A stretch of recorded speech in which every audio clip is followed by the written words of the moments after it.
Ah, Traveler, Paimon. It's been a while. As it happens, there is a letter here for you. One moment. Here. A letter? From who? Dear Diary, I'm Kale. I work as a trainee forest ranger under my master, Tainari. I'm also studying at the academia. I've been getting better and better at reading lately. Mr. Al-Haytham says that the written word is a crucial medium for exploring the world and understanding oneself. That's why I decided to start this diary. That said, what should I write about? Things are pretty quiet in Sumeru these days. Life is good. Every day is a fulfilling and happy one. When I think back to the days when I suffered from Elazar, or way back to when I was injected with God remains, I am in a much better place now. I hope it stays that way forever. I'll leave it there for now. Master said he'll take me shopping in Sumeru City today, which is great because I've been meaning to visit the toy seller at the Grand Bazaar for a while now. Kale, time to go. Yes, Master! Huh?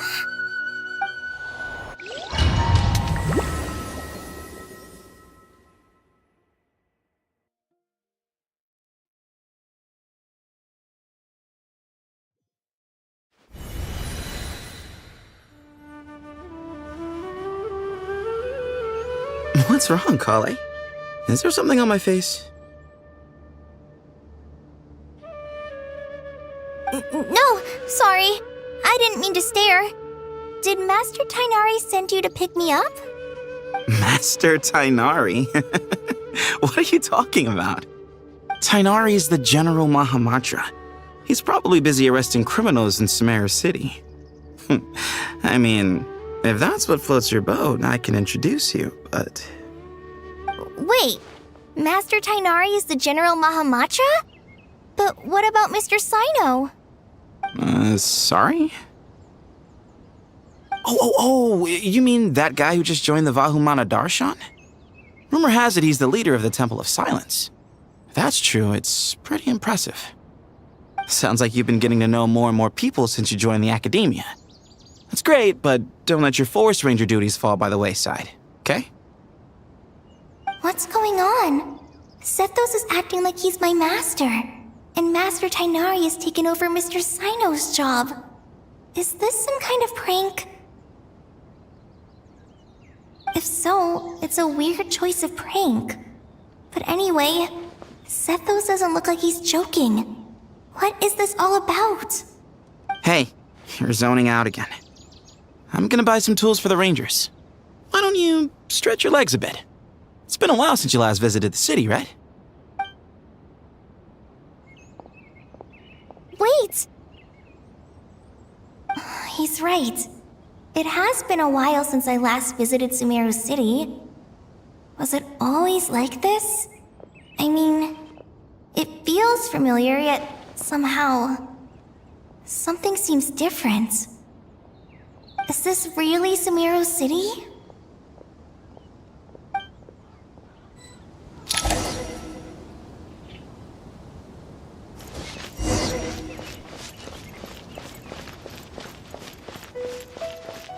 Hey, did you see who just walked by?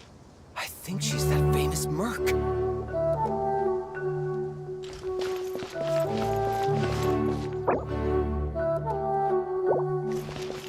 Did you see her?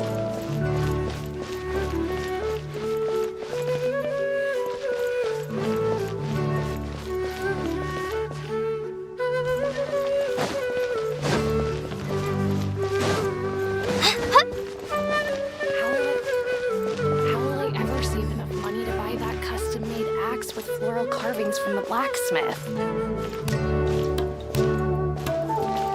How will I ever save enough money to buy that cut? It takes courage to maintain a peaceful life, too.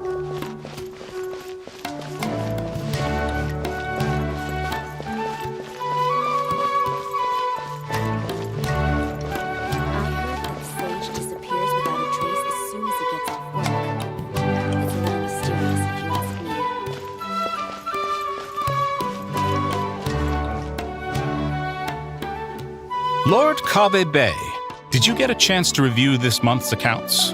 Any feedback? You mean the version you sent over a few days ago? Yeah, I took a look when I received it.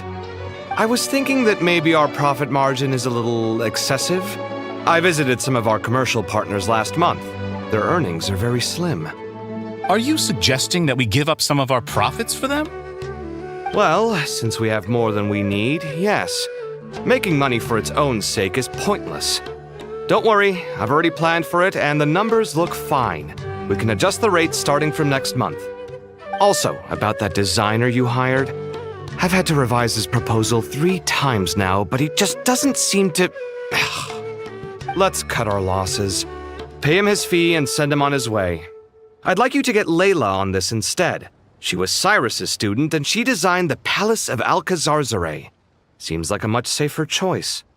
Who's sneaking around over there?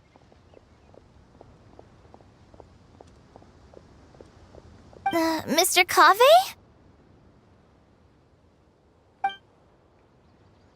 Do you recognize this person, sir? Yes, it's all right. We've met. This is Kale, Sethos' trainee. He brought her along the last time I went for drinks with him. What brings you to the city, Kale? Is your master here too? No, this is all wrong! Why is Mr. Kave saying that too? Tainari is my master, not Sethos. This can't be real. I have to ask someone else. There's gotta be someone else out there who still remembers the truth. Hey, wait! Don't run off! How strange. What's gotten into her today? It's like everyone switched places. I guess I'll keep looking around. I heard that the sage disappears without a trace.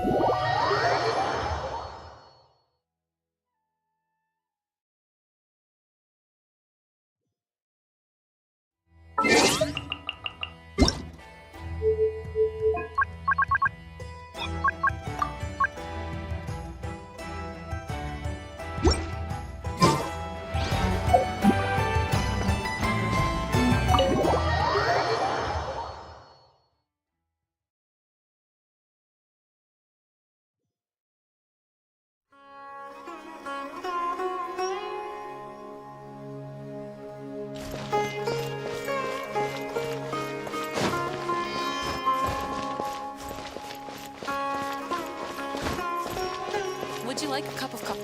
Students are under so much pressure these days. Sometimes I just want to write their papers for them. Would you like a cup of coffee? Would you like a cup of coffee? The store's been pretty busy lately. Lots of customers have been feeding Ashru, who watches over the shop, and now Ashru's put on quite a lot of weight. Maybe I should put up a sign saying, "Please don't feed the cat."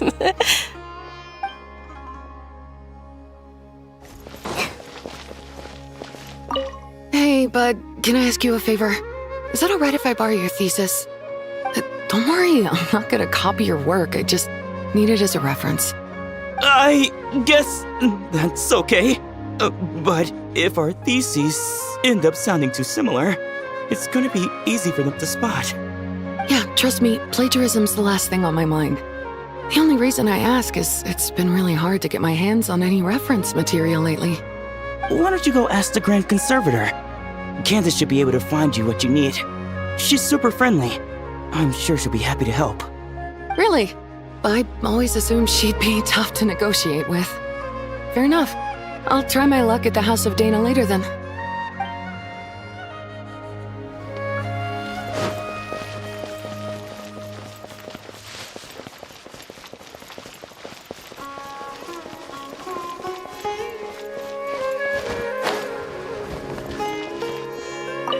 The Grand Sage always used to disappear the moment he got off work, but recently, for whatever reason, he's been seen sifting through records in the House of Dana late into the night.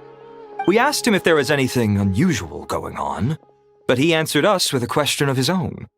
Don't you find it strange that someone with my personality would willingly accept the position of sage?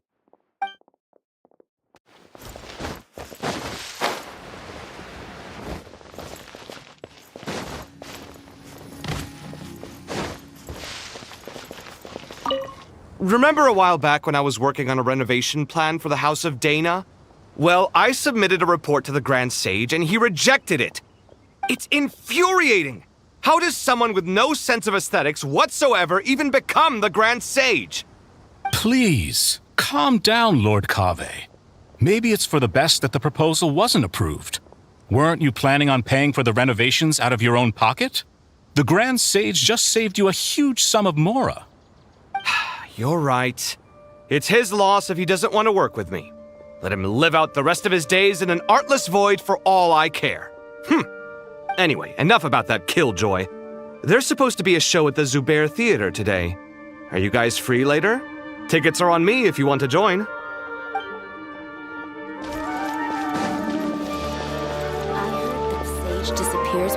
I heard that the sage disappears without a trace as soon as he gets off work. It's a little mysterious if you ask me.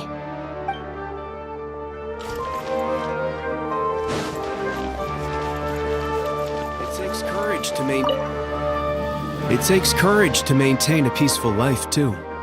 Hello, my name is Hussein. I'm responsible for managing administrative affairs in the Grand Bazaar and Treasure Street on behalf of the Academia. It's always one thing after another. If only everyone was as good-natured as the great merchant Kaveh Bey.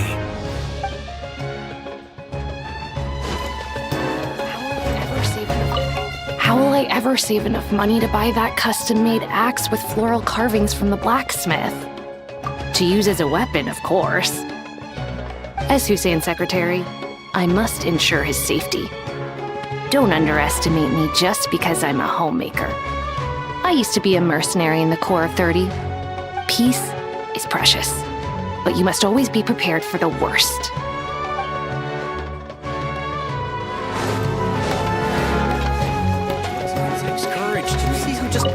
Hey, did you see who just walked by? I think she's that famous merc. Yeah, it's gotta be her. That red hair gives her away. The Flame Mane. They say she can take down a dozen tough guys with just one hand.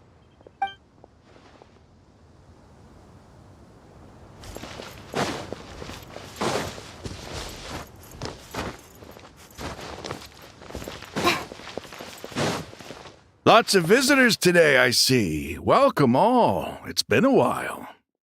Hey, Rahman. You know that guy who sells face powder on Treasure Street? I haven't seen him around in a while. Any idea what happened to him? Oh, you mean a Hongar?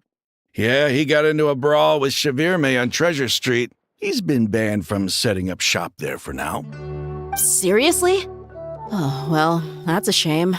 I was planning to pick out some makeup for you. Oh, don't worry about it. The legendary Flame Mane discussing makeup with the Zubair Theater star dancer. Now there's something you don't see every day. Flame Mane?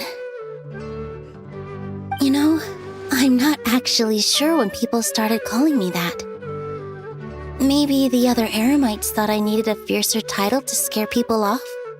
To be completely honest, I think the title would fit you better than me, Dia. You think? Can't say I've never imagined myself as a merc. If I ever give up the dancing, maybe I'll head to the desert and give the Eremite life a try. You would? Is that so strange? Oh, not at all. In fact, I've actually had similar thoughts before. If I ever get tired of sleeping out in the wild, I think I might go look for a job at the Zubair Theater. I've adored the dance of Sub-Zeros ever since the first time I saw you perform it. If the chance ever came up, I'd love to try it out on stage for myself. Really? If our manager Sataria heard you say that, she'd hold you to it. Probably grab you by the sleeve and never let you go again. Hey, when that day comes, I'll do your makeup myself. How's that sound? Sure. If the day comes, I'd be honored.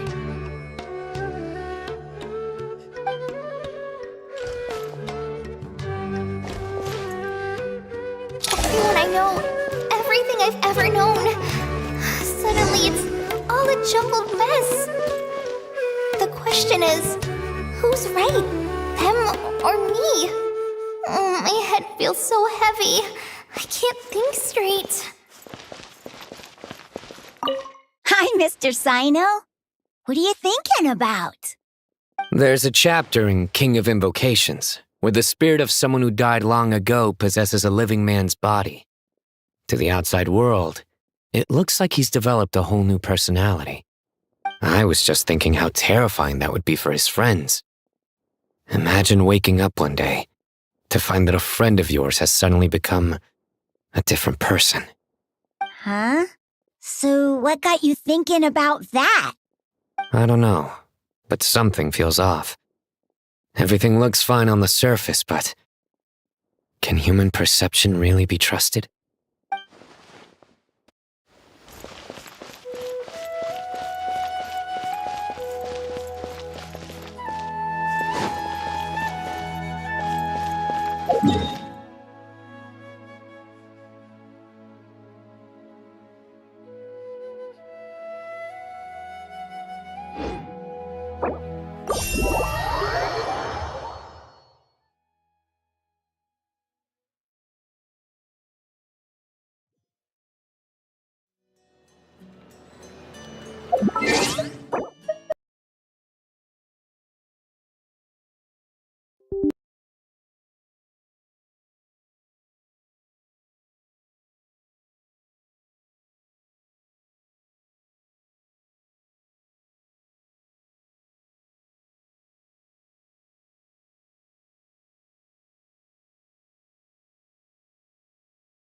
All right, not a single Mora short. That covers you for this month's rent. What a relief. I was worried the design fees I received this month wouldn't be enough. Well, next time, don't fret. Just let me know and I'll give you a few days' grace. We've known each other long enough for that. Anyway, how are you settling in? I couldn't help but notice that you're staying up late quite often. Yeah, I can't explain it. I just feel more inspired at night. Once I get in the zone, I can race through a whole bunch of drafts, no problem. But what about you? I keep hearing you sighing these days. Is everything okay? Well, it's just... Don't you think this house is a little small? I guess I should be used to it after living here for so many years. But for some reason, I've been feeling claustrophobic recently. I want to move somewhere bigger. Once I've made enough Mora, I'm gonna buy a huge new house. As big as... at least as big as the Palace of Alcazarzaray. That sounds really expensive. True. I'll never be able to afford it on a scribe's salary alone. I need to find another way.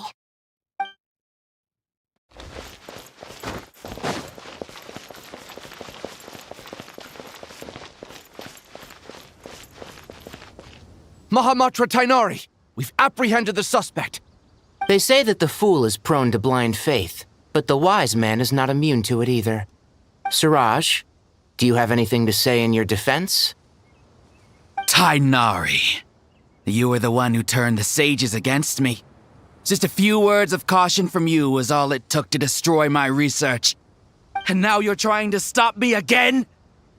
You should know that mechanical life is the future! We must cast aside our useless flesh and... That's enough. I'm not in the mood to listen to your lunacy. Anyone could tell you how amateur your work is. Karina, Ilias, put him somewhere safely out of the way. Yes, sir. Next on the agenda is... Master? What is it? Wait, did Professor Zahahati send you? She's been encouraging me to take on an apprentice. Might be getting a bit ahead of herself there, though. No, Master! It's me! Kale! Listen to me. Something really weird is going on in Sumeru City. It's like everyone's identities have switched around. You're not the General Mahamatra. You're a Forest Watcher.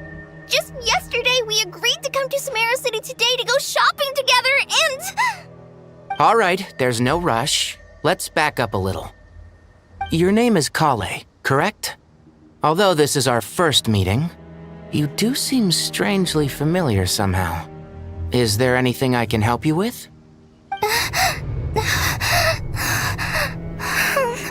No. Master!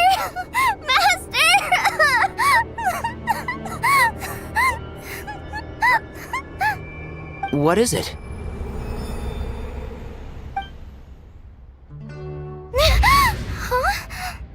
Did you have another nightmare? I've told you before, when you're tired, lay down on your back in bed and get some proper sleep. It's much better for you than napping on your front. Poor posture obstructs your breathing, which can lead to all sorts of weird dreams. Now, we're supposed to go shopping in Sumeru City today, remember? Cheer up. I'll take you to Hushang's. I heard he's got some new toys in stock. Go wash your face, take some deep breaths, and when you're ready, we'll head out. Okay. Thanks, Master Tainari. So it was just a dream. And yet, dreams can sometimes be a warning of things that will soon come to pass. Who said that? That dream felt unusually real, didn't it? Here's my suggestion. Since you're heading into Sumeru City anyway, you may as well tell Lesser Lord Kusanali about everything that happened. And just to be on the safe side, I think you should also inform your 2 traveler friends who once helped save Sumeru. I'd write them a letter if I were you. Time is short. A storm is coming from beyond the bounds of fate.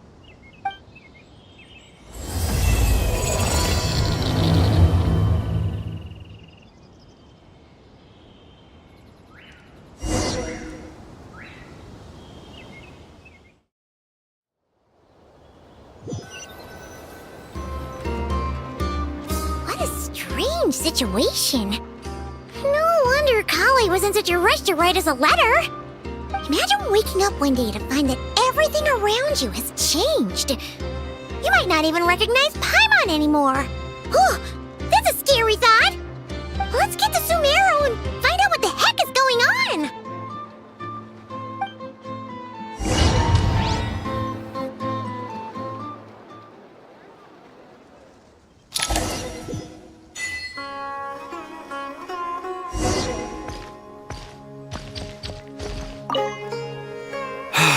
I can't believe I have to move so far away on such short notice. I made an automatic watering device so that my flowers won't wither and die while I'm away from home. Hey, do you think renovation works is the real reason they're moving us to Caravan Rebot? There's a rumor going around that Sumeru City's buildings aren't earthquake-resistant enough. Maybe that's it? All we know for sure is that the order came down from the Dendro Archon herself.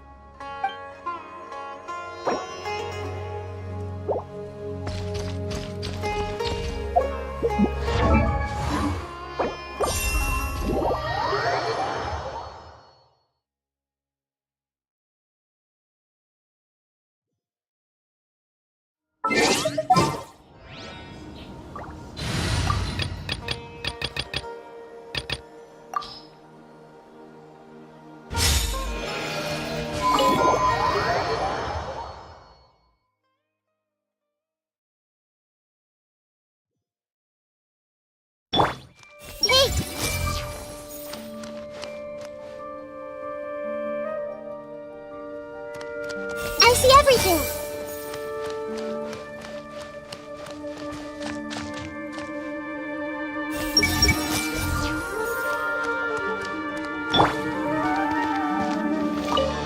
Thank you, Sage Baladuri.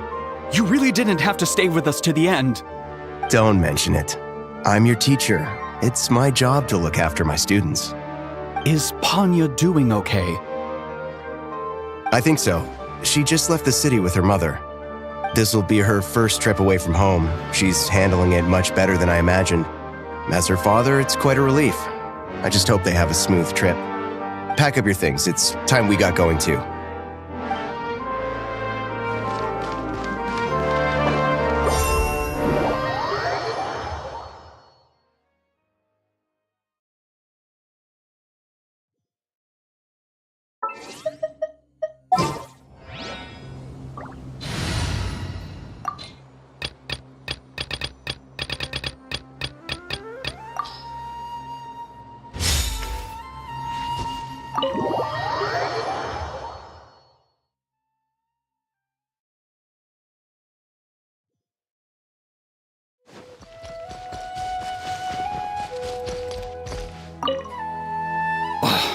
As if work and family aren't enough to deal with already. Now they're telling us to move to Caravan Rebot because of renovations? I bet it's just some vanity project. I don't trust the Dendro Archon, nor any of the sages. Especially not that new Grand Sage, what's his name, Nephis?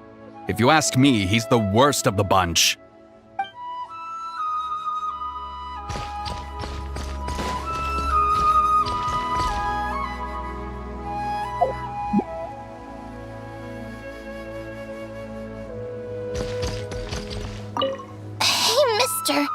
Are you a robot? Shh!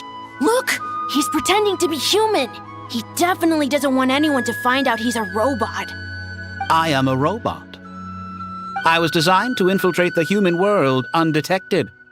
My mission is to find an opportunity to destroy humanity. I knew it! It's just like in the picture books. What do we do? We're the only ones who know his secret, right? Surely he won't silence us for good. You have discovered my secret. Now I must take you as my prisoners. I will tickle your feet until you join the robot army. Don't be afraid! I'll protect you! Take this, robot! Ow, ow, stop! I was just kidding. I'm human! I'm human!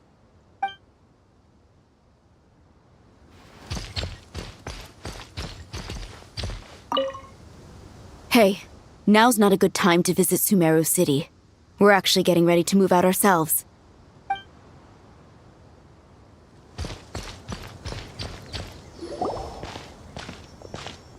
Kale! Traveler! Paimon! Thank goodness. I'm so glad you made it. Of course! We won't let anything happen to you, Kale. So, what's going on in Sumeru City? Looks like lots of people are moving or something. Yeah, I was just gonna say. After I wrote my letter, Master and I went to Sumeru City and told the Dendro Archon everything that I experienced, from start to finish. She was silent at first. It seemed like she was deep in thought. Then the next day, we got told that she was ordering everyone to leave Sumeru City immediately and move to Caravan Rebot. The entire population of the city has to move? Not just Sumeru City. The evacuation also includes Lokapala Jungle, Avidia Forest, Ashavan Realm, and Ardravi Valley. Basically, everyone living in the rainforest must temporarily relocate to Caravan Rebot.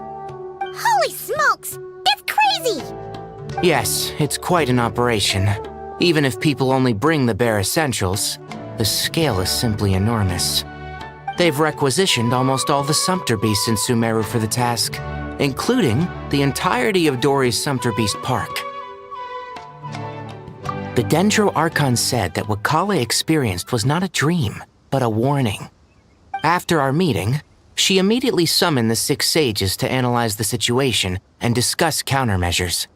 They concluded that the events seen in the dream are very likely to become a reality, and that an unknown danger is rapidly approaching. Oh, please keep that to yourself. We don't want to cause widespread panic. The official reason they've given is a large-scale renovation of the rainforest ecosystem. People are skeptical, but there haven't been any major incidents. So far, at least. The Dendro Archon seemed really worried when we spoke to her. She said you can go visit her in the Sanctuary of Surasthana when you arrive. She also said she'd hold out until the very end. Tighnari? Kale? You got a minute? I need a hand here. One moment, I'll be right there. As a forest watcher, I've been tasked with assisting with the relocation work. There's a lot to be done, and they need all the help they can get. This will be the final group of evacuees from Sumeru City. While they're away from home, they'll be heavily reliant on outside help. Thank you for coming in our time of need. As you can see, another crisis is upon us. Excuse me, sorry to trouble you, but could you help an old man find his medicine? It's buried somewhere in my luggage. Where's my mom? Where did she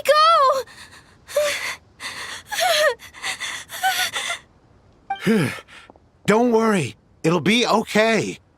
Those items are worth a small fortune. Make sure you store them somewhere safe. You understand? I bet you thought you'd get away with this in the chaos, huh? Guess again. No petty thief gets past me.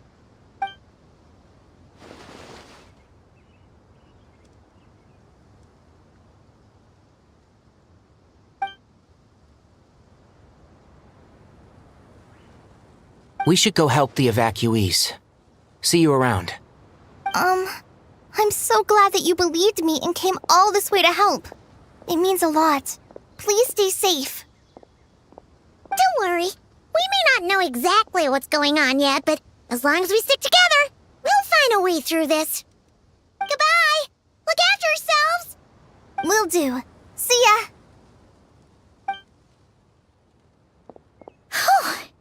Paimon's not sure how she found the words to comfort Kale because, honestly, she's kind of nervous herself. Let's head to the Sanctuary of Surasthana and see Nahida.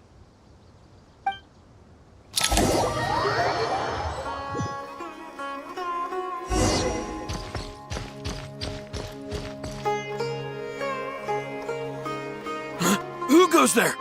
No unauthorized access to this place. By order of Mahamatra Sino. Are you blind? It's the Traveler and Paimon. Surely you've seen them before. Huh? Oh, so it is. I'm sorry, I haven't been sleeping well lately. My nerves are a little frayed. The Dendro Archon is in a very vulnerable state at the moment. Mahamatra Sino is concerned that our enemies might choose this moment to strike, so he's ordered us to strengthen our defenses. Just seeing you two again already puts our minds at ease. Please, enter. I'm sure everyone's expecting you.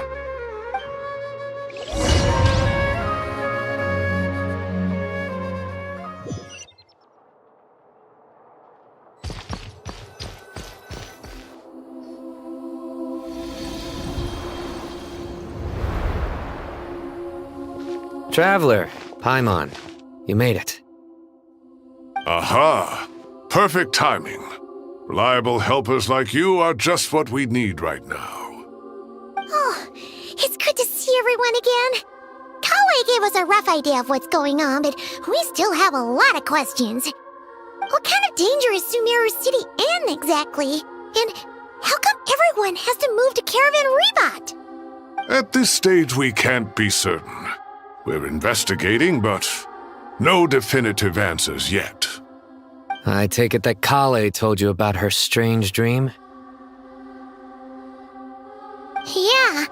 Apparently, everyone in Sumeru City was acting super weird. Even you guys. It was like you'd all switched places. That's right. Kale and Tighnari reported the situation to the Dendro Archon. She believes that it wasn't merely a dream. and that whatever it was has something to do with Irminsul. It's a reasonable inference. Only through Irminsul can people's memory and cognition be so significantly modified in such a short time.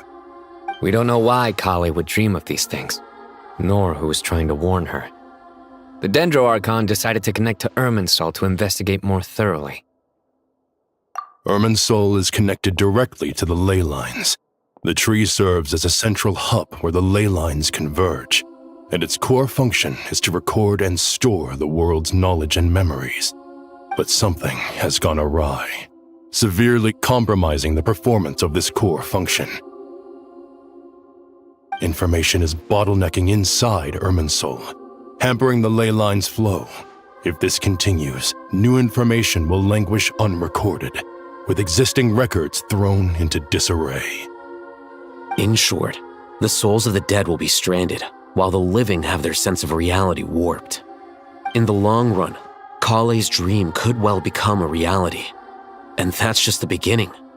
There's no telling what other nightmares could end up coming true.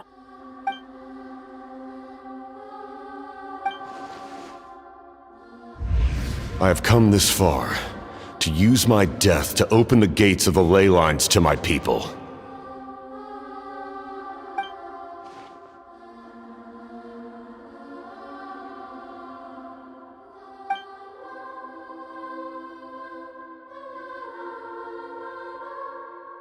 Faced with a growing backlog of information, the Dendro Archon decided to connect herself directly to Irminsul and take over the recording and processing function herself.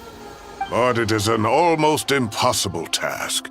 Individual brains aren't equipped to deal with the sheer volume of knowledge and memories involved.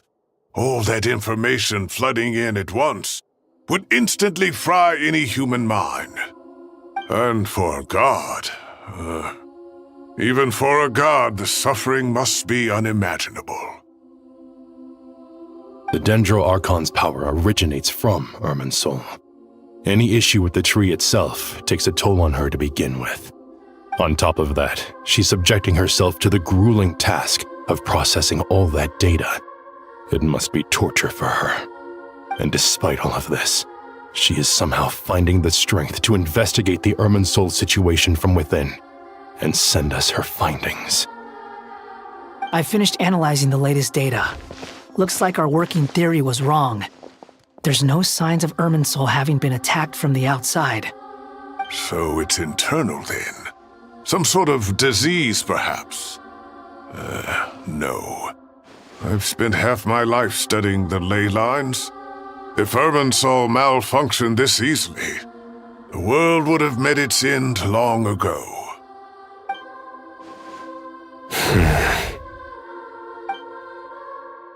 Sino? What is it?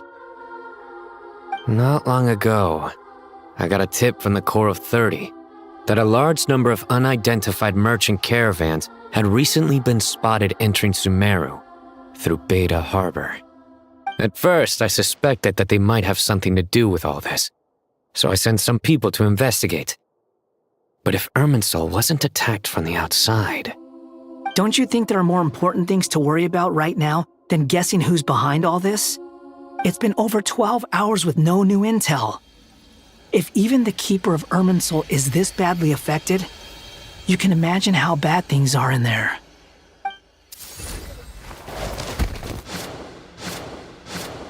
Dendro Archon.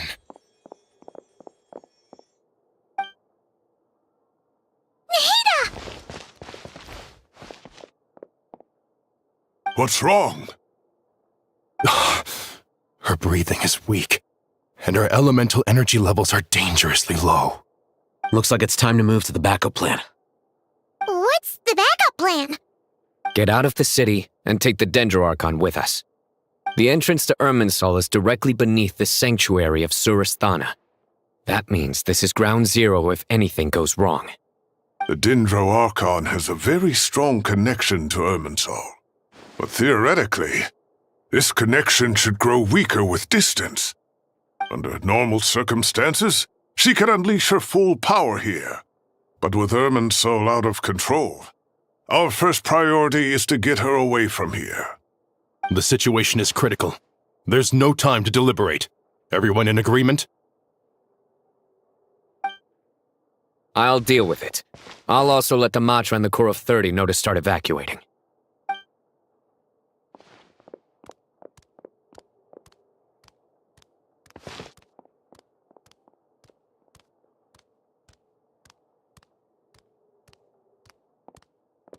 Let's go.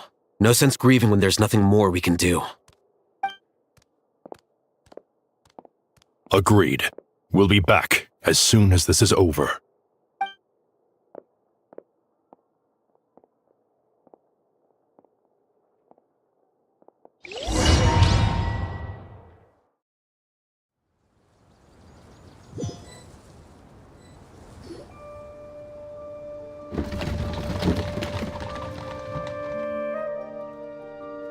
The last group of civilians has been safely evacuated. Dendro Archon's carriage will travel with them. Sino and Hat Guy will protect the convoy. With the Dendro Archon in a coma, we've lost our means of investigating the situation. And with Irminsul still deteriorating, we have no choice but to evacuate Sumeru City. Feels as though we're being pushed along by an invisible hand. Stop moaning, Cyrus. We're the teachers here. We should be showing a little more confidence, don't you think? A wise judgment. Let's move out to Caravan Rebot.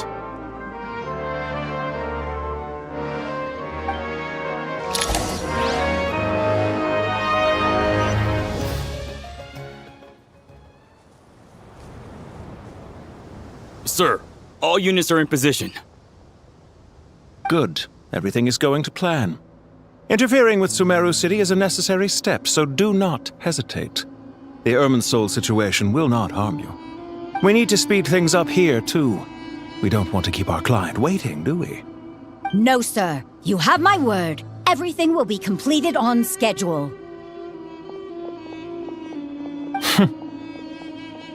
They say that fervent ambition attracts the favor of the gods, and with it, a vision.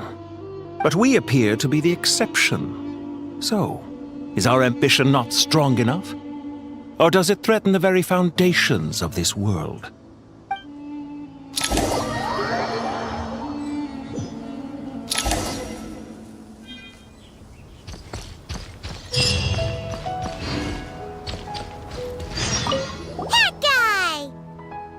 What? Nothing. You just look like you were lost in thought there. Do you have any ideas about what's going on? From what I know about Irminsul, the system doesn't break down that easily. I don't have the faintest idea who could have done this. Actually, one name did cross my mind. But, he's already dead.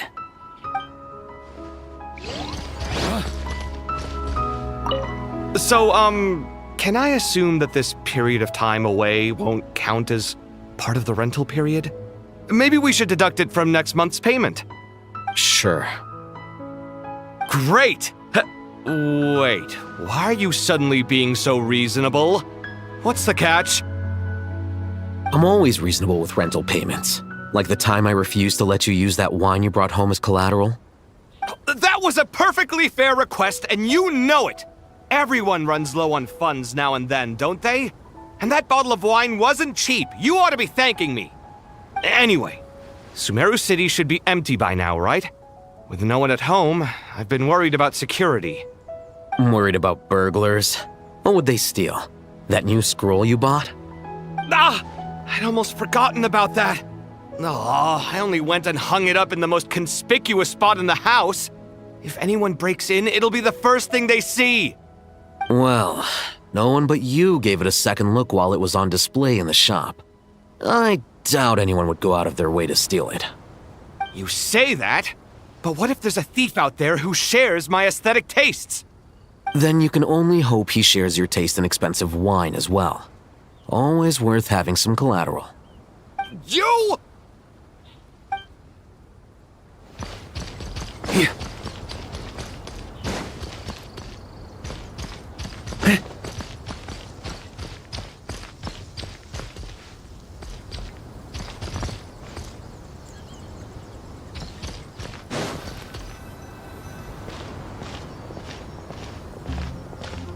How is the Dendro Archon?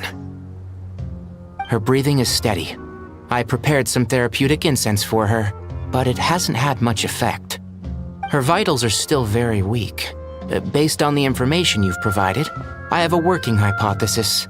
Her condition is partly due to Irminsul's influence, and partly due to a physiological imbalance caused by the rapid depletion of her power.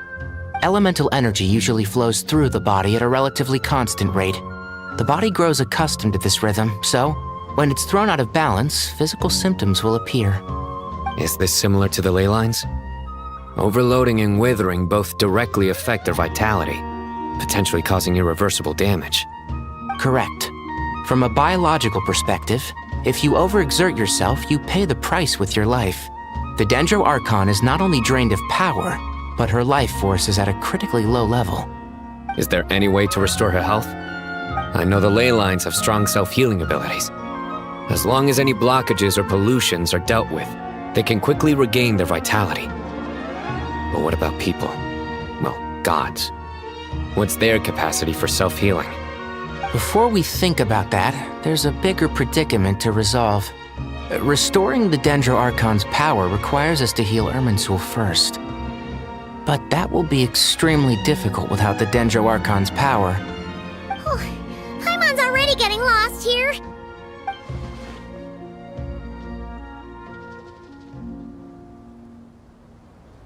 Master Tighnari and Cyno look so serious. I've not heard Master speak in this tone for a long time. Tighnari.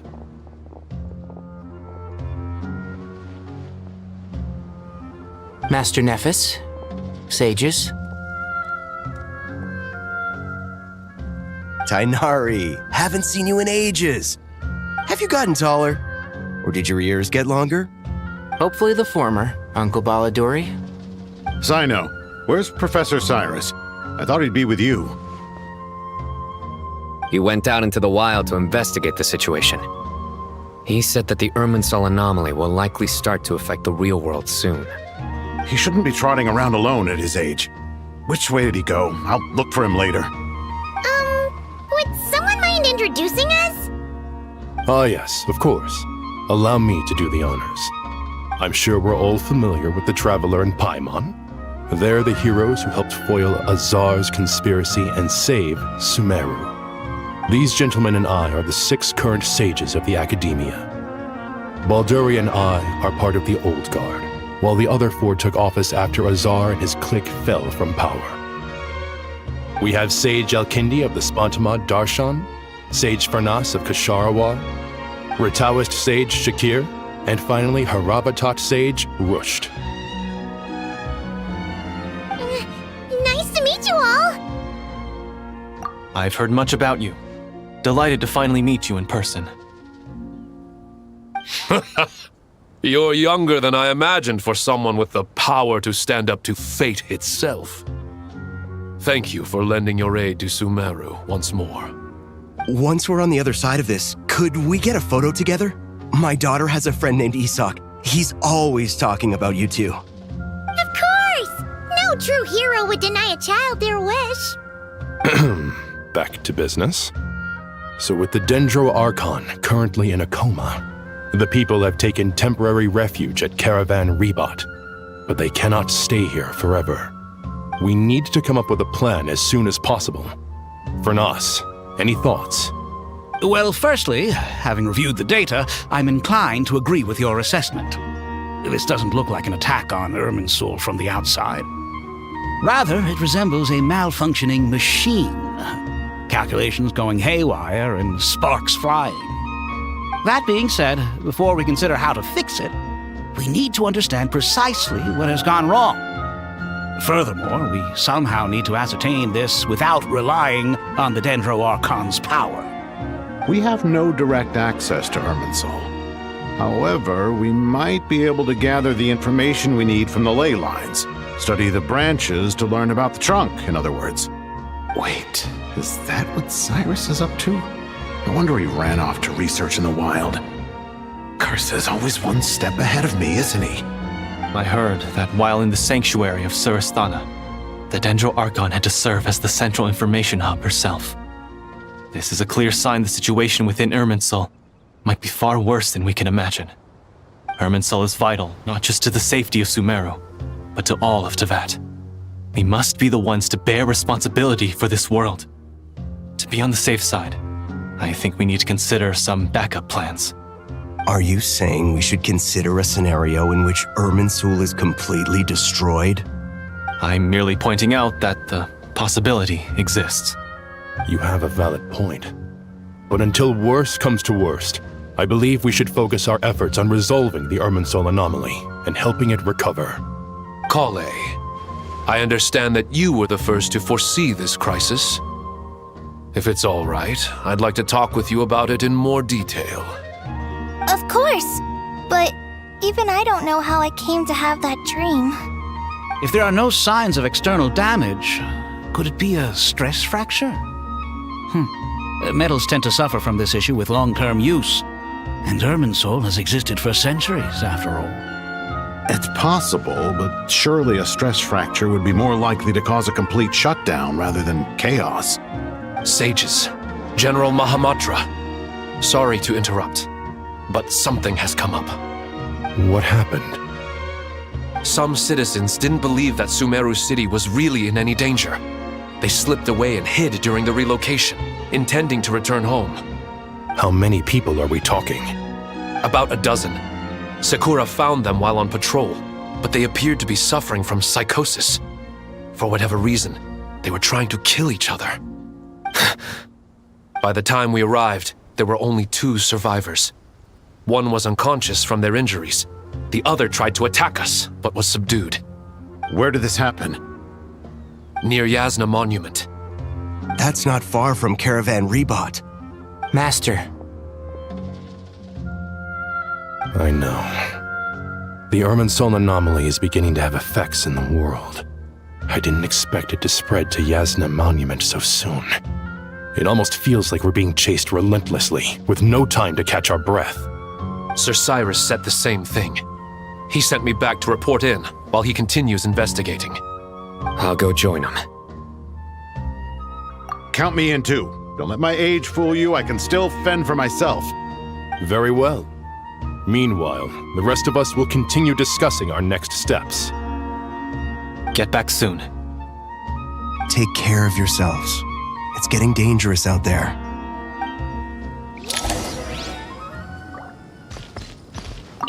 I thought we'd be safer once we got to Caravan Rebot. If the Irminsul anomaly's sphere of influence continues to expand, our only option will be to move into the desert. To Aru Village? We should check if they can accommodate so many people. Essential supplies will also become an issue. We were only able to relocate here so quickly because Caravan Rebot is well stocked. If we move to the desert, we'll need to carefully calculate how much food and water to bring. Don't be nervous, Kale. I just wanted to ask, have you ever had similar dreams to this one before? Similar how? Dreams so vivid, they seem real. Filled with strange or dangerous things that you cannot explain. Let me think. There was one time, I don't remember it very clearly, but I saw fire. Fire? Yeah. I wish I could give you more details, but all I remember is fire everywhere. From the sky to the ground, everything was burning. The heat was unbearable, and ashes were blowing in the wind. I doubt this dream was a mere coincidence. Perhaps it was some kind of prophecy? And yet, you've never studied astrology. I'm at a loss to explain it.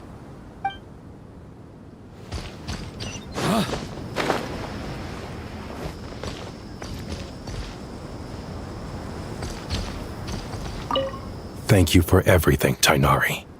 Don't worry about me. I'm fine. But if you don't mind me saying so, Master, you're looking a little nervous yourself. I only just got appointed as Grand Sage, and now this happens. It's quite overwhelming. Looking back now, I don't think I handled the situation with Azar very well at all. Yes, I protested, but I went about it the wrong way. Instead of helping, I just ended up getting locked away. Now that I'm the Grand Sage, I have to be responsible for everyone's lives, including the dozen or so who fled to Yasna Monument. I can't help but blame myself for their deaths. It's only natural that you want to do the best job you can, but Master, we both know perfection is impossible. You're right. We may well be heading into the desert before long. Feeling up to it? We left in such a hurry that I didn't bring any sun lotion, but I'm sure I can make some from local ingredients here. That was a big part of my graduation thesis after all. Still remember? Of course, like it was yesterday. I remember asking you if you'd like to stay and teach, but you turned me down without a moment's consideration. Anyone else would fight tooth and nail for the chance to research by my side, but you couldn't get out the door fast enough.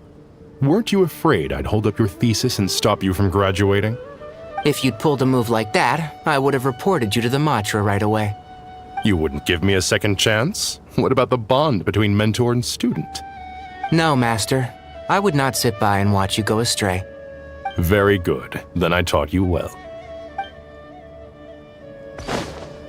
On me!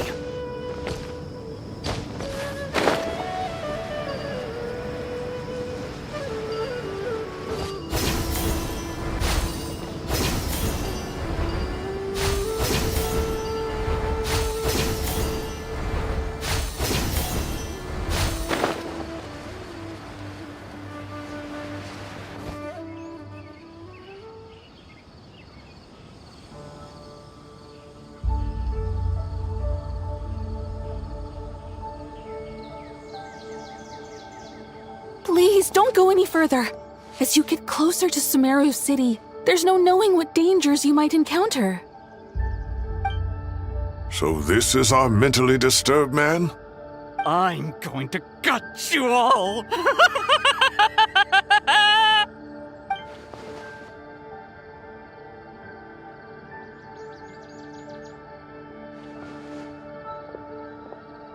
Cyrus, you didn't even bring a single guard? Do you think you're some sort of warrior? It's fine. Come here and look at this. Oh, it's... That's right. Flowers that bloom from openings in the ley lines, indicating some sort of anomaly. I don't believe I've ever seen a color like this before. Did you discover it nearby? Not just here. Way over in that direction. How did you ascertain the situation further ahead? Didn't you just say that we can't go beyond this point? Yes. This area is relatively safe so far, but if you continue forward, delusions will start afflicting your mind.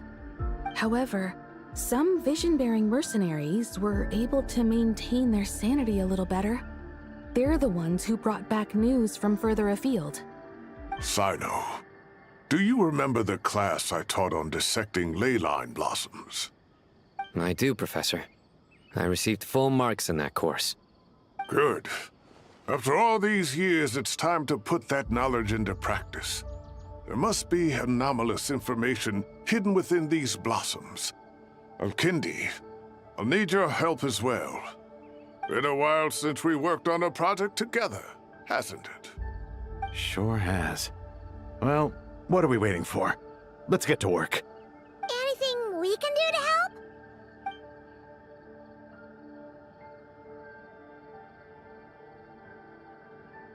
Will you need my help? All right, well, don't go too far. There's too many unknowns at this stage. Let's regroup at Caravan Rebot later. Don't worry if you don't show up. I'll come and find you.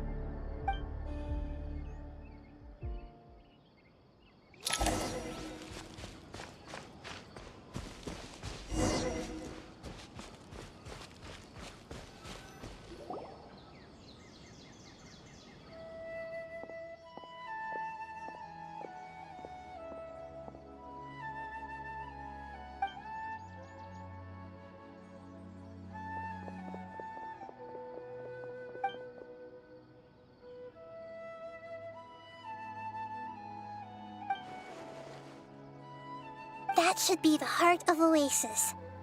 All we need to do is light it with the fire seed, and it'll restore a pep with elemental power.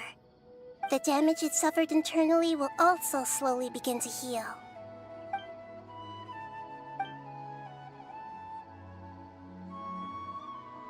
What is it? You thought of something? Really? Then let's get back and tell the others!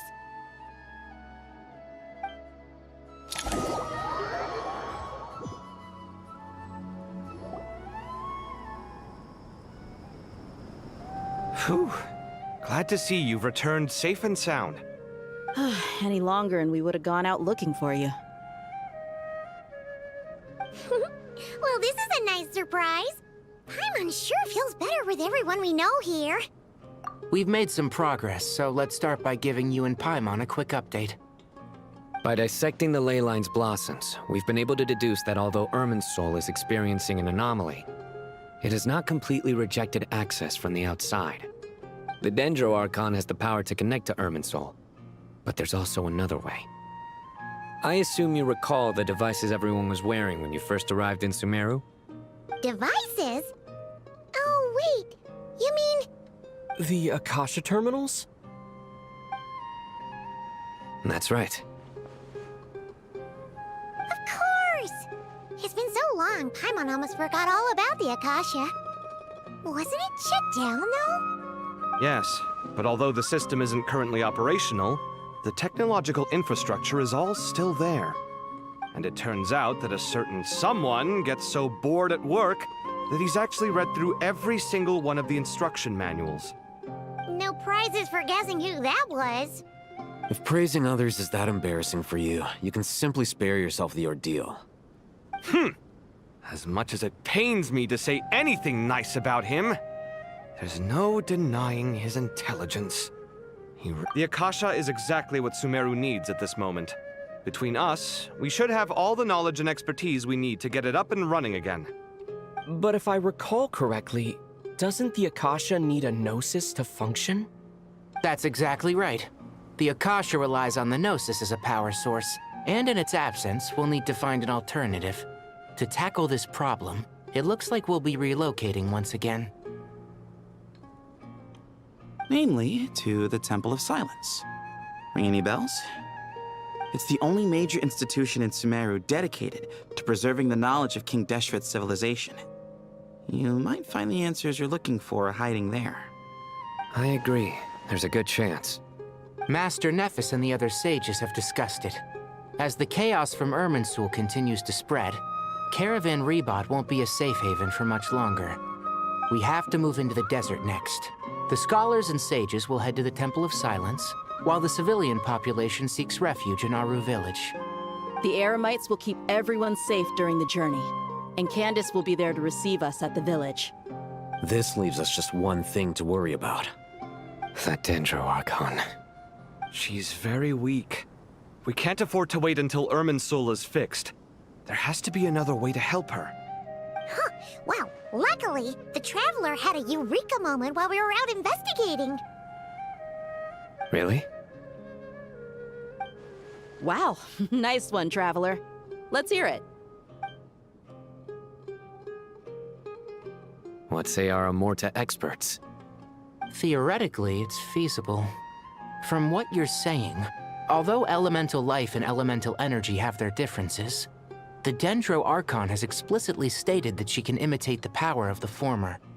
In which case, as long as a Pep is willing, she should be able to convert her own power into a form that the Archon can use. It wouldn't be difficult for her at all. The only problem is convincing her to help. Yeah! Even though she wasn't exactly friendly the last time we met, she didn't refuse to talk with us. When she realizes the danger that Nihida is in, surely she won't turn a blind eye to it. Well, hopefully not. Either way, we're not exactly spoiled for choice here. Hey, it's better than having no options at all. I agree.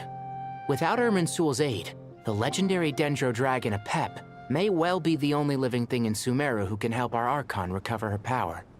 There's no time to lose. I'll bring this proposal to Master right away.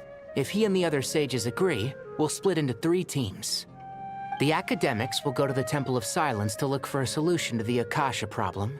The Eremites will escort the civilians safely to Aru village, and the Traveler and Paimon will take the Dendro Archon to see a pep. There's still a long road ahead, and no knowing if we'll make it. But at least we have a direction now. I'll take it over floundering around in confusion.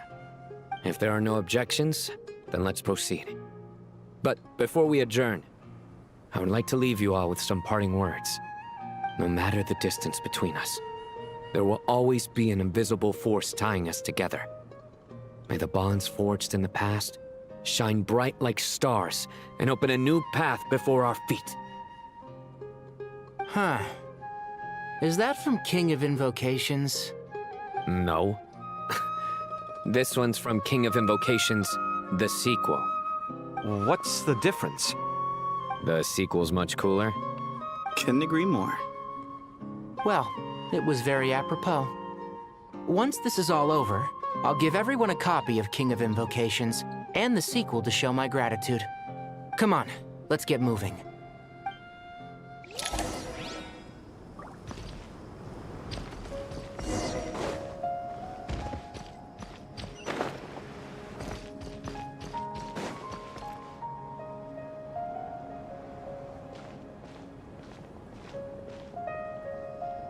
Tighnari has brought me up to speed.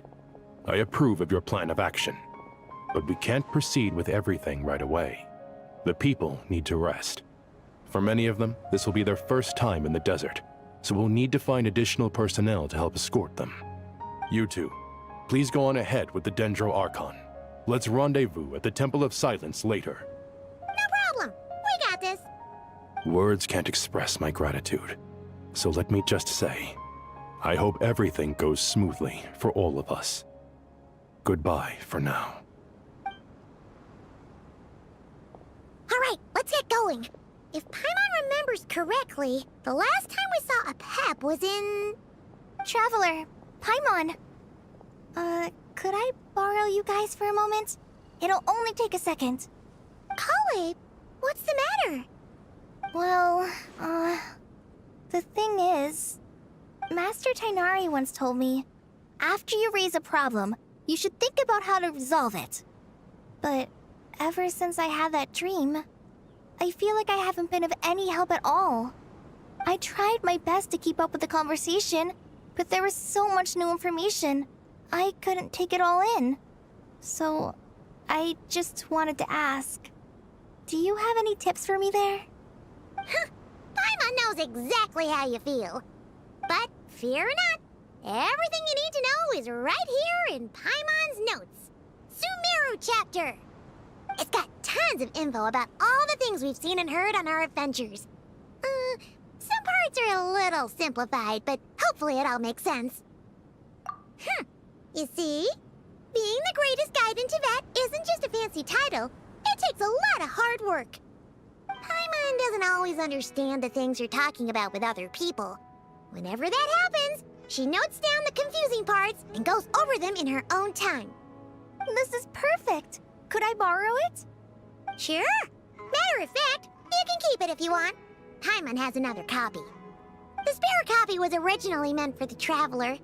Paimon used to worry that one day he might not need a guide anymore, so she wanted to have a gift for him, in case we ever parted ways. But it doesn't seem so necessary nowadays. We have so many more places to see together. One copy will be enough for both of us. Thank you so much. But still, these are your treasured memories. I think I'll make my own copy and then return the original to you. Anyway, that was all.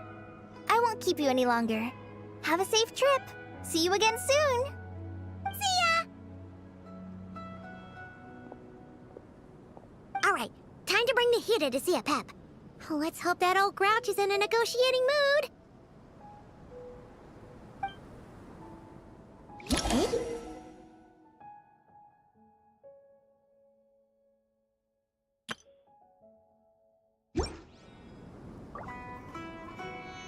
Actually, never mind.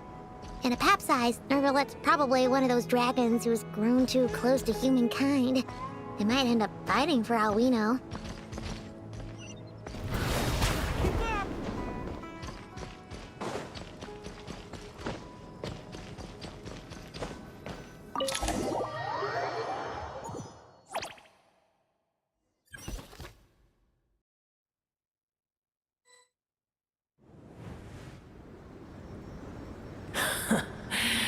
I had a feeling your kind might come calling. The ley lines are in disarray. Something has gone wrong with Irminsul, yes.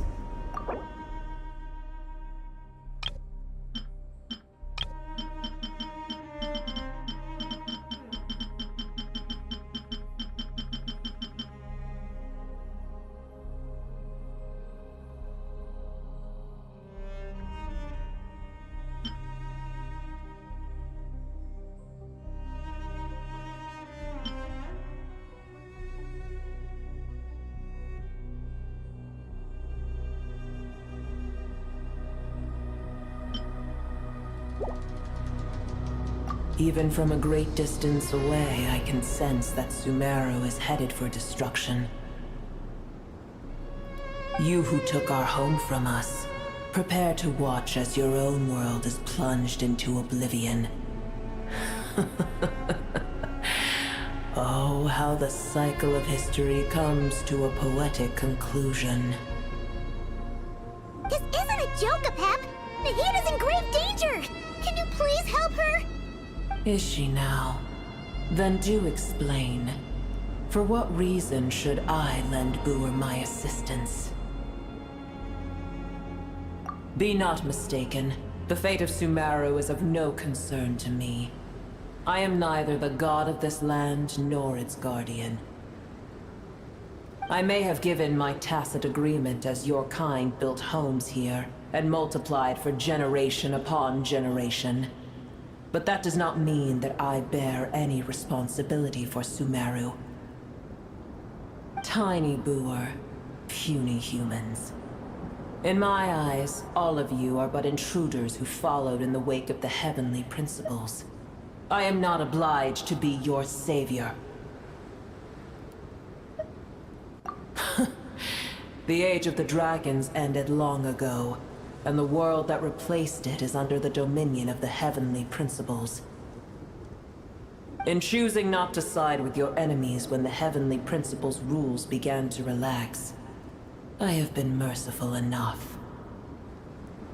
Do not forget that I have no love for this world you hold so dear.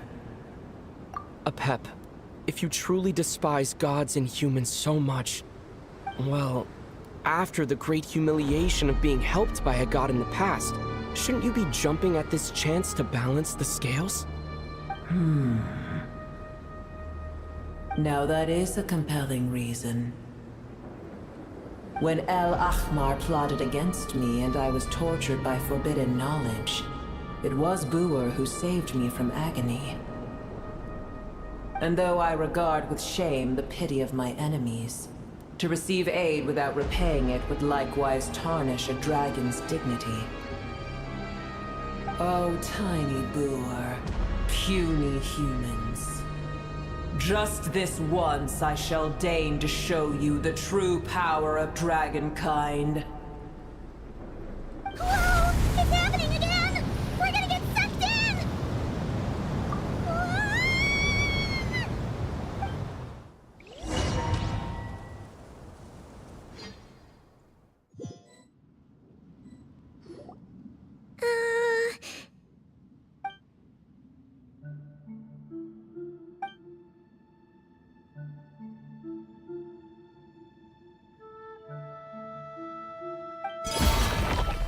It is done. The heart of Oasis is supplying her with life force as we speak. It shall not be long before she recovers. But I should warn you. Booer's existence is closely intertwined with Irminsul. Unless the issues plaguing it are resolved, she will never completely recover her former strength. Thank you. Spare me your words of gratitude. You may also spare me your feigned concern.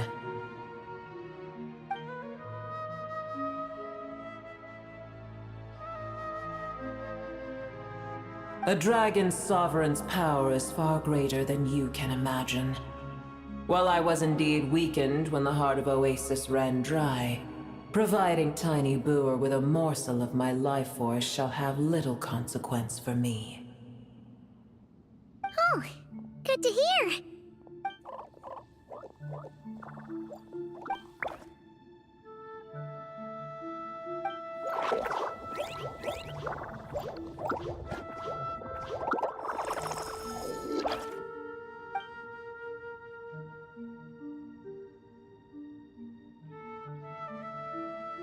Ever held in high favor, I see. Oh, well, you know. The compliment was sincere. Simply accept it.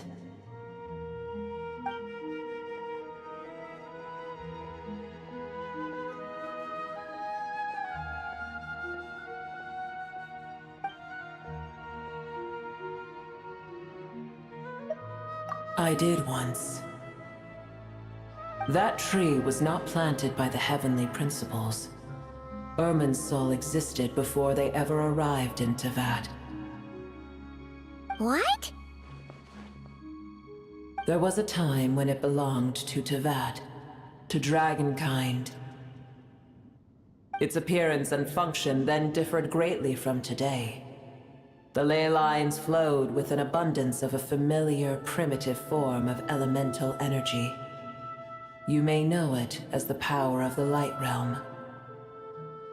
The heavenly principles usurped and refashioned Irminsul, made it serve humanity, and used it to anchor the fate of the world. Yet in the end, humanity has failed to protect it. Heavenly principles, God of gods. It makes me sick. The enmity between your kind and mine can never be bridged. As things stand today, holding a grudge against you would serve no purpose. But there will come a day when we reclaim this world for ourselves. The opportunity will arise no matter how long we must wait.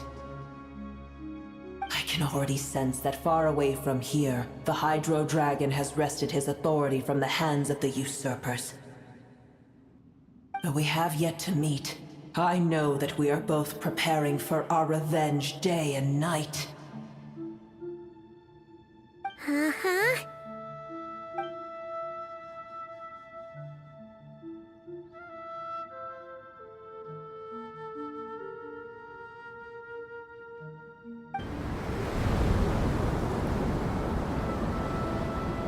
I hear a great disturbance out there. Huh? What is it? Sandstorms come. The Jinn. I see. Another calamity approaches. You both seem restless. Let us part ways here.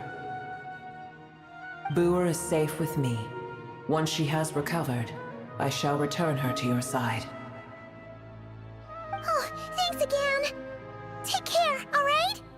I told you already I have no need of your feigned concern.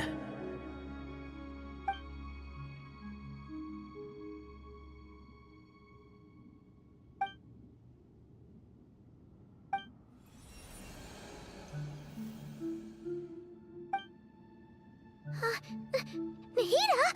You're awake! Are you okay? Cease your interrogation. Yes, she awoke for a brief moment, but she has now lost consciousness again. Take it. We shall talk more at another time.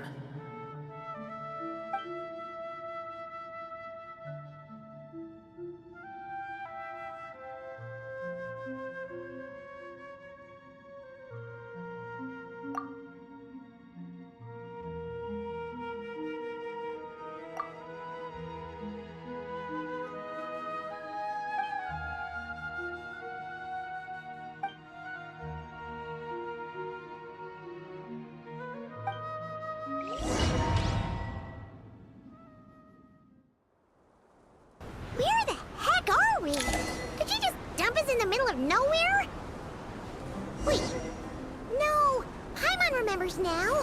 The Temple of Silence is over that way. Come on, let's go find the others.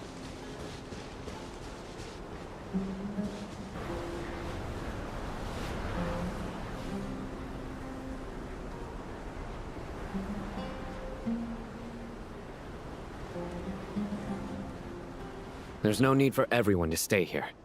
I'll protect the sages. The rest of you, return to Aru village.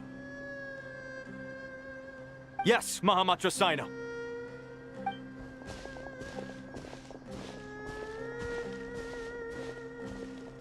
Sino! What's going on? You're back. How's the Dendro Archon?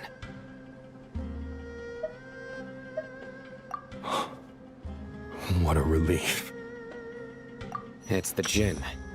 Countless Jinn have stirred up violent sandstorms across the desert, blocking our path to the Temple of Silence.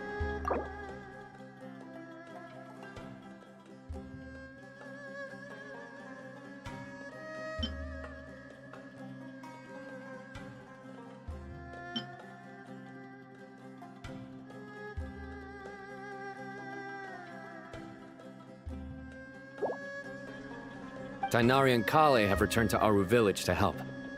The Jinn are being highly aggressive, so both the village and the merchant caravans require protection. It's just one thing after another. Where did all of them come from anyway? In all my trips to the desert, I've never seen anything like this before. As I see it, the only possible candidate is Gurabad. Gurabad? Baladuri could explain in more detail if he were here. All I know is a rumor I've heard about from previous trips to the desert. Supposedly, a great number of dormant Jinn lie sealed beneath that city.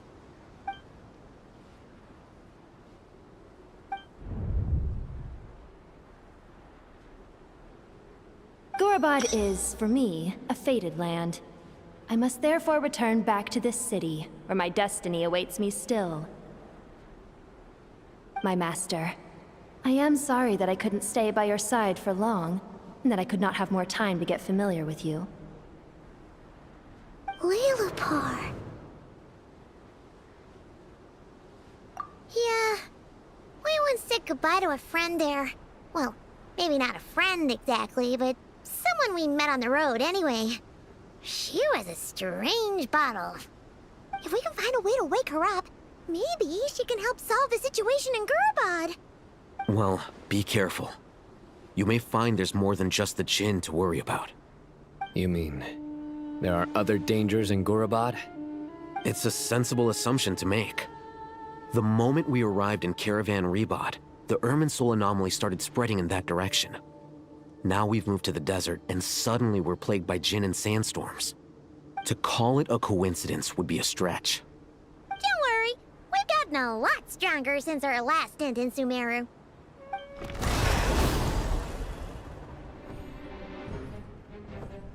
Ah! When did they show up? It appears the monsters native to the desert have been stirred by the Jinn's activity.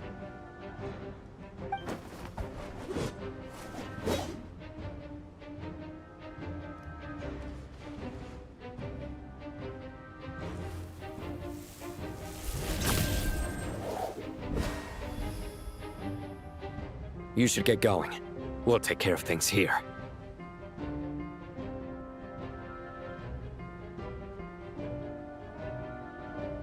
You too. Don't do anything too risky. You got it?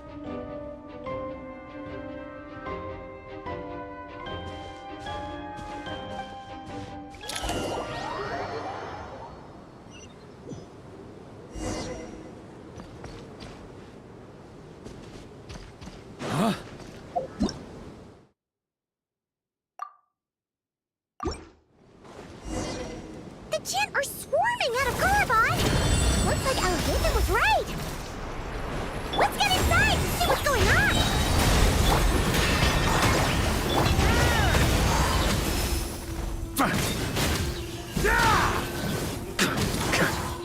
Okay, shred him! Huh?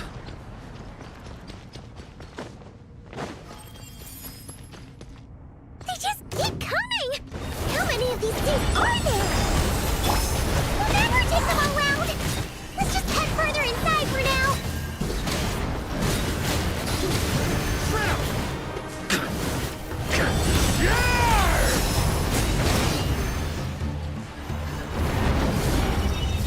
Such defiance. Heaven's will made mine.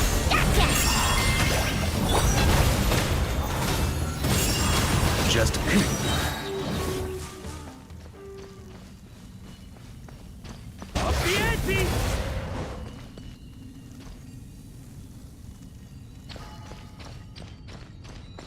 Target spotted!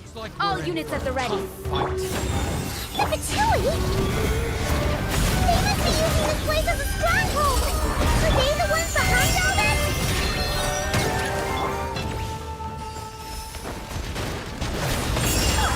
Fighting Jin with one hand and Patui with the other? This is pure chaos!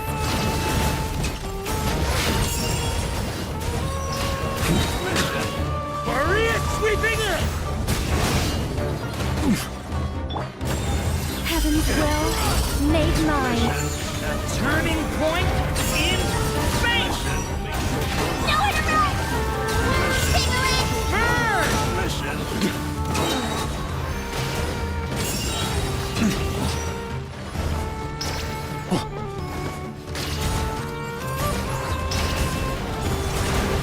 Here, on me.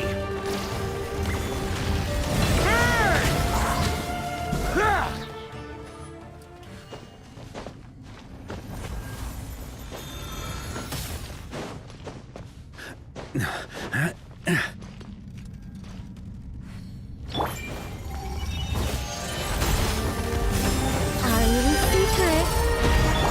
Decay! New life! You're done!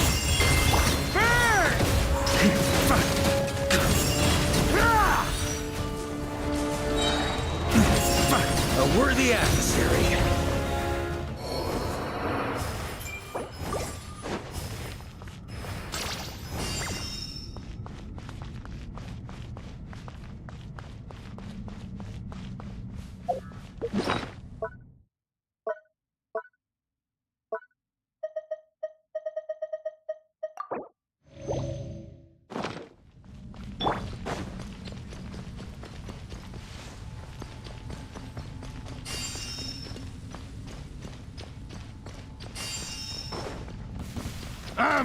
It's yours. Go! Gotcha!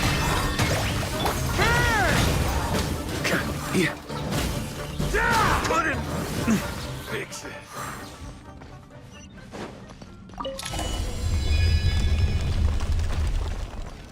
You see that strange machine? Paimon has a sneaking suspicion that that's the thing wrecking Gurabad and setting all those dangerous Jin free! The target has reached the core zone. Requesting backup. Repeat, requesting backup. Backup en route! Stop him at all costs! Huh? Careful! Go back again!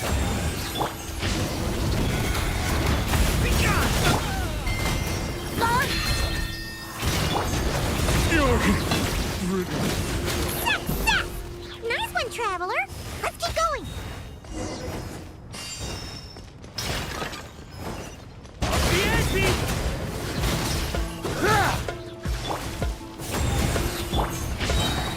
Turning point in space! You're done! Hammer time!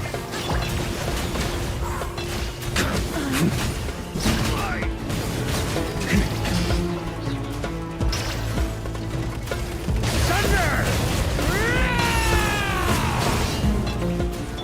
I think not. Huh?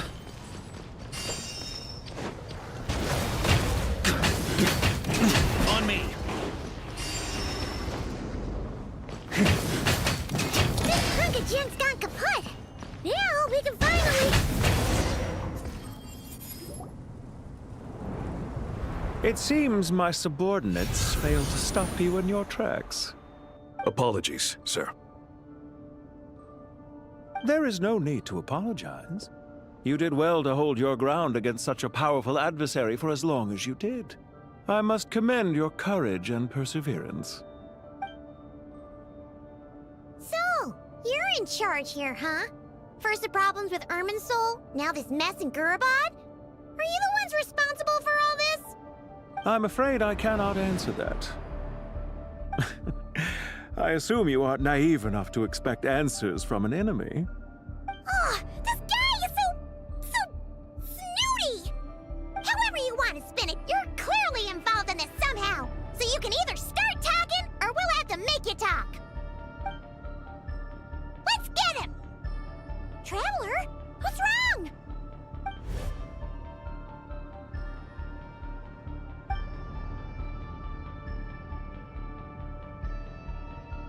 You're remarkably calm.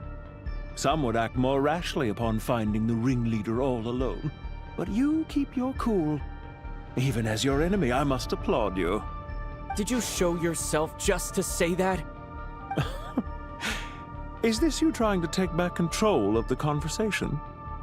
Unfortunately, I really don't have anything to say to you. I am here merely to indulge my own curiosity. Your names are well known among the Fatui. Naturally, I wanted to observe you up close while I had the chance. Hey! Don't treat us like we're some kind of exotic animals in a zoo! Oh, I wouldn't dream of it. You seem rather predisposed to misunderstand me. I'm quite aware that you are both heroes of great renown. You have resolved crises in many nations and won countless allies along the way. I've been following your adventures with great admiration. My only regret is that the trajectory of your journey conflicts with our goals.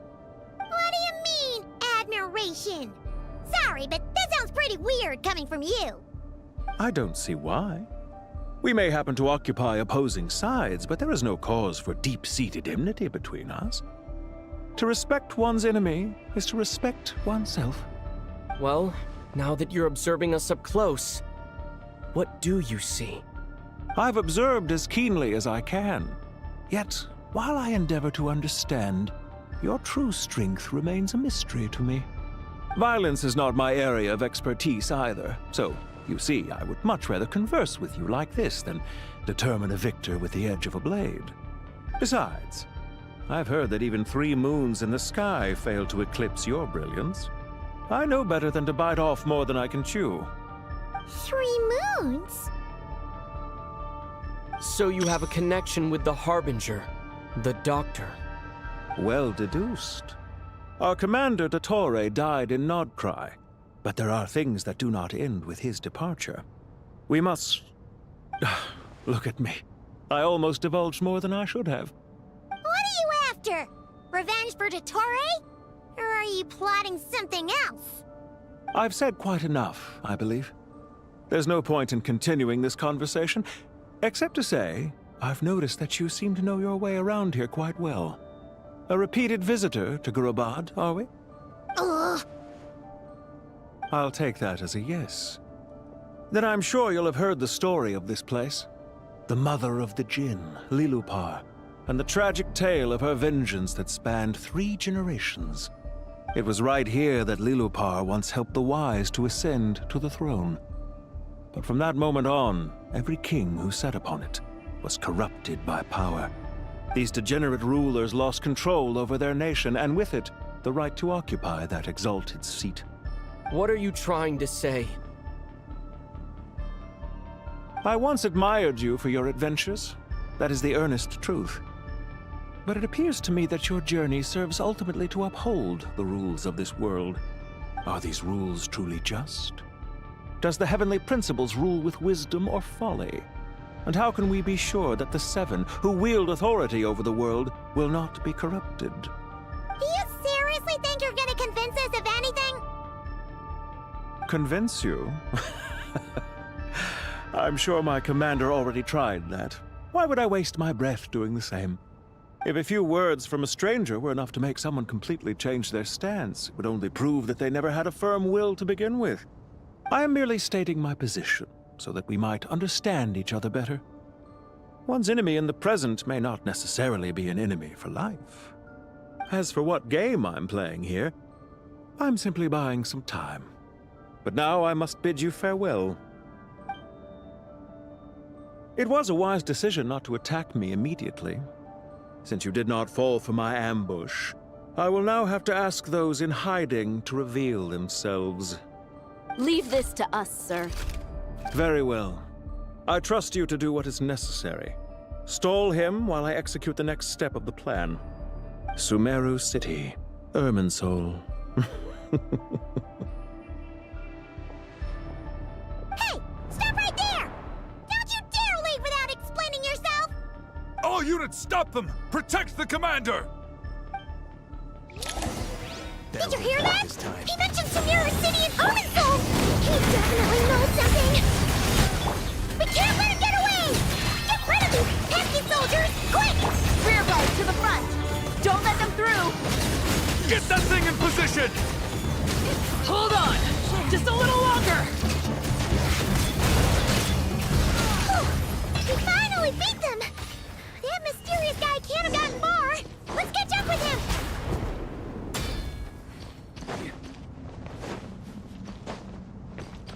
On me! On me!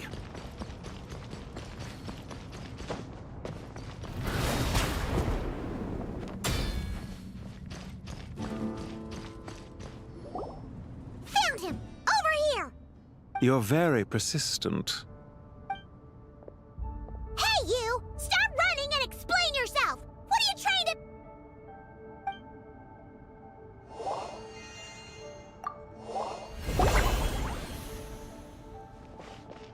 What's this? Relax. A small trap like this won't be enough to hold you. The sandstorms from Gurabad will die down soon enough, but this small window of time was all we needed to launch the next phase of our plan.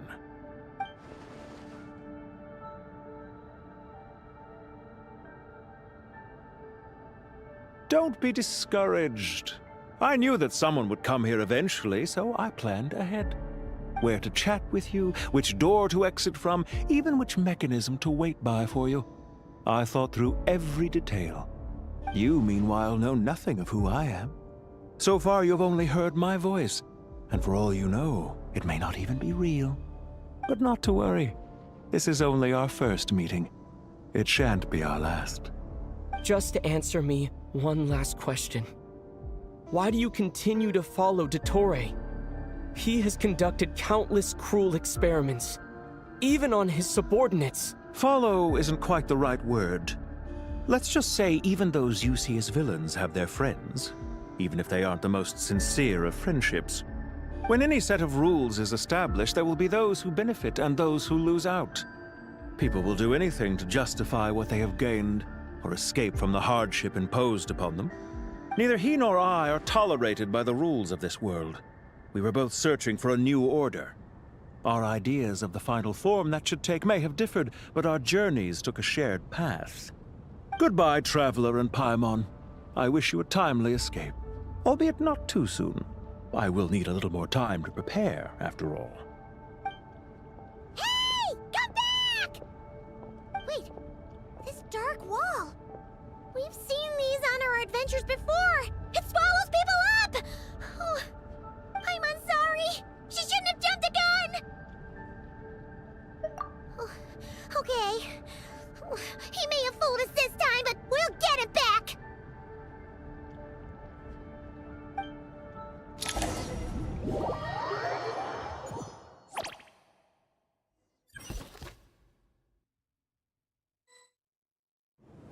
Sino and his team are guarding the north.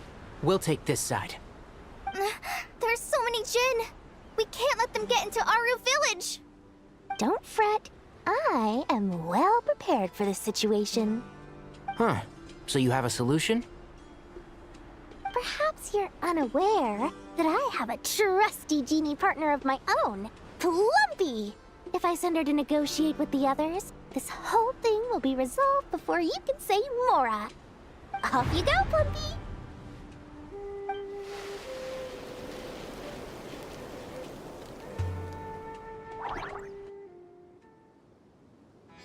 Come on, what's the holdup? 5,000 mora. 20,000 mora.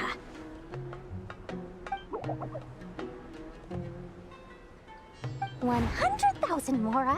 Final offer. Ah, so she's a hired partner.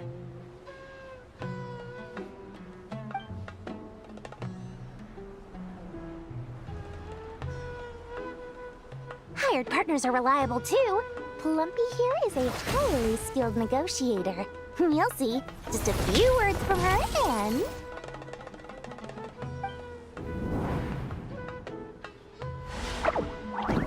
Plumpy! Don't you, Jin, have any respect for the rules? This was supposed to be a negotiation! How dare you treat my messenger like this? You wanna play rough? Two can play at that game!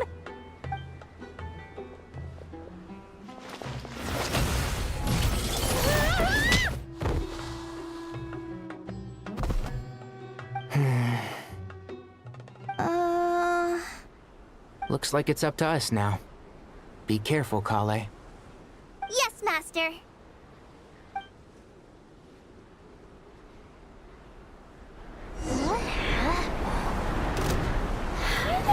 Pass out.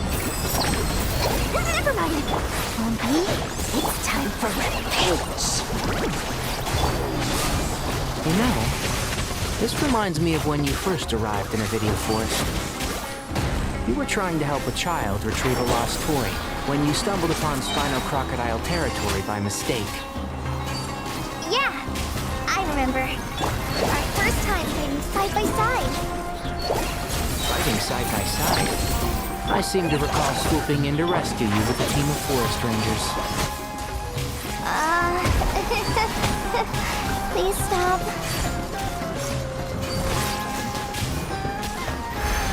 I'll uproot you!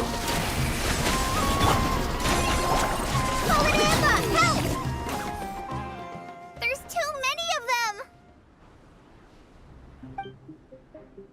I can't believe I used 12 rare items in one battle! Ugh. I shudder to think how this is going to affect this month's accounts. The sight of that glaring deficit might be more than my poor heart can take. Tainari, how's the situation on your end? We held the line, though it was a close call. But it looks like they're preparing for another attack. Has something happened? They've breached our defenses in the south.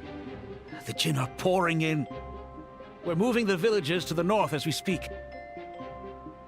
We're hemmed in. This is getting precarious. Our margin for error just got a lot smaller. That's why we wanted to confirm your status. We need to consider our next move carefully. Bad news! Another line of defense has been breached. Kale, go with them and assess the situation. Dory and I will hold the line here. But Master! Even with 3 of us, we barely managed to. This is not a discussion, Kale. Don't worry about us. She clearly still has plenty of tricks left up her sleeve. Wait, you can't pin all your hopes on me! Oh, great. I've almost run out of the things I brought with me, and the rest is back at the caravan. I should be able to hold out for a little longer, but still... Master! Need any help?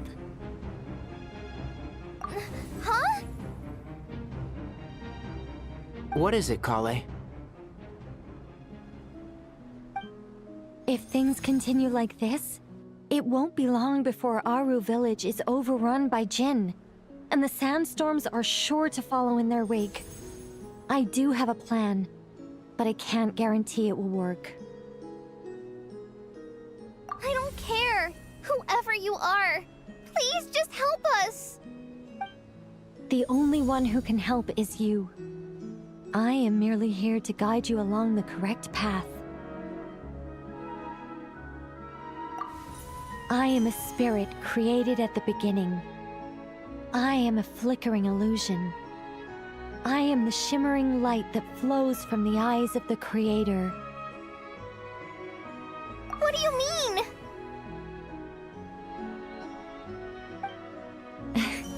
It doesn't matter. You don't need to understand it. Just repeat after me, one line at a time.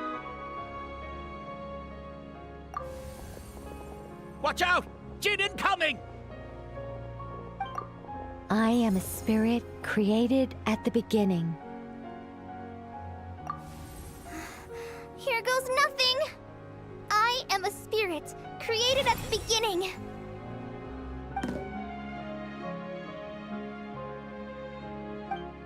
I am a flickering illusion. I am a flickering illusion.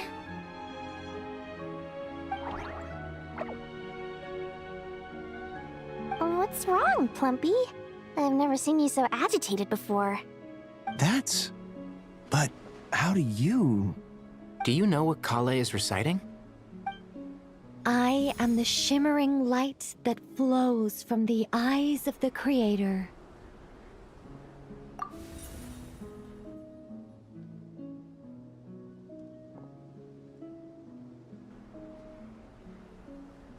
I am the shimmering light that flows from the eyes of the Creator!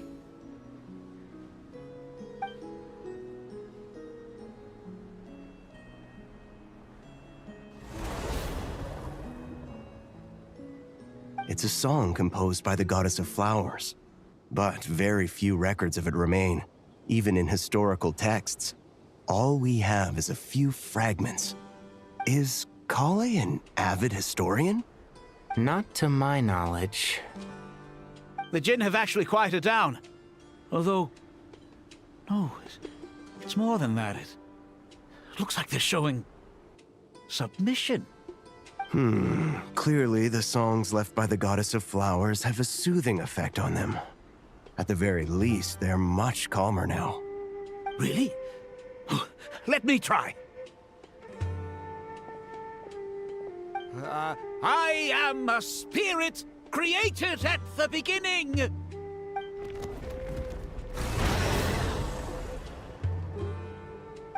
Don't stay away! I'll stop! I'll stop! It seems like the song only works when Kale recites it. But why? Kale.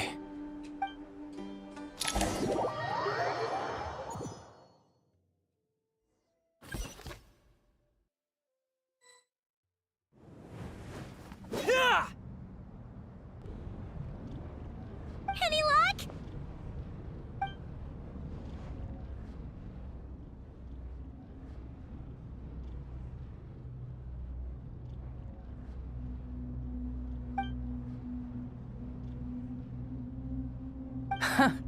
When I heard that loud rumbling in the distance, I thought the shifting sands had bust open the gates to some ancient treasure vault. Turns out it was just you guys. Huh? Wait, that sounds like... It's been a long while. Did you miss me?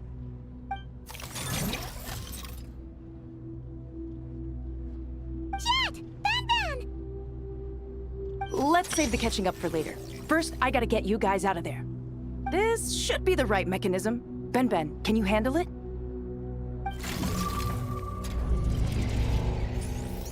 There we go. Come on, let's leave this place.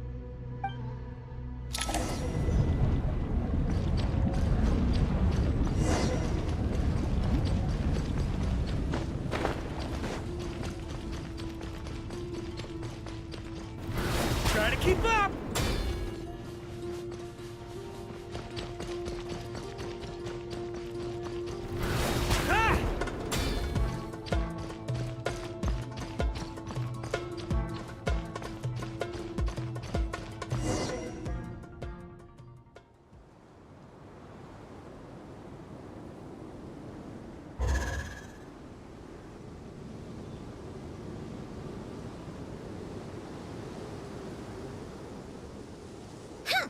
Those Fatui sure made themselves scarce.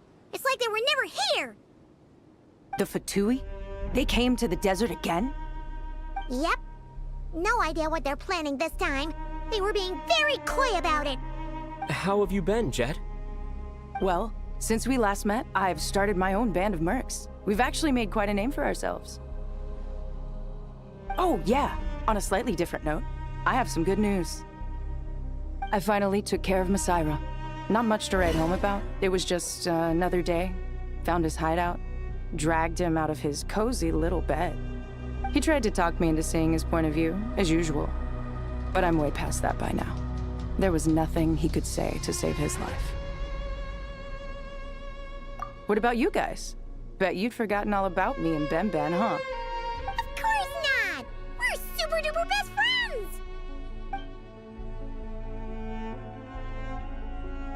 Wow. Sounds like I should make time to visit some other nations too. Anyway, what brings you to Gurabad? Oh, right. I almost forgot. We're here to look for Lilupar. Oh, that bottle? Yeah! We need her power to calm the Jinn and stop the sandstorms. Here's hoping we actually manage to find her, after all the trouble we've been through. Surely, with everything's been going on in Gurabad, she must have woken up, right? Only one way to find out.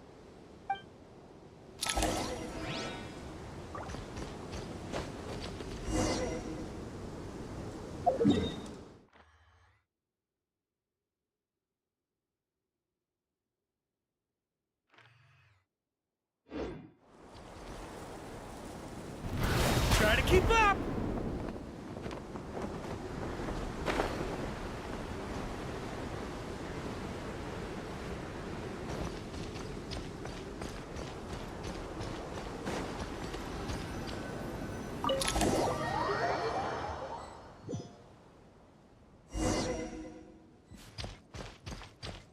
Let's see. She should be around here somewhere. Aha! Found her!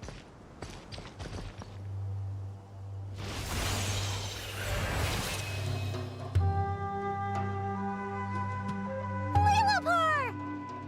What a long dream that was. It's been a while, my master. Oh, and you're here too, little wildcat. The four of us back together again. Imagine that. In truth, it was at first. I was none too pleased when those miscreants barged in.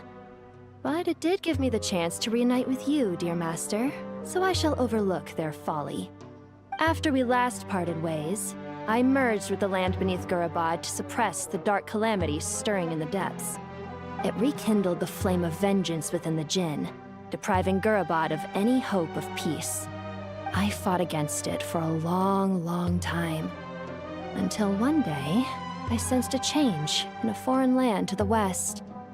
Suddenly, the pitch-black abyss fell silent.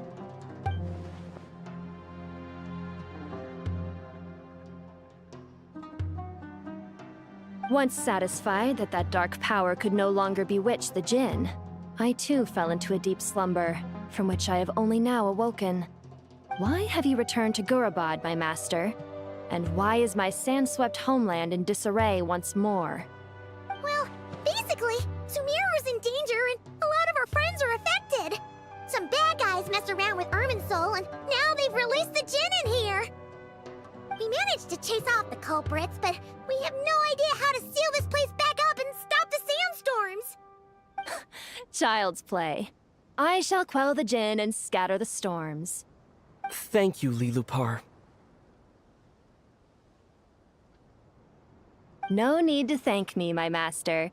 I have granted many wishes in my time, and this was the most trivial of them all.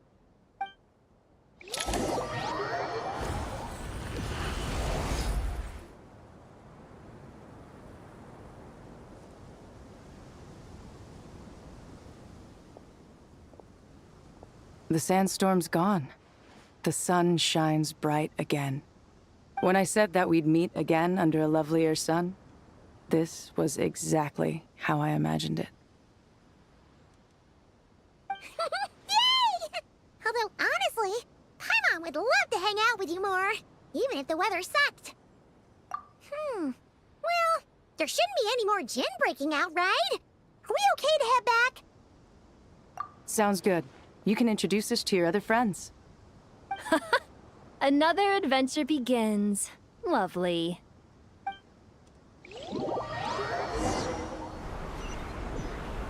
The Temple of Silence without any problems now. Time to regroup!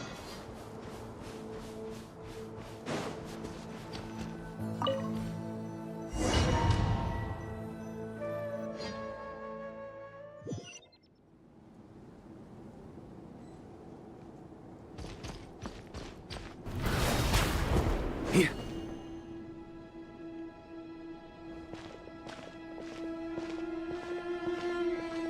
So, this is the Temple of Silence. I've heard the Nagarjanites mention it in passing, but I never imagined it would be this big. It's colossal. I thought the temple moved to the rainforest ages ago. When did they scamper back into the desert? I don't know.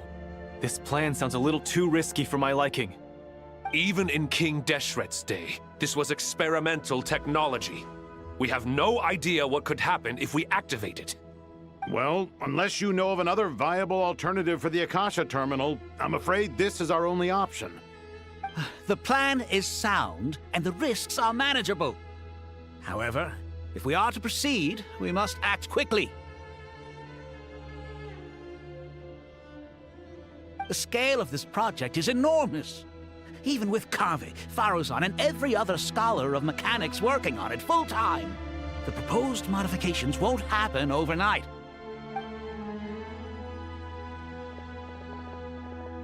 You're back. Everything all right? And who are they? Friends of yours? Pretty much everyone in the Temple of Silence is. This guy's Kave, and the one next to him is Alhaitham. Hello, I'm Jet, and this is Lilupar. Oh, a famous name from the history books. Pleased to meet you. A friend of a friend is a friend of mine, as they say. Who's they? Huh? Do people not say that? Not in the desert. Friends you can trust, but friends of friends? Gotta keep an eye on them. Still, I do trust the Traveler's judgment. I'm sure you're good people. The sandstorms have calmed down. I take it the Gurabad problem is resolved? What did you find?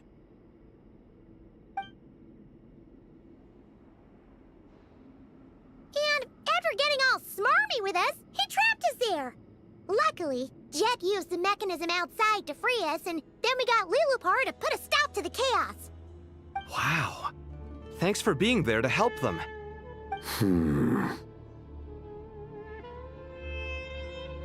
So, this mystery man openly admitted that he was merely a Harbinger subordinate. Yeah? Is there something weird about that?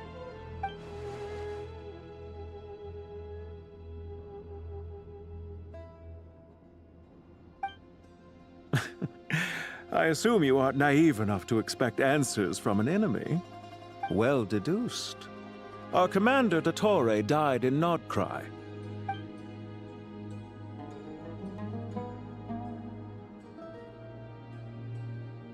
Are you wondering about his true identity? Or do you think there's a big conspiracy behind all this? I wouldn't go as far as to call it a conspiracy. Just the simple fact that having someone to shift the blame on tends to prove useful should trouble come knocking later. The most important thing for now is to solve the immediate problem. Perhaps that man knew you wouldn't have the resources to investigate his background and so didn't put much effort into disguising himself. This is all getting a little cryptic for me. I'll let you guys talk while I take a walk with Lilupar. Jet? Aren't you with the Blazing Beasts? What a coincidence. Didn't expect to run into you here. We're mercs. You can run into us anywhere. Who's this with you? So, did you find the solution you were looking for in the Temple of Silence? You bet we did. This place is incredible. It has everything. So far, we've discussed a plan and verified its feasibility. Building a new system from scratch is out of the question. So our only option is to modify the Akasha using certain resources we hope to find in the mausoleum of King Deshret. According to certain sources in the Temple of Silence, there is a core device in King Deshret's mausoleum known as Aru. Little is known about this device in academic circles, which suggests it was hidden quite effectively. If these sources prove correct, the energy contained within Aru may be sufficient to power our Akasha renovation plan. However, this raises difficult questions regarding technological integration. The sages are still debating it. Yeah, but I'm sure they'll reach a compromise once they've argued it out. The people of the rainforest are always cautious when it comes to desert technology. But times of crisis like this leave us with little choice. Wait, Paimon has a question. Is this the same Aru we've heard of before? It's sealed off, right? Some sort of prison where the Goat King, Ibis King, and Crocodile King are locked up. Well remembered. Yes, that's exactly right. According to our records, Aru was the most brilliant creation King Deshret ever conceived of. Built by divine and mortal artisans working together. It was a miraculous accomplishment, and it lies hidden deep within the king's mausoleum to this day. That being said, what Aru actually does and why it was built, those are deep secrets we are not privy to. Until recently, I wouldn't have been optimistic that the place even exists. The only reason I'm inclined to believe it now is because we heard it from the Ibis King Thoth himself at his temple. The tale of how the 3 retainers of Al-Akhmar were imprisoned in Aru. Paimon totally gets that. When Paimon first heard about it, she thought it sounded pretty unbelievable too. Do you guys still remember that? The Ibis King told us they were trapped in Aru and that they had to answer 3 questions to get out. I think I remember. What causes our rise and fall? What obliterates love and hate? And what determines truth and falsehood? Those were the 3 questions, right? Yeah. If only Nefer were here. She's dealt with the Ibis King before, so she might know more. Oh, Nefer's a friend we met in Notcry. Notcry? Funny. She showed up here earlier. Huh? Yeah. Had another lady with her too. Both said they knew you. They contacted the sages, claiming they might be able to offer some assistance. Really? They came here to help out? Yes, really. It was just before you got back. One of them said she's made Nodcry her home. If she's the person you were talking about, then... Looks like betting on Aru was the right choice. See? They're right over there. Nicole! Nefer! Why, hello! We're here to help.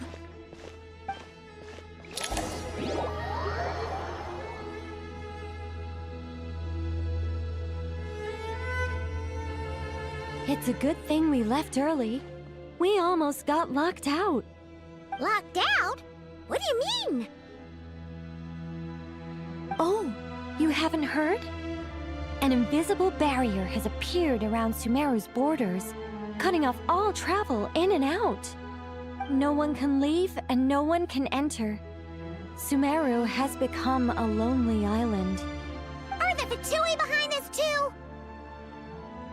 Actually, no. This has nothing to do with them. I suspect it's a defense mechanism within Irminsul itself. Irminsul is the source of Tevat's ley lines, after all, and Sumeru is the nation closest to it. I imagine this function was put in place to seal the entire region off in the event of serious damage, preventing the disaster from spreading to the rest of Tevat. It may have been implemented long ago. But doesn't that mean that the people here won't be able to escape to other nations if the anomaly keeps spreading? Currently, that does appear to be the case, which is precisely why I am here. This is a critical moment for the world, and Sumeru is the eye of the storm. Paimon's surprised you managed to convince her to come back to Sumeru.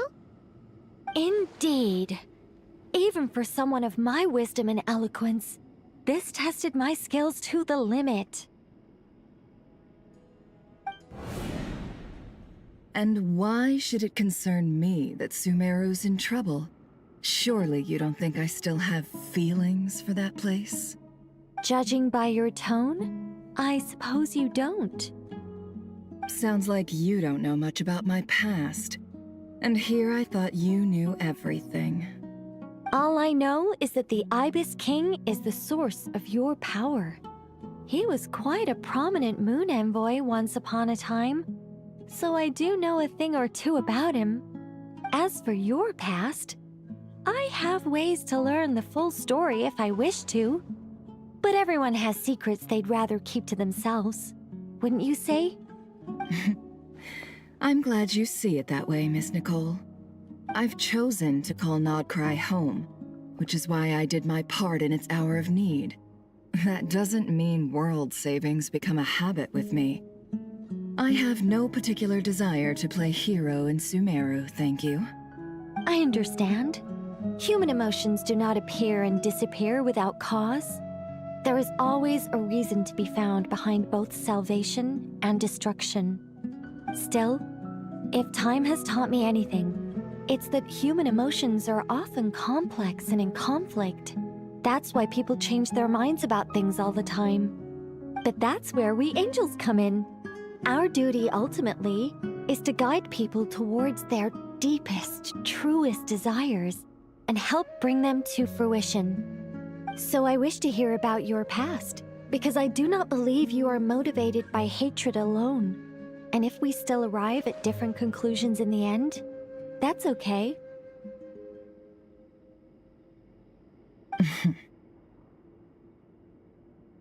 I refuse.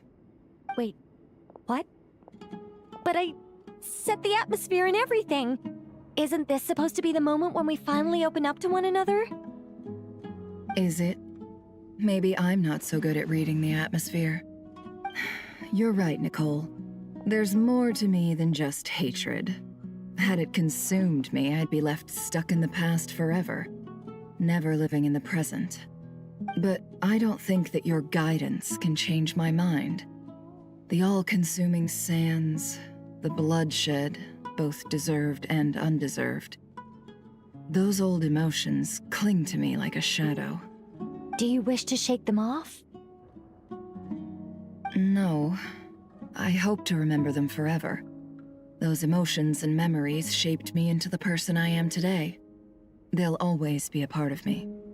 In that case, would you like to hear my perspective, at least? Sure. It's not every day you get to hear an angel's opinion.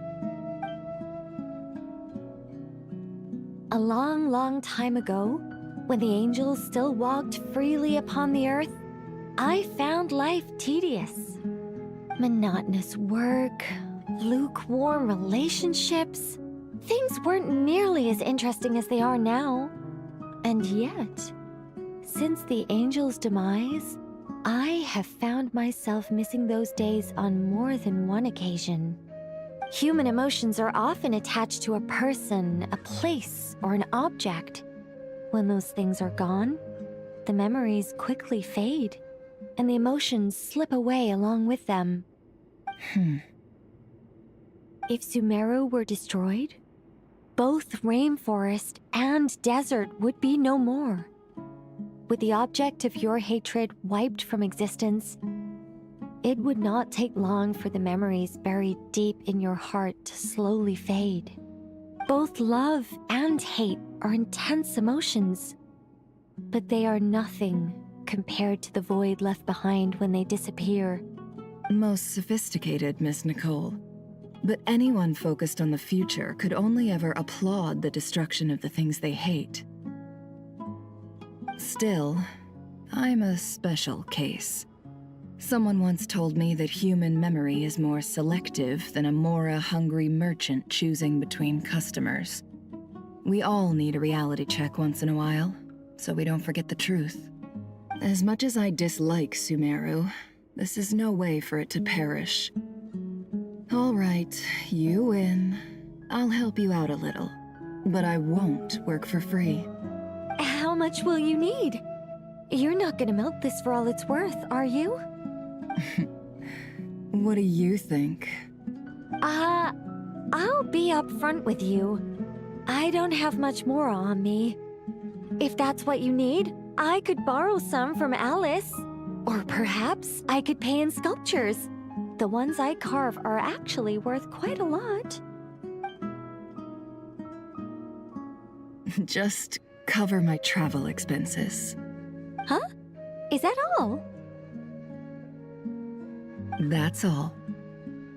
Given all the people I owe favors to, I can just about justify a trip to Sumeru. Yehoda! Here, boss! What do you need? I'm going back to Sumeru for a while. While I'm away, you'll be in charge of the curatorium. Me? I'm in charge? Whoa! Don't worry, boss. You can count on me! And that was how the ingenious Angel Nicole brought you the perfect person for the job in your hour of need. Hip hip hooray! That was far more detailed than necessary. Not lacking in embellishment either. I never thought I'd return. Especially not the desert. But life doesn't always go as planned, I suppose. What's Candace up to? I don't think I've seen her yet. She's still taking care of things in our village. Should be joining us before too long.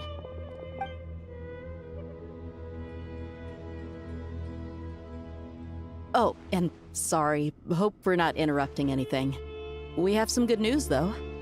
We're planning to go to the mausoleum of King Deshret to look for the legendary Aru, then use it to try and restore the Akasha system.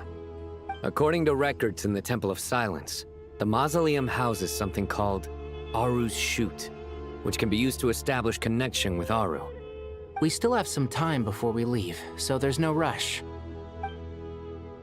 By the way, who are these two new faces? Just call me Nefer. I'm based in Nodcry.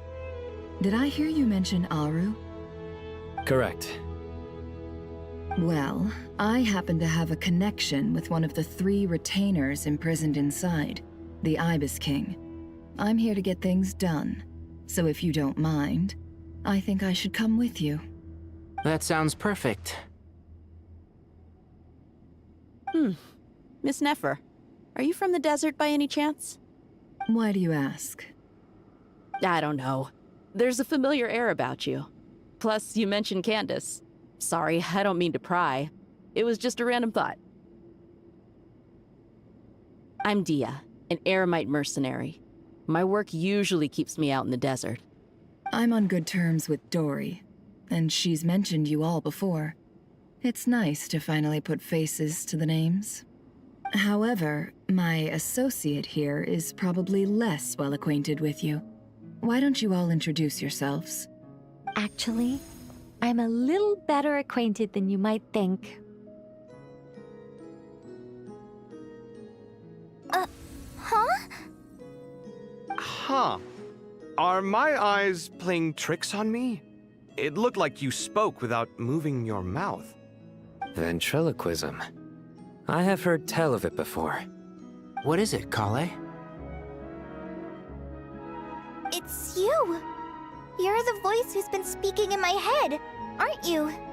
You encouraged me to report my dreams to the Dendro Archon, and got me to recite that magic prayer. Mm-hmm. I have many titles, but let's go with the most pertinent one. I am Nicole Rain, an angel who has lived since ancient times. An angel? Sounds like a big deal, but, what exactly is an angel? Oh, Well, we're a rather long-living race of beings. Not gods, technically, but we can still tell you a lot of stories from ancient history. Yep, and she's also an amazing sculptor. You could say she's a real creative type. Well, ma'am, if both the Traveler and Paimon give you rave reviews, you must be pretty impressive. Oh, please don't call me ma'am. I find it so awkward when people get too formal with me. Just relax and be yourselves. No need to be nervous. Miss Nicole? If it's okay, could I ask you a few questions? Yes, you may. I can see your heart is filled with confusion, and you are desperate for answers. I also know which questions you want to ask me. Why did you dream of Sumeru City in disarray? Why did those verses soothe the Jinn only when recited by you? I can guide you to the truth, but it involves a personal secret of yours. I'd prefer to speak with you alone, if possible.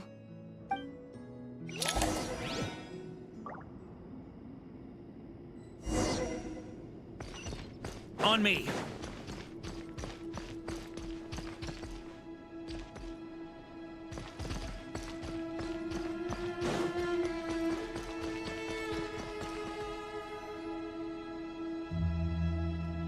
I thought we were going to speak alone. This is a lot more people than I was expecting. What's wrong with it? Even the doctors at Dar al-Shifa allow patients to be accompanied by family members. Well, if Kale doesn't mind her secret being revealed, I have no problem with it. Thanks for being so considerate, Miss Nicole. I don't know what secret you mean, but whatever it is, there's no need for me to hide it from my closest friends. Closest friends? It's so nice to hear that. All right. In that case, I'll get right to it. Kale, are you aware that there are god remains inside your body? I am. When I was young, I got sick with Elazar. Nothing could cure it. The Fatui convinced my mom and dad that they could help, and I was sent to an unfamiliar place. There were a lot of other kids just like me there. This creepy guy injected us with some strange medicine, which I heard contained god remains. I can still remember the pain like it was yesterday. But thanks to the friends who've stuck by me all this time, I've gradually been able to overcome those memories. Anyway, so you're saying that what happened to me has something to do with the god remains they injected me with? Yes. Those were the remains of Nabu Malikata, the goddess of flowers. What? Huh. Fascinating. You don't seem surprised like the rest of us. Why? The possibility crossed my mind when Kale recited the Goddess of Flowers song and calmed the Jinn. You made Paimon jump! What are you doing here, Lilupar? I was merely passing through when I heard the name of the Goddess of Flowers. Be assured that I share your surprise. You, with the hat. Are you certain? I sense no trace of the Lord of Flowers within her. Well, it is a very small fragment.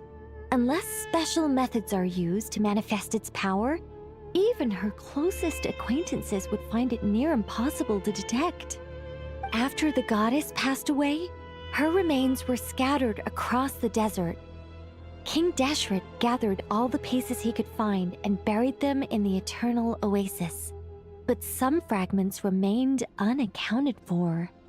Eventually, the Fatui must have found a way to track some of them down. Presumably for use in some experiment. It's not an uncommon occurrence.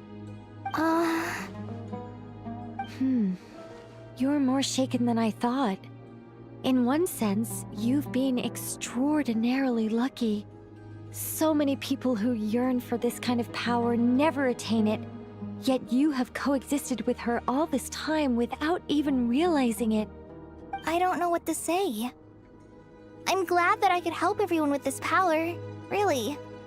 But knowing that a fragment of the Goddess of Flowers is inside my body is... it's a strange feeling. Well, people value their autonomy very highly. Even a well-intentioned intruder can shake one's sense of self. I understand how you feel, Kale. But once you get used to it, you'll find it's nothing to be concerned about. Huh.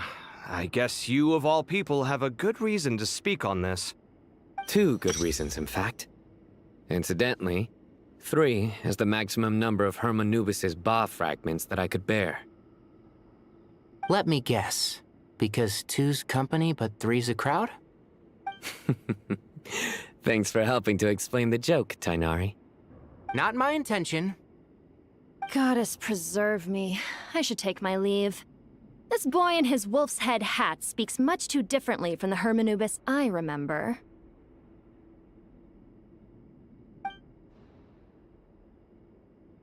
Kale, all I'm trying to say is, no matter how many Hermanubis fragments there are within me, you wouldn't think of me as Hermanubis.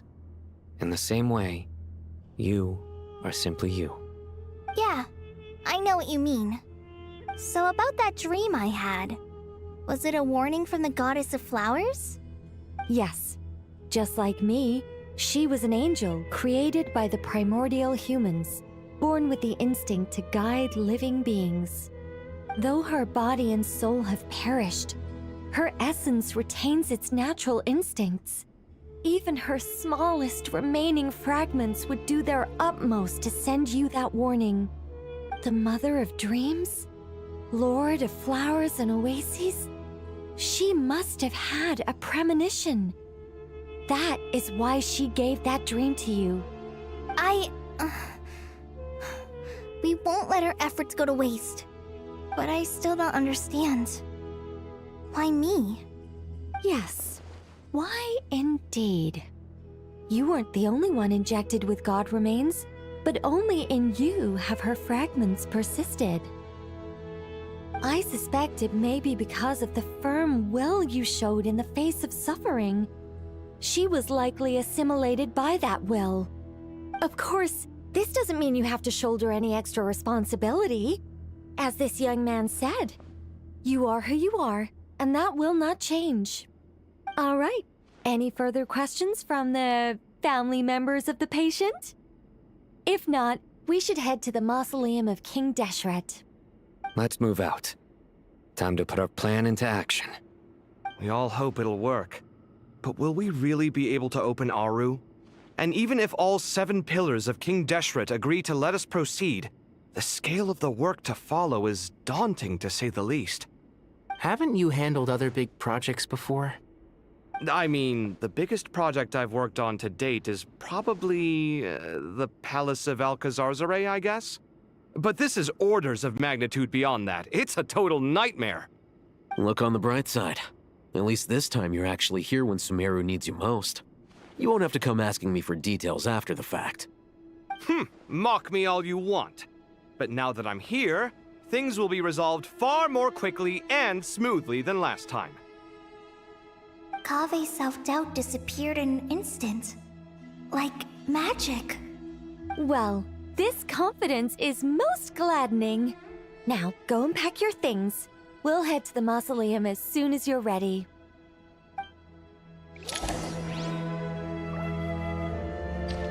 Here. On me.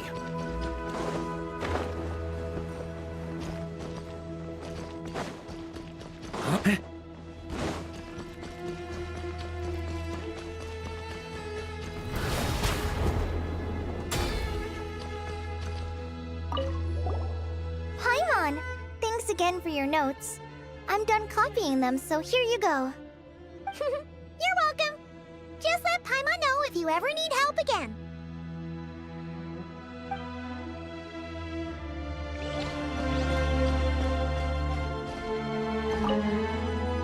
Oh, so many books. More than I could ever read in my life. But I've learned a lot that the textbooks could never teach me. I never realized that people in the distant past thought about some of the same questions we ponder today.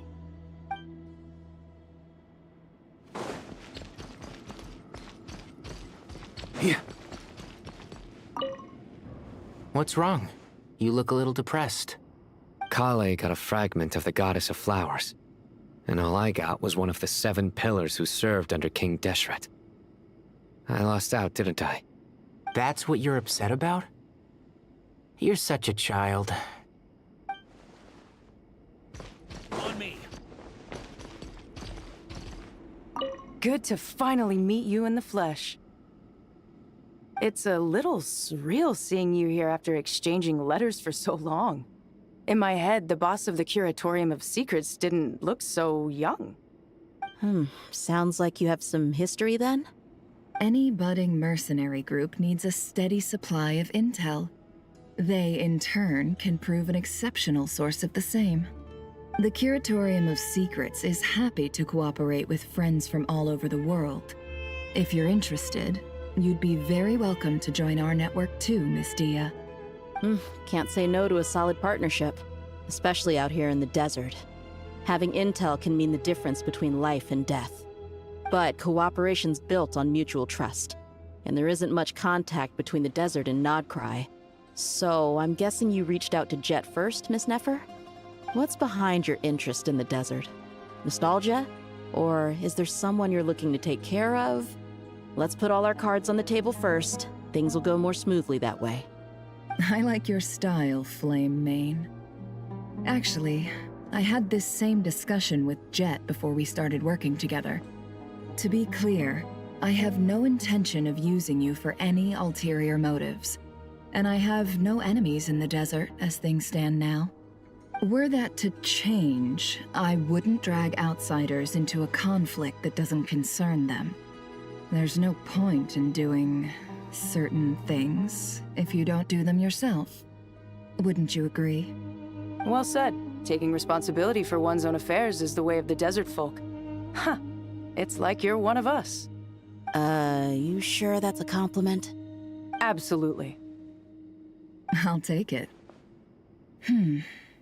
Perhaps we can discuss our cooperation in more detail now? Sure.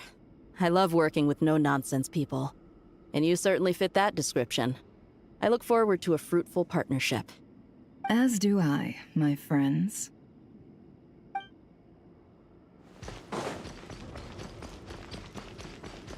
Here.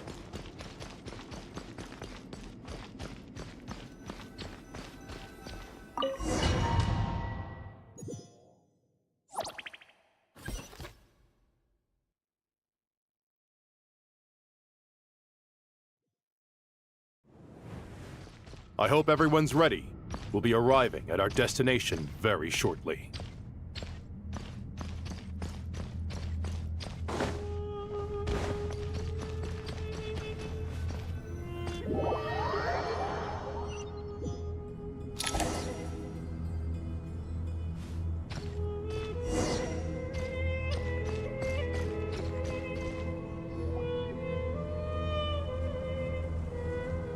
Why, we've not seen so many visitors ever, really. What is this place now, a tourist attraction? Ah, closer inspection reveals many familiar faces. To what do we dusty old fellows owe the honor? Surely you're not just here to chat. You surmise correctly. We are here to carry out a rather enormous project. Ho, enormous, you say? How large, then? Larger than the gaping void in our lives? Why, you've even put a smile on Goatee and Crocco's faces. All this activity is making for quite the special day.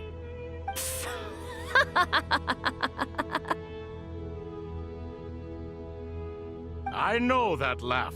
Lilipar? What on earth are you doing here? Oh, this is hilarious. Turns out good things really do come to those who wait. As long as you stay alive long enough. When did you three get locked up in here? And still you act all high and mighty, putting on a show for the younglings. Truly hysterical. Why, you... Yes, I know, no need to shout. You're right, Lilipar. Goatee, Crocco, and I all have the same problem. But didn't King Deshret seal you away? How did you break free, and how did you get in here? Who knows? Perhaps you can ask my master one day, should you ever get the chance. Behold, the executioners of old. Some have turned into fragments residing in human bodies, and others are imprisoned eternally, leaving not a single shard behind. It's almost tragic, watching lowly prisoners like you act all self-important. Curiosity gnaws at you, doesn't it? Your interest in the outside world threatens to burst you at the seams.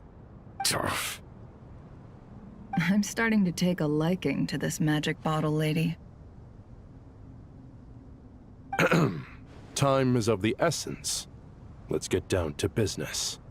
We come to you, O three ancient lords, to request your assistance on behalf of the Academia.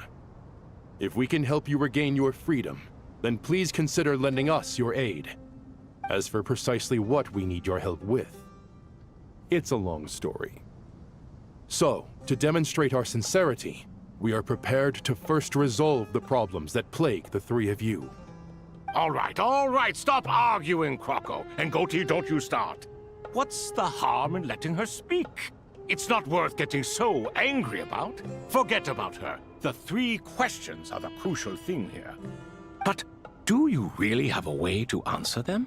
You once answered the final question, Nefer, but the seal did not open. Unless, with the passage of time, you have found a new answer? You could say so. When you first asked me what determines truth and falsehood, my answer was a liar's soul. Liars are the best at seeing through the falsehoods of the world. But if you want them to tell you the truth, you have to reach their soul. I think that makes sense.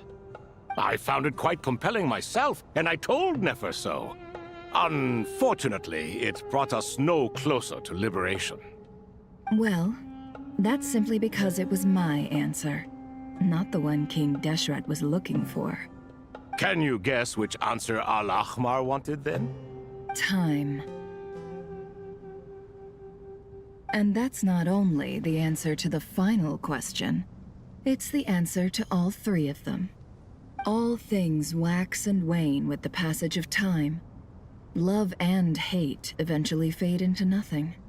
Current affairs are always fraught with conflict and controversy. Only time can distinguish between right and wrong. You once described King Deshret as a proud man. I'd say that the prouder someone is, the more inclined they are to believe that only time is qualified to be their judge. Time. Well. Indeed. Perhaps in building Aru, our king was in fact attempting to reverse time, to bring love and hate, right and wrong, the rise and fall of all things back to their point of origin.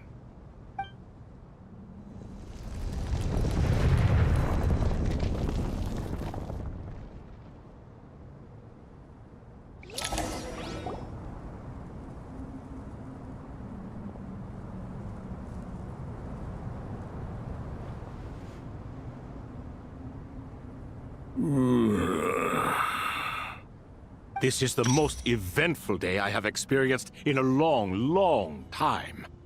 You have my sincere gratitude. Are those 3 of the 7 pillars? Turns out the statues were quite faithful to the source. You three seem to be in good spirits. Prison can help a person grow and learn to cherish what they have. Nevertheless, after everything you've done for me, I sincerely hope you never have to experience it for yourself. Hello, Nefer. It's good to see you, Thoth the Ibis King. Nice. Definitely puts my mind at ease, seeing you two getting along so well. Should we maybe introduce ourselves, or... Sure. I'm Sethos, the current leader of the Temple of Silence. This is General Mahamatra Sino, and this is the former Spantamat sage, Cyrus. But I'm guessing none of that means a whole lot to you. Everything is equally new to us, in truth. We've been gone from this mortal world for longer than you can imagine. Let's hold off on the introductions for now. We can always ask Nefer about you later. It'll give me something to talk about with my chosen disciple. You're like a helpless parrot. Gods and people of yore are not necessarily welcome in today's world. Self-awareness is one of my finest qualities. I thought I ought to share its fruits with you two. Is that so? Well, I think we'll take it in stride, just as we did with the 3 questions. Let's not forget, it was my persistence that won you both your freedom. Fair point. I have to applaud your persistence. And I must praise you for your wisdom. Now, state your wishes, young ones. I'm sorry? Why, your tremendous accomplishments deserve a reward, do they not? You must let us do something for you in return. General Mahamatra, what do you think? I won't beat around the bush. Sumeru is facing a crisis the likes of which have never been seen before. And we need your help. Every calamity throughout the ages has been connected to us in one way or another, whether we were its cause or consequence. Whatever is wrong with Irminsul, it severely affected the Dendro Archon.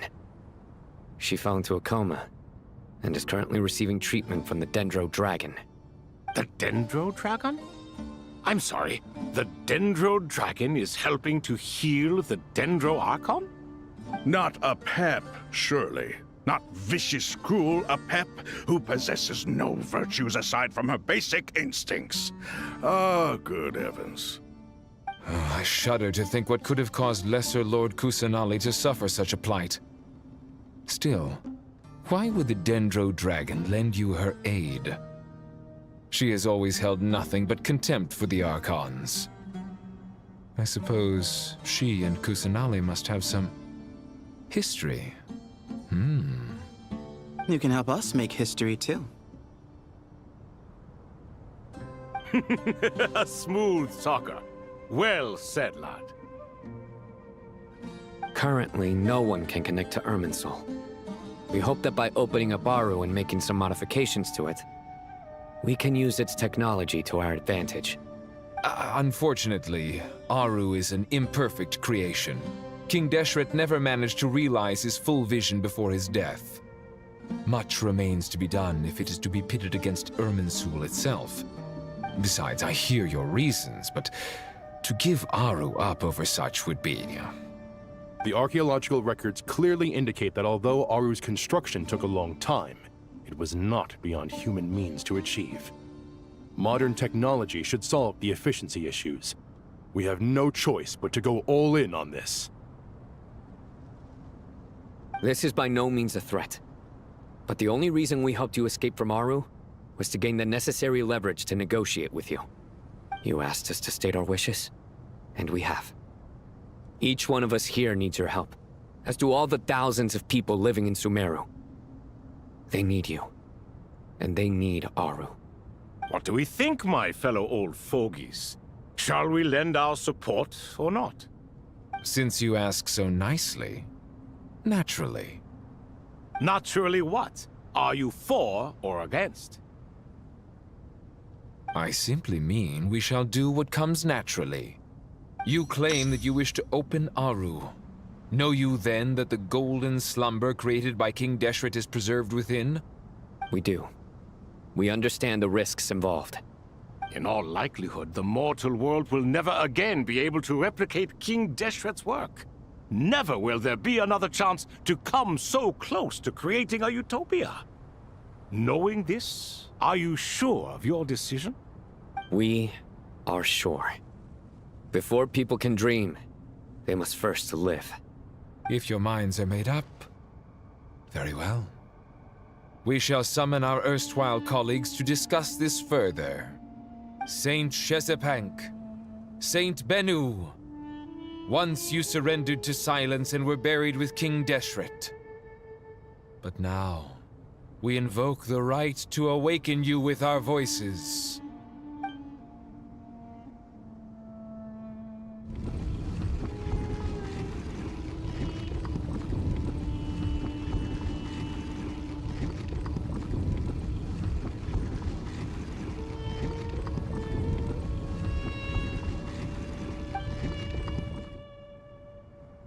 Saint Bennu, responding to your call. 3 kings detected. Initiating autonomous will. Saint Shezbank, responding to your call. 3 kings detected. Initiating autonomous will.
Ah, Lord Herreshoff.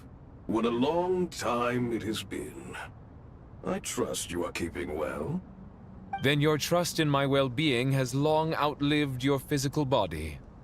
You have always opened with that same phrase, in life, death, and now even beyond. Al-Akhmar is long gone. What is the reason for this meeting? You're awake? Good. We are voting on whether to give the people of present-day Sumeru access to Aru and permit them to perform technological renovations. You have the right to support or oppose the motion. Aru is the pride of Al-Akhmar. Opening Aru requires the unanimous consent of the Seven Pillars. I hope you have a convincing reason to present to us. Sumeru is currently in the midst of a major calamity. Let us not forget that while Al-Akhmar was a stern ruler, he was also a teacher of wisdom. A god without his people shall cease to exist, and King Deshret's greatest wish was to provide protection for his people.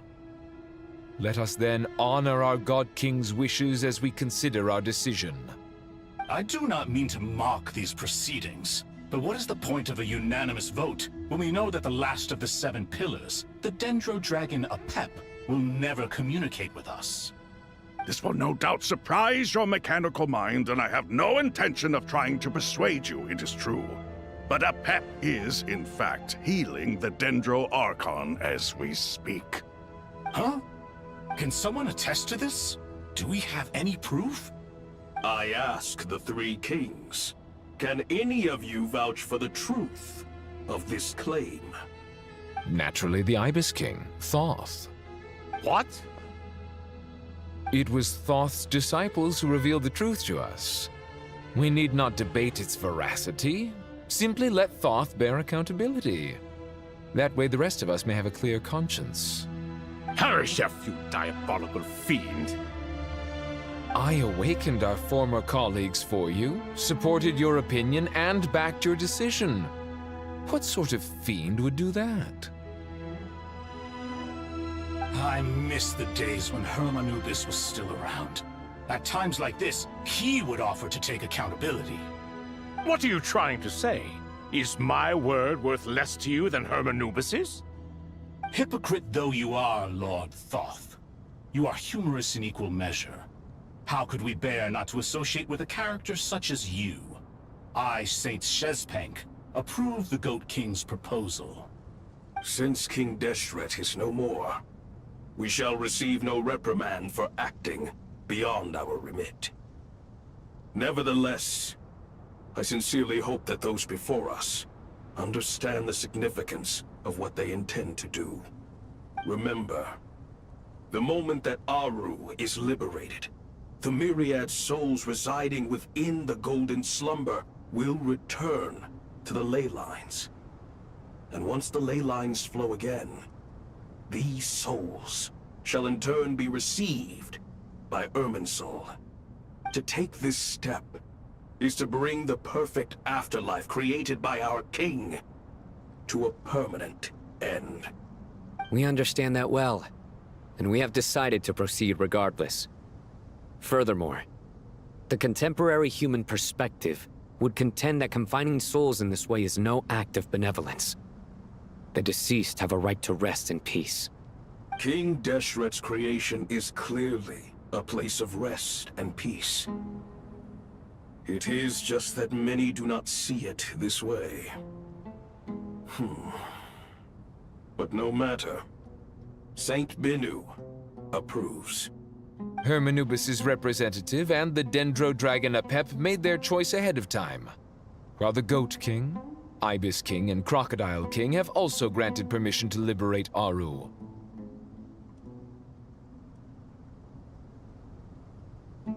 By the grace of His Majesty, guided by his wisdom and will, let the gates of Aru be reopened.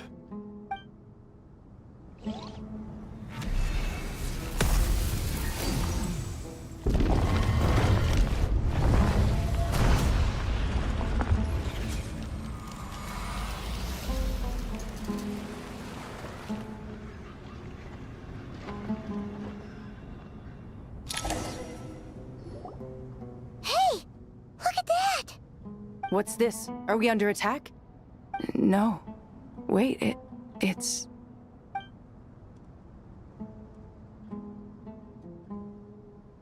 Here you are.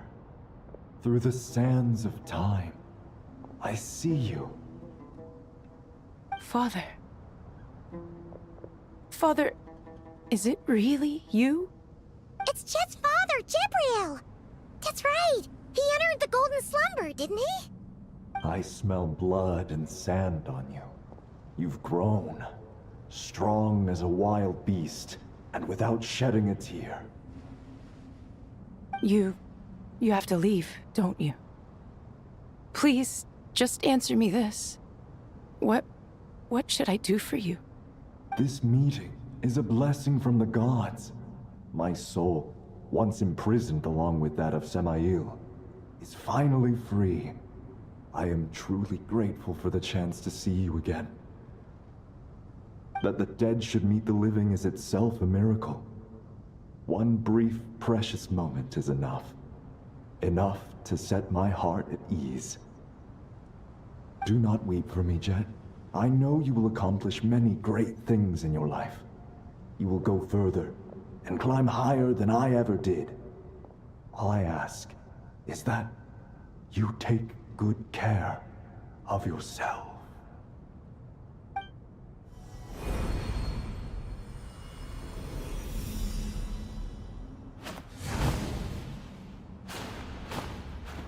Father!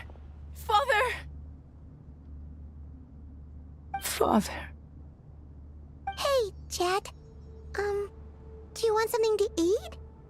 Maybe it'll help you feel better. I'm fine. Thanks, Paimon. It was just a little sudden. The chance to see my father again meant the world to me. He was trapped in the Golden Slumber for our sake. And now, after all this time, he can finally rest in peace. I'm glad. It's a huge relief. You've grown strong, Jet. More than enough to fend for yourself. Yeah. I'll leave the past in my memory where it belongs. My family, the good times and the bad. Goodbye, Father.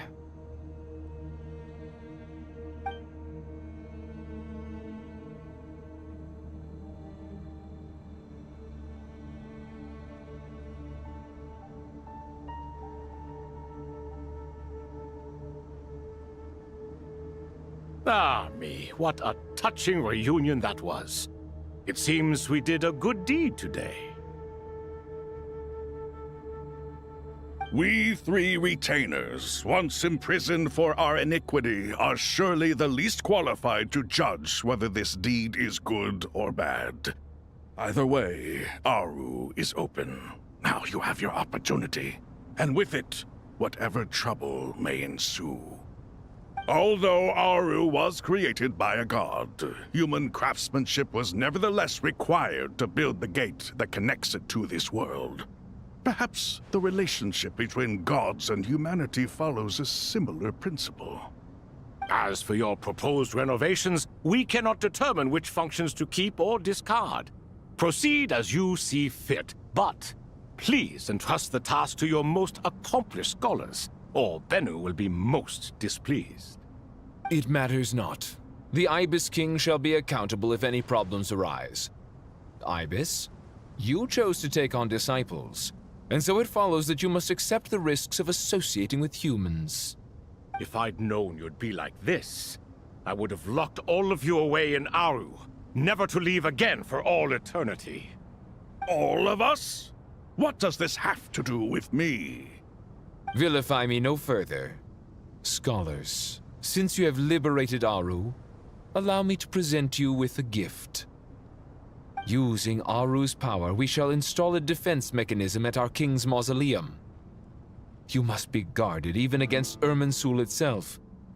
This shall afford you some convenience. Unseen and unheard. From this moment forth, none may by sight or hearing perceive anything said or done within the mausoleum. Amazing. And all this is achieved just with the power of Aru? With technology from the heavens, the possibilities are endless. Just because King Deshret did not use it for this purpose does not mean that it cannot be done. So, marvel away. This is the reward you have earned. All right. Well, that resolves the issue of confidentiality. What about the technical side? Do we have the manpower? Why, yes. I've already contacted them. They'll be here soon.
You must be the ones tasked by the Academia with renovating Aru?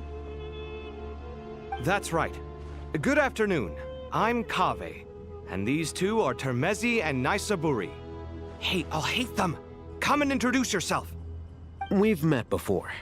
This is Thoth, the Ibis King, and everyone knows these two. Afternoon, gentlemen. I've only ever seen these two in murals! Ah, the paintings in the temple. They show us chatting, playing cards, playing chess. Precisely the activities we most enjoy, funnily enough. No, only you enjoy playing chess. We were just humoring you. I wouldn't go that far. Back to the matter at hand. A preliminary assessment by the Academia indicates that this project requires expertise in various disciplines, including the deciphering of ancient texts, mechanical engineering, the restoration of ancient ruins, and elemental theory. The most capable minds in their respective fields are here before you. If there are no objections, we'd like to begin our work. The artisans who built Aru for Al-Ahmar gave their very lives to create this splendid work. Follow their example by giving your utmost devotion to this project. I didn't know that. We'll do our best, of course, but we certainly won't be sacrificing our lives. Such brazen words. Humans these days are a far cry from their ancestors. What little respect you show for King Deshret. No, that's not what he meant. Please, don't mind him. He shares your sentiments, just not your, penchant for hyperbole. Assuming that's what you were going for? I just think it's important to manage expectations. Forgive my lack of courtesy, but we simply can't sacrifice our lives to the gods on completion of the project like people in the legends of old. Here's a first draft of the project proposal for your perusal. Please let us know if you have any requests. Normally, I'd have made it look a lot more visually appealing, but we were really pressed for time on this occasion. I hope you'll forgive me if it's a little rough around the edges. Naturally. If my fellow ministers deem this meager display of respect sufficient, I suppose I can consider agreeing to their proposal. Why are you so preoccupied with the ostentatious displays of respect to Al-Ahmar? We should be trying to make things easy for them. You never know. We might have to rely on these young people to look after us in our old age. Exactly. This is Aru's mainframe. Be reminded to use it with great caution. We certainly will. Thank you for your assistance. You may attempt to lay out punishment should you so desire, though I'm afraid it would be futile. You and I both know that certain components of Aru can only be operated by humans. King Deshret always believed in humanity. Still, the reason that Aru's modules are designed that way is not so much because he trusted them, but more because he was wary of you. Is that true? No wonder human artisans helped to build Aru then. He actually required human assistance to create his greatest work. Naturally. Have you noticed that the Goat King keeps giving superficial responses?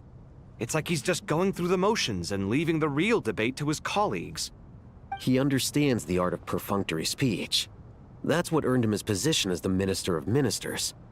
It seems the rumors about King Deshret being a poor judge of character are baseless after all.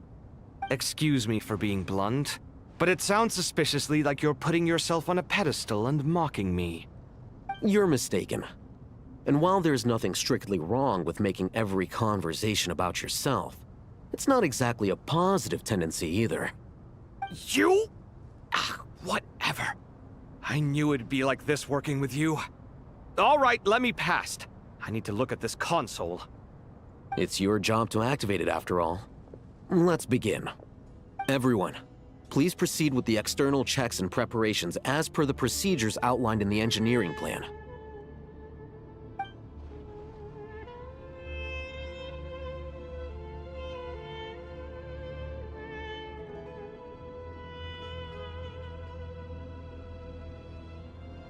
Hello there, youngsters. Whoa, the Ibis King came to life.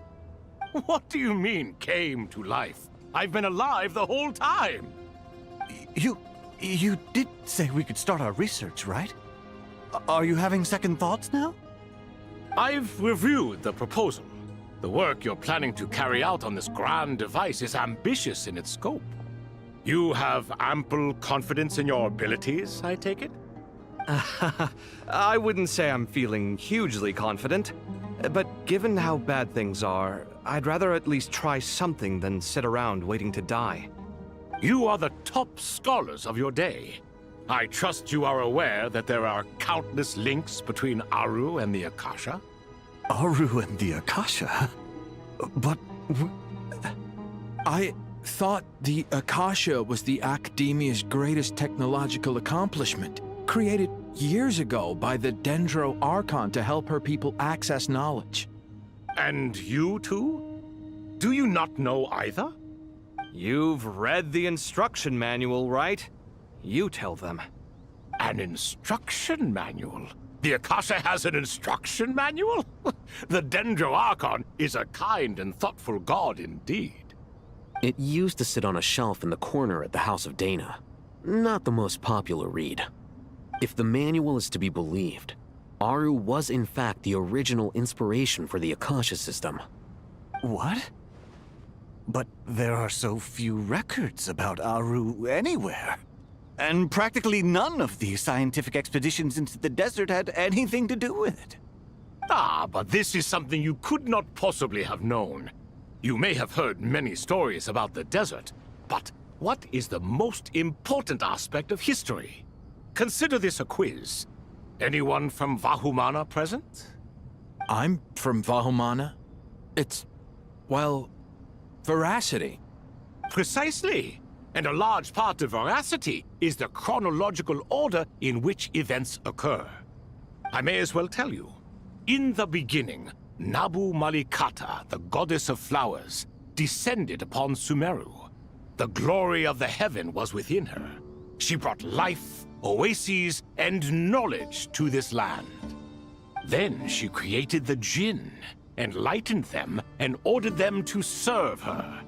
2 other gods also walked upon this land where wisdom flowed in abundance, and the 3 met beneath the great green trees. It was the first and greatest alliance. We should speak with reverence of this covenant between the 3, which transcended both time and life. For they promised that in Sumeru, wisdom would be shared with all. All the great changes in Sumeru's history began with the goddess of flowers. For King Deshret's sake, she pried into the secrets of Celestia, and for this was burned to ashes by the flames of wrath. So grieved was King Deshret by her passing that he lost all interest in state affairs and devoted himself instead to the knowledge that she had brought back. It was after learning of the technology from that floating island in the sky that he first conceived of Aru. And so, the Akasha was inspired by Aru, while the basis for Aru itself came from Celestia's technology. Well, if the 2 share a common technological origin, then connecting one system to the other is an entirely feasible idea. Unbelievable. Have you no reverence at all for celestial technology? No, I do, but there's no time for that. The schedule is too tight. Blame it on the deadline. Perhaps you could try coming up with our cutoff dates. You know what it's like having to turn around 5 different drafts in one day? I wouldn't wish it on my worst enemy. Yeah, also, Sir Ibis King, you don't plan on getting directly involved at all, do you? Yes, well, you strike us more as having come to give a popular science lecture. Or, wait, does this count as more of a first-hand witness statement? Neither. Anyway, this sounds like far too much work for me. Still, if Aru is so powerful, why didn't King Deshret use it for more ambitious ends? Because it was never fully completed.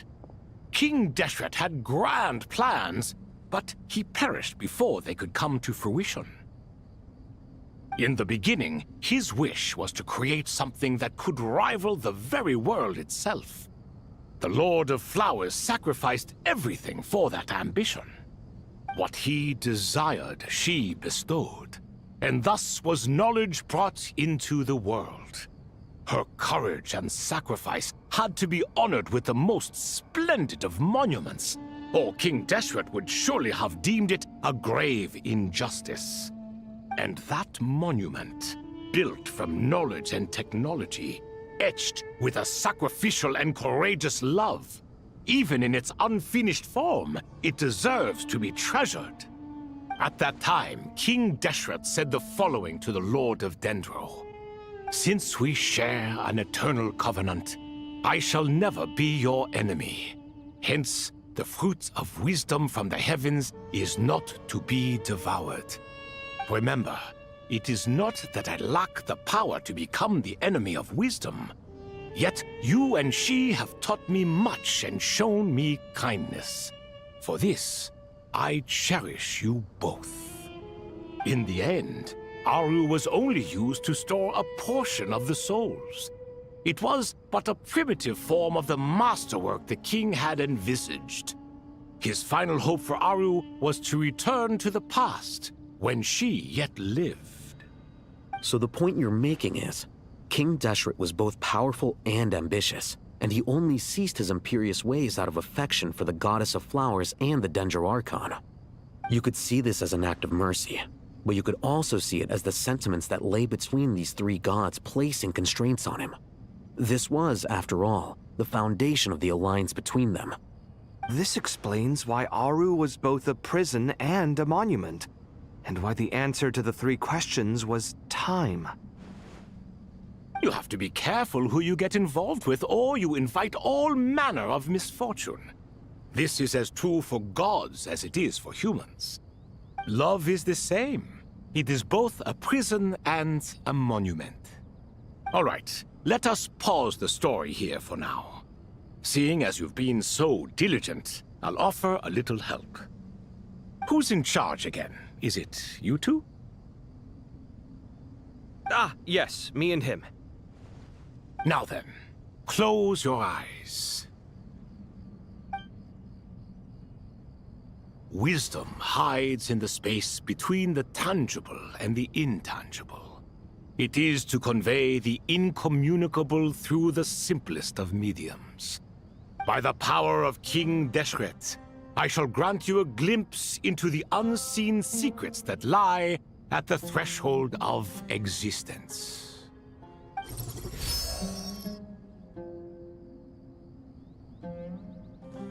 Where did this come from? Is it a new mechanism? It looks more like some form of externalized information. You've rendered it visible? Just as the Akasha allows you to access a greater range of knowledge, the power of our king permits one to perceive ingenuities that do not belong to this world. This is no ordinary mechanism. It reflects the internal structure of Aru.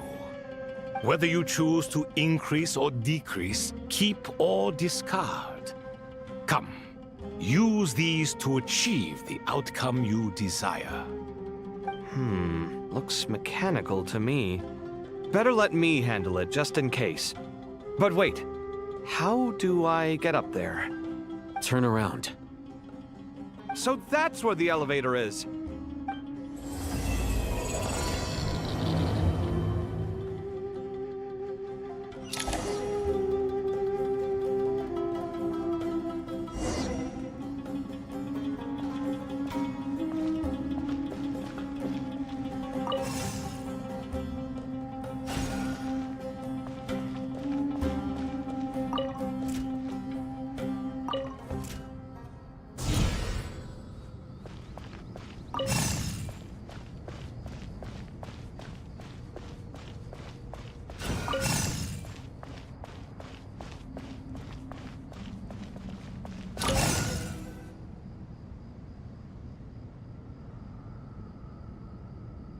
Obelisks were used to record important information in the ancient desert civilization. Hey, Alhaitham, there's some writing here I'll need you to decipher. I've sent it to your screen. Do you see it? Got it. It's a little blurry, but I should manage. Take a look and tell me what it says. Oh, and I'll send any other similar text directly to you from now on. Let's start with this one. It's a variant of an older script. Herein lie verses written for the Yellow Sands. Looks like cultural information from the age of King Deshret. If so, I suggest you delete it. Words thrown together merely for fun. I had no idea Aru kept a record of this. Well, as long as you're certain that this is strictly private information, that's fine. It is unimportant. All right, well, I guess I'll start now.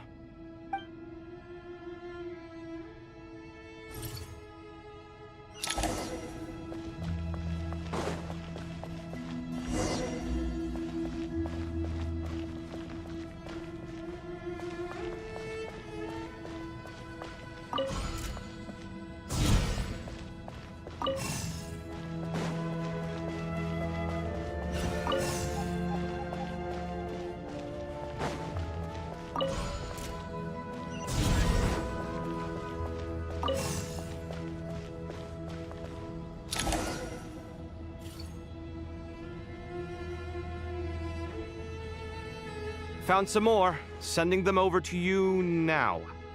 These are all reports about the Gurubad conflict. Can we delete them? I'd say so. Most of this information has already been archived anyway. What if there are details in there that Vahumana missed? What are we supposed to do if they come after us in the future? They'll just have to live with it. If we don't resolve these issues now, there won't even be an academia in the future, let alone a Vahumana Darshan. Yeah, you're right. Okay, done. There's some other similar monuments nearby. I'll check them out.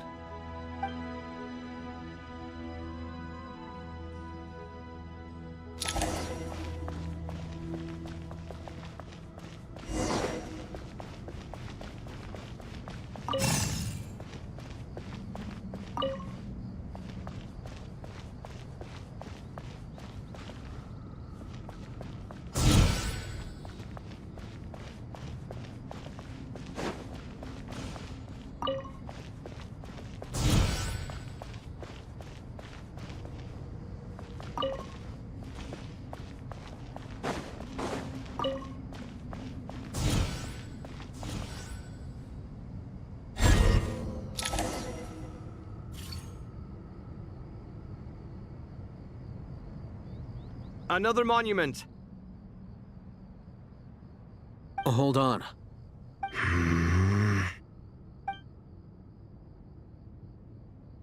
You're still reading it?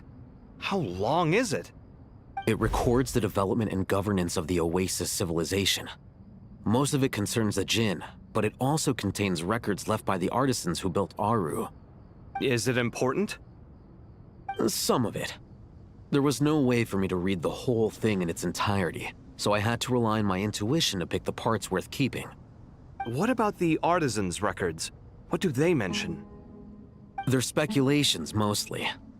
For instance, they were wondering how to protect themselves if King Deshret decided to silence them after the construction of Aru was complete.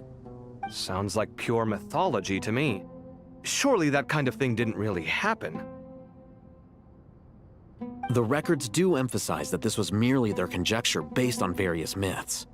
Still, the artisans did leave details of their plans to survive, including blueprints for their escape route.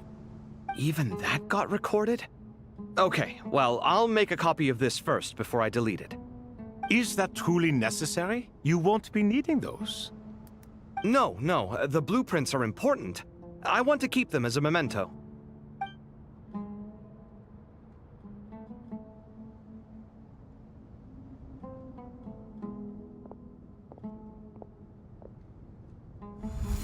I think that should just about do it. It meets the requirements of the contingency plans, so we should be good. I gotta say, It's the strangest feeling, this cross between reality and the intangible. It's like drifting between life and death, or in and out of a dream, using my own hands to manipulate illusions that are forever out of reach. Chasing dreams in the most literal sense. Definitely a novel experience. What happens if my spirit just floats away?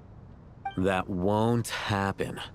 Anyway, I wouldn't celebrate just yet if I were you. There's likely to be a phase 2 of this project. All right. I'd better keep my wits about me then.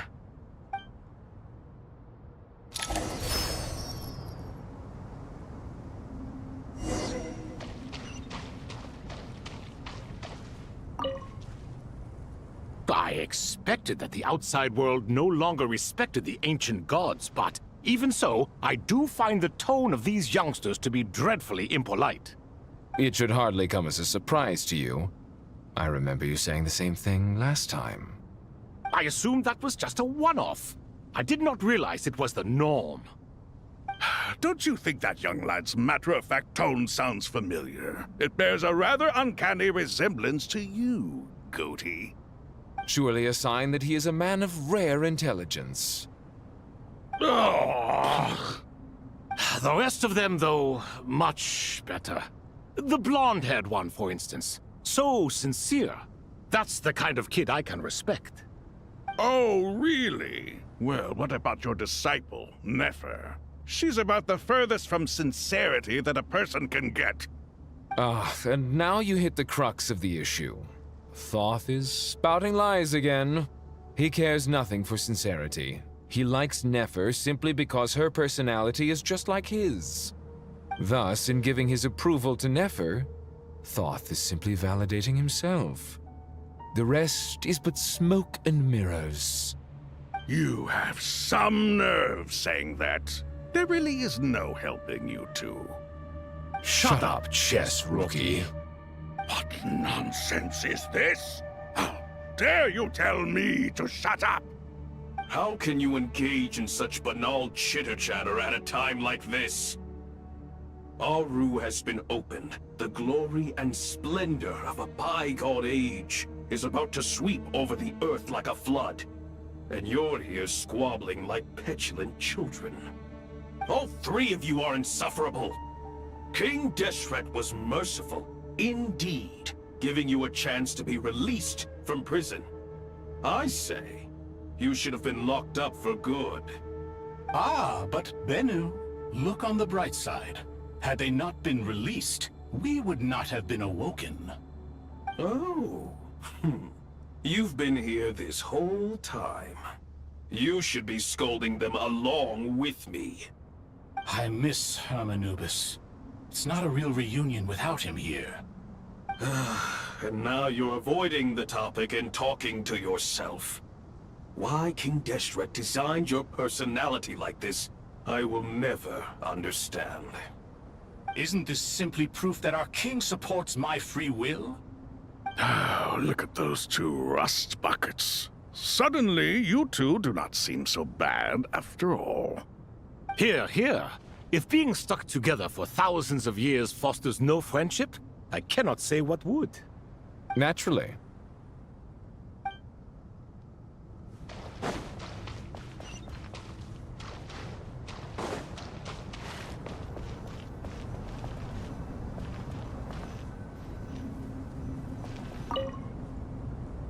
How's it going? Are things progressing smoothly? Well enough, I suppose. You know how it is. The work itself is only half the problem. The other half is having to work with Al-Haytham. I'm sure the feeling is mutual. Honestly, though, I thought you two had already worked things out. As if. Turns out working closely together is the best way to expose any tensions lurking beneath the surface. Besides, I just think that some people never change. Agreed. Case in point, you didn't make sure I was out of earshot before you started complaining about me. Old habits die hard. Actually, this is for your own good. Maybe if you spend a little more time listening to what other people have to say, you might actually realize that you're the problem. Naivete is another old habit of yours. I had assumed that you both volunteered for this project, like us forest rangers. But now I'm getting the sense that wasn't the case. Definitely not. We were assigned to it by Lesser Lord Kusanali and Nephis. As much as I'd love to be doing normal work for normal clients, these Titan projects are all that's on offer right now. Though I'm sure they wouldn't be roping us in if they had any better options. Just goes to show how short-staffed the academia really is. I'm sure you've prepared yourself mentally, but I still feel the need to advise you to lower your expectations. It might make the process of working together a little less intolerable. I know! Same to you! But if you already understood that, you should also know not to say the quiet part out loud. Why don't you come help me with my forest patrols? Might help you avoid any further disagreements. Good suggestion, but unfortunately, differences of opinion will always exist. Changing the nature of the work won't get rid of them. For once, I actually agree. There is zero chance of us ever resolving our differences. Zero! But even so, the work must be done. Care for some coffee? I'm glad to see you making progress. Don't act so smug! It'd be nice if you made some too! I feel like even I've made some progress today. In the past, I never would have dared to try and mediate a conflict between you two while you're both right there in front of me. Apologizing probably makes it sound like I'm in the wrong, but... I'm sorry. I was just kidding. Truth be told, I don't have any work to do at the moment, so I'm just here to kill some time. How's Kale? She's studying with Nicole. I'm not sure how she's getting along, but she seems to be in good spirits at least. I wouldn't worry. Angelic affairs are probably above your pay grade anyway. I know what you mean, but Sino and I are still a little concerned for her. He said he'd go keep Kale company after he's finished training the mercenaries. I'm planning to join them myself shortly. Kale will be okay. Have faith in her. Even we can see how much more confident and outgoing she's become in these past few years. Thanks to you and Sino being there for her and providing guidance every step of the way, she can finally stand on her own 2 feet. On her own 2 feet? Does it feel bittersweet? Watching the younger generation grow up and move on? No, not yet, at least. I was just thinking, I wish there was more I could do for everyone. She'll be fine. Yeah, she will. Just try to relax.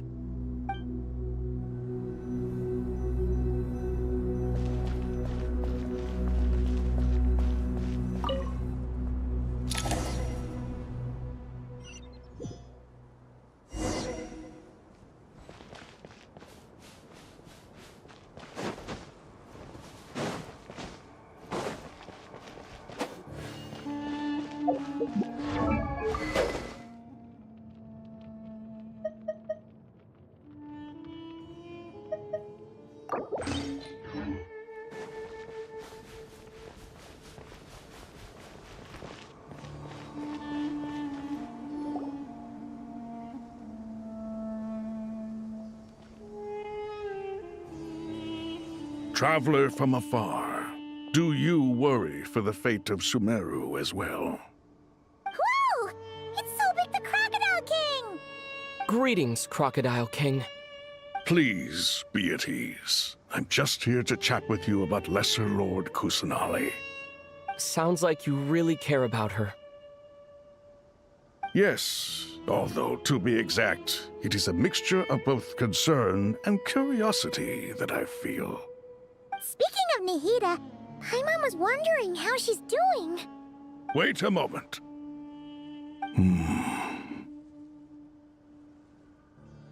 What is it? I tried calling out to Apep, but there was no response. This can only mean that she is focusing all her energy on taking care of Lesser Lord Kusanali.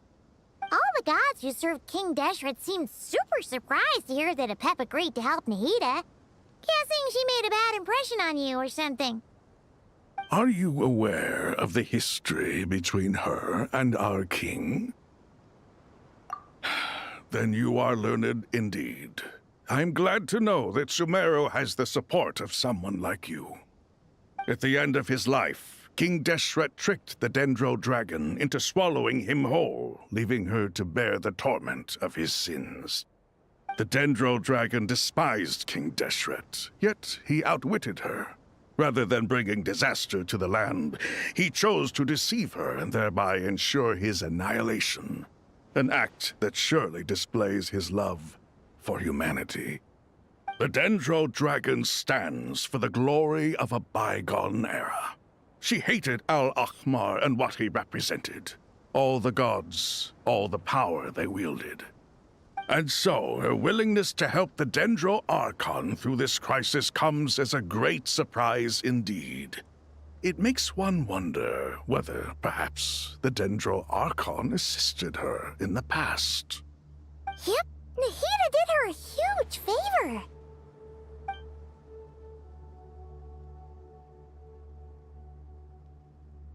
So Lesser Lord Kusanali put an end to the Dendro Dragon's many long years of torment. As much as she loathes the Seven, Apep knows kindness when she sees it.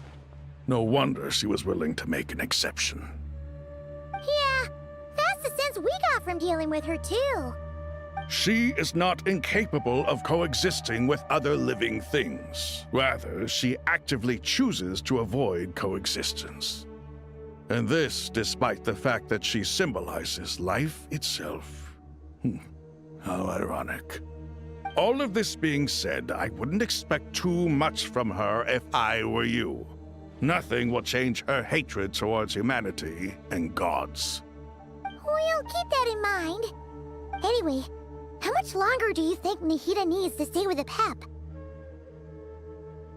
For all we know, the Fatui might still be in the desert. Just to be on the safe side, why don't we grab anyone who isn't busy right now and go look for her? I'm alright, Paimon.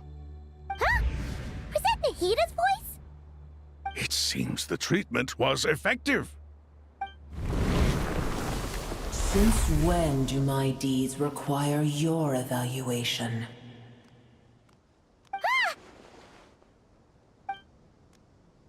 Here will do just fine. I had no intention of taking you any further. One ought not expect greater generosity than they have earned. You always hide your kindness away like an oasis within a sandstorm.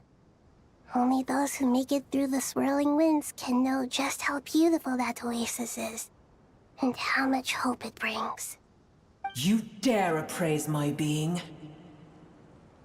No, I'm expressing my gratitude.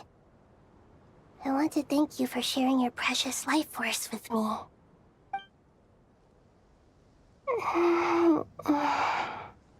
Awake already? You are more resilient than I thought. Pep. I feel much better. Thank you. Gods and their gratitude mean little to me. I would rather you give me your assurance that the situation with Irminsul and Sumeru's ley lines will be competently managed. If I suffer any ill effects from the ley lines, you, as the god of this land, will be held responsible. And you would not enjoy being held to account by me.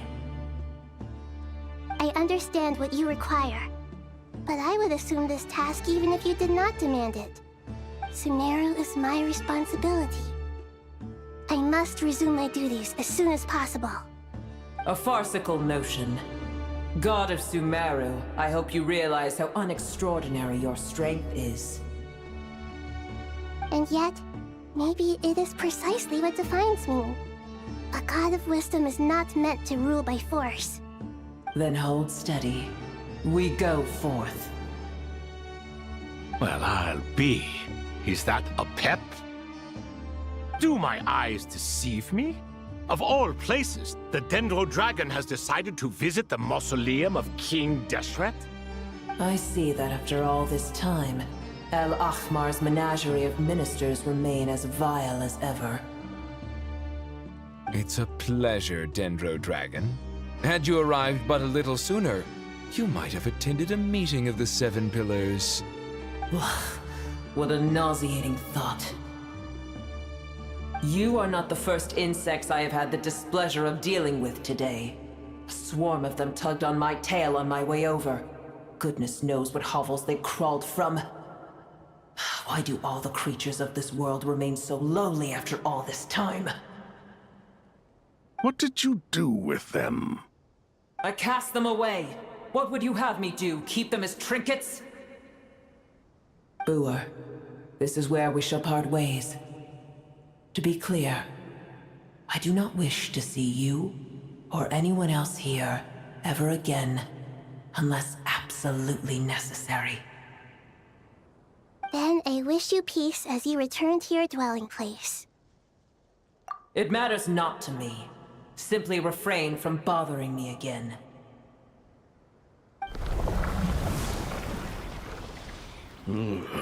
A force to be reckoned with. At times like this, I feel glad that she has no interest in any of this. Hold on, just hold on, okay? We're almost there. We made it. Huh? Wait, that voice! It's... Uh-oh, I'm gonna fall!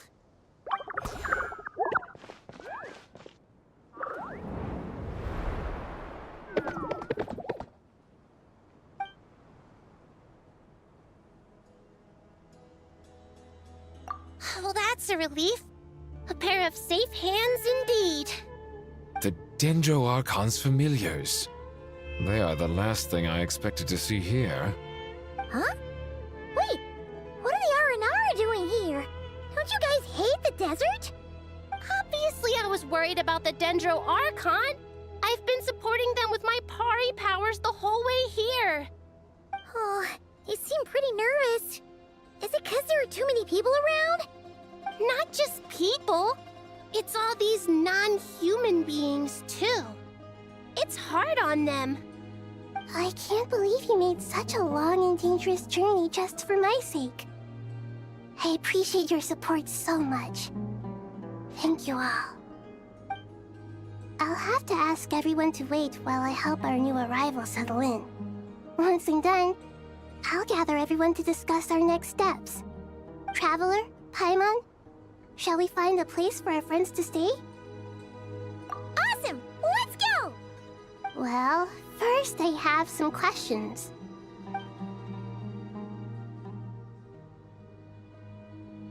Okay, I think that covers everything. Thank you. We can get going now.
Hello, everyone.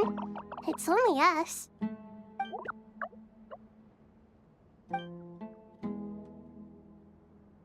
It must be very tough for you coming all the way out here, especially since you don't like the Voluka.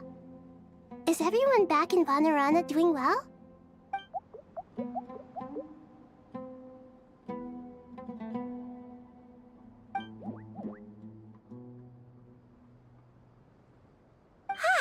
Everyone's here. Good.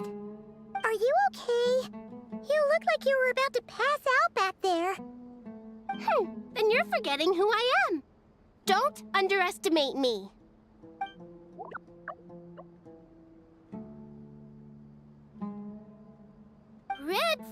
Oh, excuse me! Are you comparing me to Paimon?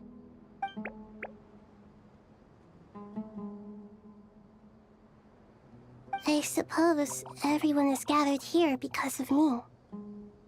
As we can see, the situation is critical, and everyone is very busy with their various tasks, so...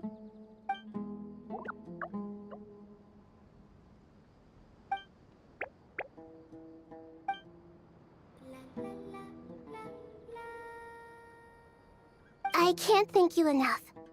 Right now, we're focused on restructuring Aru, processing excess information, and helping restore everyone's confidence. I'm sure you'll find it all very straightforward. I can help too. Just let me know where I'm needed.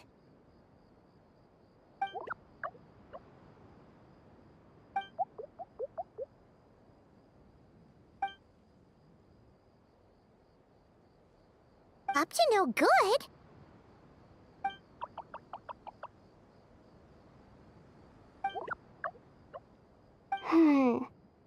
That definitely sounds suspicious. Traveler, Paimon, I have other work to attend to here that needs to take priority. Could I trouble you to investigate the situation Arabalika spoke of? No problem. Leave it to us. Thank you. I'm counting on you.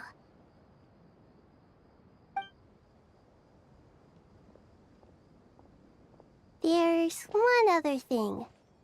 If you are to work alongside the people of Sumeru, you will need to make yourselves visible to them. Is that acceptable to everyone?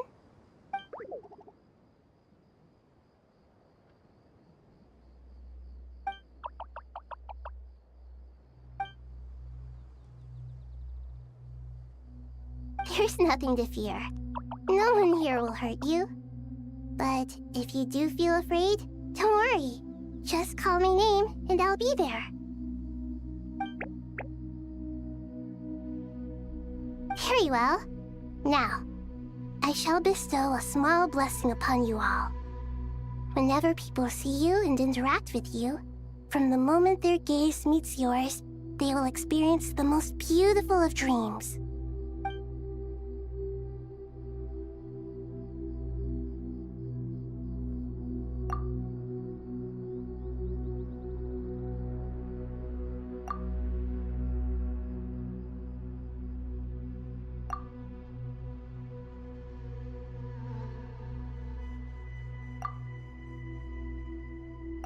Do not fear. We will face it together. This too shall pass.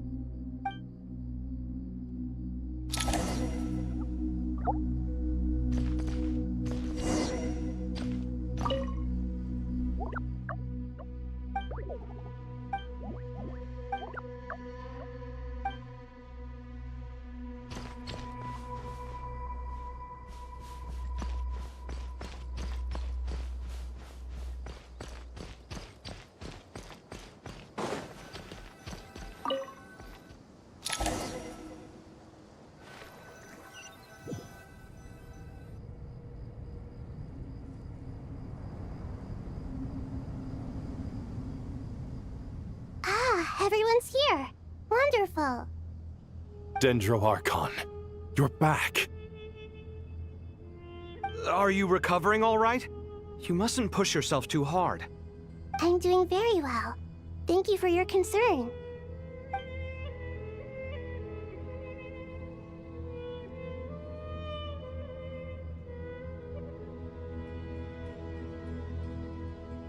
I see.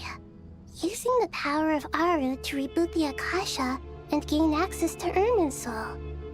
It's a sound plan, although... I regret to be the bearer of bad news, but with the state that Irminsul is currently in, it's impossible to access via traditional means. Even the Akasha won't change that. Alas, we had feared this may be the case. And what about non-traditional means? Non-traditional means? Are you saying... Desperate times call for new measures.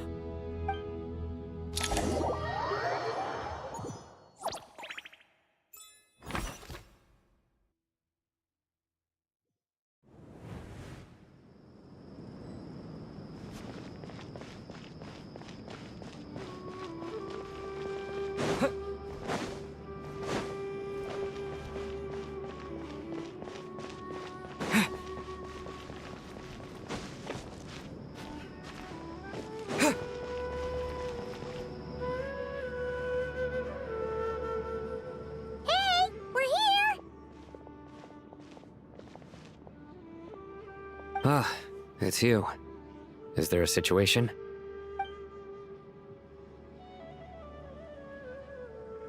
The Aranara have good intuition when it comes to people. In other words, there may well be a traitor among us.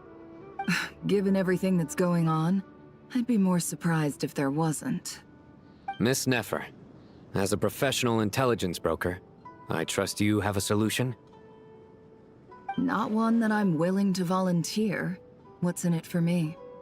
Let's say I'll treat this as a pilot project aimed at expanding your intelligence operations. Whatever business you're in, an avenue to demonstrate your abilities could never hurt. I like the sound of that. Glad we're on the same page. Given that you rarely set foot in Sumeru, practically no one at Caravan Rebot knows who you are. I take it you've read the files on everyone in the area? Yes. I also skimmed the list of evacuees, and am more or less up to date on where everyone stands. Any initial suspects? Limiting the scopes to males whose recent activity could be viewed as suspicious. I've identified 3 names. The Aranara saw 2 people talking, but currently we only have 1 suspect. The other person was probably just a messenger, and in all likelihood has already left Caravan Rebot. Everyone is heading for the desert per the evacuation order. Anyone willing to turn back at this stage is almost certainly with the Fatui. There's no way it was a spur-of-the-moment decision to act at a time like this. This spy must have been planted long ago. We need to smoke him out from wherever he's hiding. Sounds like you have the beginnings of a plan.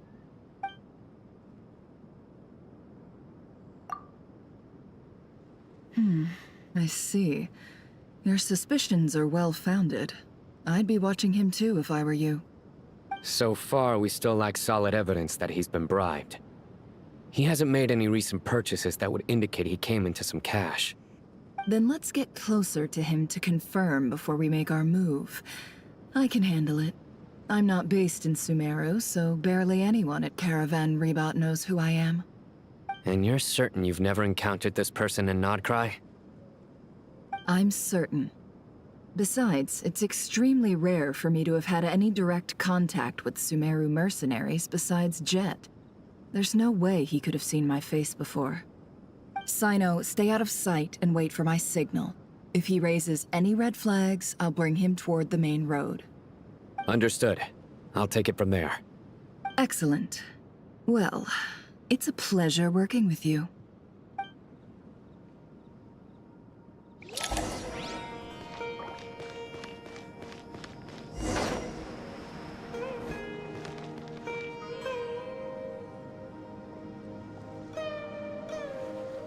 Darker skin, scars, frequents the desert and has ample combat experience. Nothing unusual about how he dresses or acts. What's that he's looking at? A coin. Interesting. Could that be how his contact paid him? Conveniently discreet for someone trying to hide any unexplained income. And yet it could be highly valuable. Sorry to bother you. Has everyone here already left? I don't suppose you happen to see a lady wearing a hat? Ma'am, what are you doing in Caravan Rebot all by yourself? The main group evacuated some time ago. Didn't you pass them on the road? My friend and I lost some of our cargo along the way. I didn't want to miss out on potential business, so I told her to go on ahead and meet the client while I retraced our steps.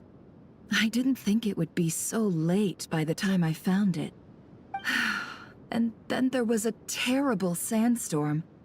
I guess I must have taken a wrong turn, because I didn't see any large groups on my way here. Forgive me for asking, but just to be on the safe side, could you describe this friend of yours? Sure. She has blonde hair, and she was wearing a hat and a white dress. You'd definitely know if you'd seen her. Yes, I think that does ring a bell. Ah, my apologies. During this exceptional time, the Core of 30 are under orders to be extra cautious when dealing with unknown people, whoever they might be. I understand. Well, sir, is there anything else you need to know? If not, I'd better try and catch up with them. Hey, wait! They left a good while ago now. You'll never catch up with them on your own. Why don't I give you a ride? I'm here to collect the last few people anyway.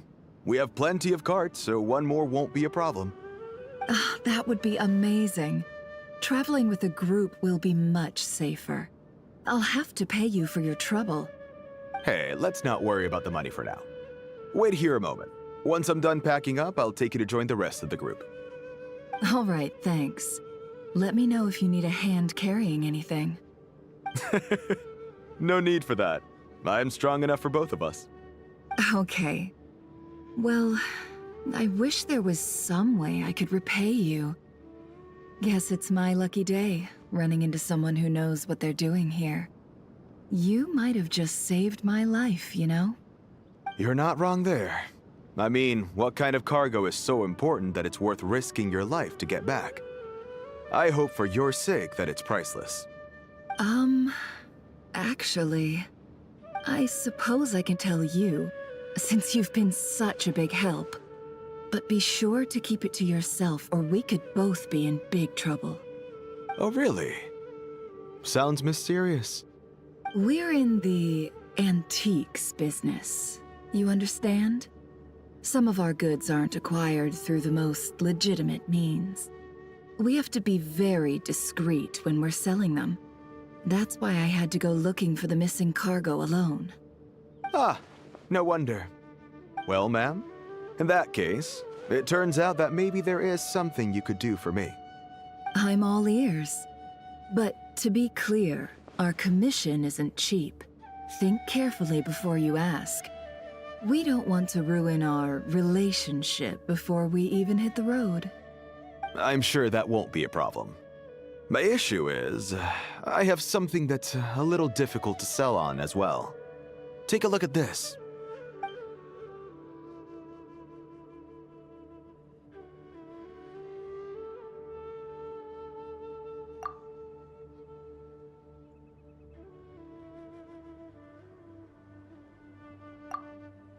Pure gold. That's quite something. How'd you come across it? Dig it out of some ancient tomb? If you look hard enough, there are many treasures to be found in the mausoleum of King Deshret. It has no distinct Snezhnayan markings. That'll be why he's going with that story. And he clearly doesn't want to arouse suspicion, so he's on the lookout for an opportunity to make a quiet trade. Surely you have an existing business partner. Won't they take it off your hands? I hope I won't be attracting the wrath of my competitors by helping you sell this. The shop I used to work with is having cash flow issues at the moment after losing some money. I'm under enough pressure as it is without having to deal with them. On the off chance anything went wrong, I'd never get my money back. I understand. Gold is the last thing that traders with cash flow problems want to see. Well, in that case, I think we can work something out. As it happens, I'm just about done packing. Shall we make a move? Sure. Let's walk and talk. This evacuation was a huge operation. They needed a few people to stay behind and tie up loose ends. And I ended up being one of them. You're lucky you ran into us in time. I certainly am. I don't know how this happened. One thing led to another, and look how it ended up. I just hope our client doesn't get spooked and cancel their order. Fingers crossed. But either way, life goes on, and we all have to make a living somehow.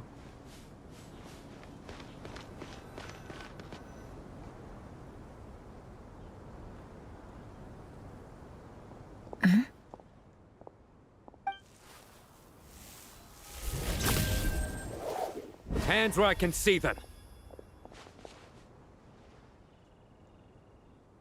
General Mahamatra! No, wait!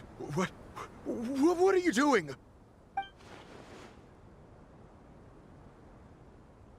This is the coin? Good. Sadly, you won't have the chance to spend it. Nicely done. Looks like Sumeru's Matra are a well-oiled machine nowadays. Unmarked gold coins are quite difficult to trace.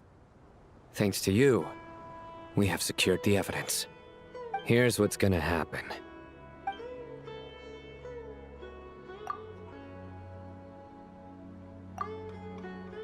Southeast from here, leeward side of the hill. That's where he's meeting his contact. Great work. Candace tells me your interrogation skills are highly effective. Hers are quickly catching up. She's improved a lot in recent years. Looks like it's over to you for the next step. Because I'm quickest on my feet? Because you know how to trail a target. Plus, it'll be easier to monitor their activity from the air. Fine. I'll be quick. One more thing. The Traveler just brought a message from the Dendro Archon. Once you're done with this, we're to meet up at the mausoleum of King Deshret. Got it. Will do. Are you sure you'll be okay on your own? Gee, I don't know. Maybe you should come with me. Okay. Then Paimon's coming with you. Really? You do know this is a stealth operation, right? Meaning, you have to be quiet? Paimon, are you sure about this? Well, Paimon at least wants to give it a shot. Like everyone says, if you never try, you'll never know. Besides, being the best guide in Tibet has to count for something. This should be a piece of cake. Fine. Join me if you want. But be warned. If anything goes wrong, I'll have to gag you and shove you into a bush. No need! Paimon will be super careful. Promise! Good. Then what are we waiting for? Let's go. Ah! Coming!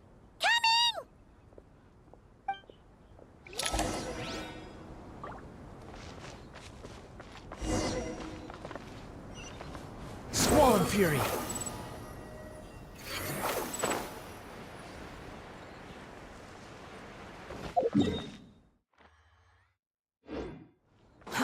Too slow. Behold! Search for it!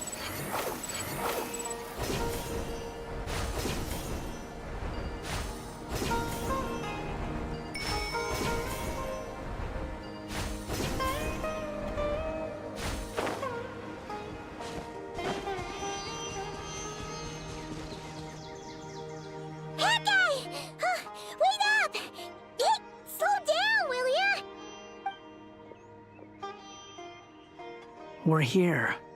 Now, we wait. Okay, yeah, cool.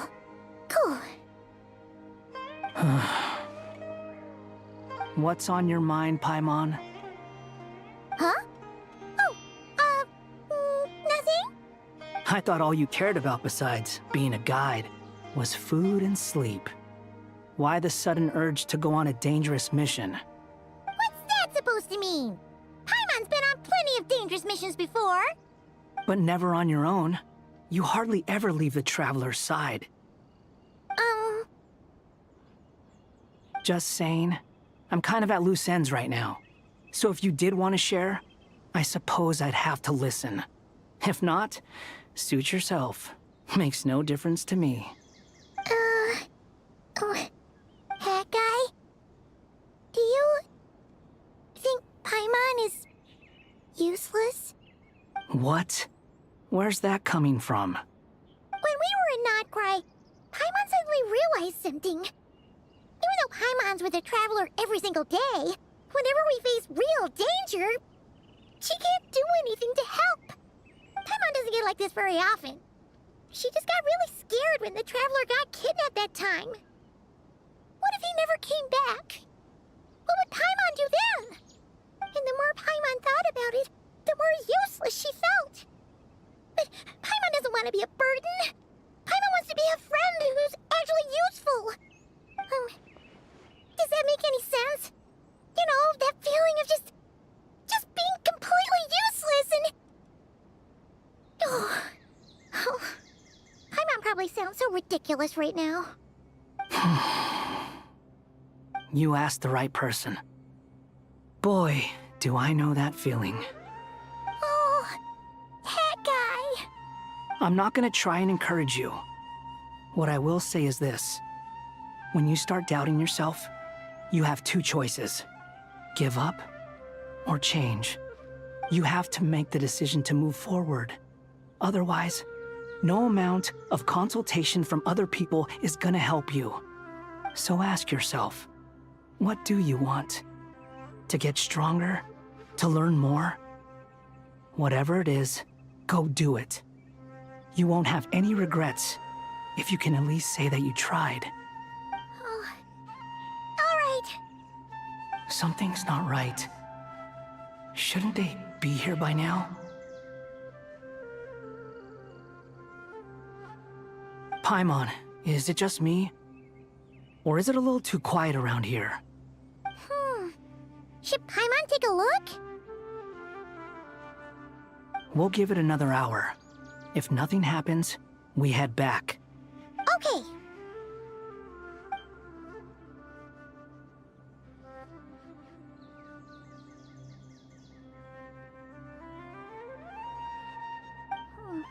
How strange. We've been here for ages. Where the heck are they? Have we been stood up? What is it? Did you think of something? Something feels off about this whole situation, but I can't quite explain why.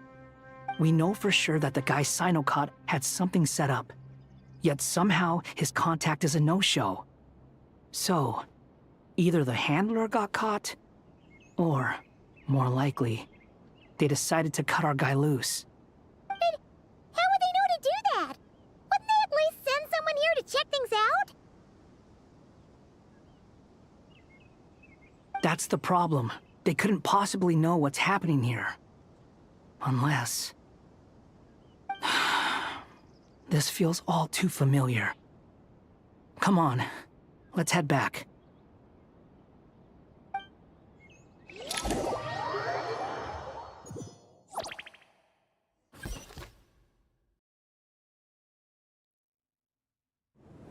Even though this isn't a formal meeting, I'd still like to start by saying how grateful I am to each and every one of you. Thank you all for coming here and standing by our side. Shesipank and Bennu are currently assisting the scholars with the maintenance of Aru. Please forgive their absence. As for Hermanubis, may he rest in peace.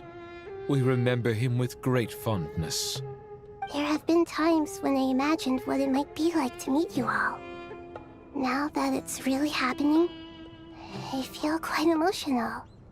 Time has taken many things away, but that which remains is all the more resilient.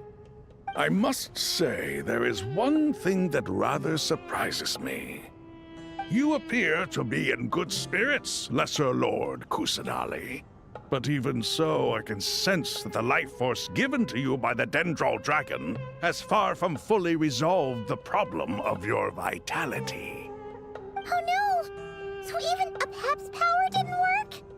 Don't worry, Paimon. It worked very well indeed.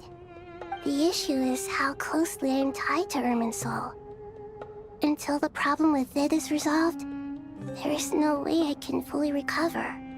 Sumeru has undergone tremendous changes during your absence. When gods pass away, inevitably, people's faith in them grows weaker. You must have sensed it already.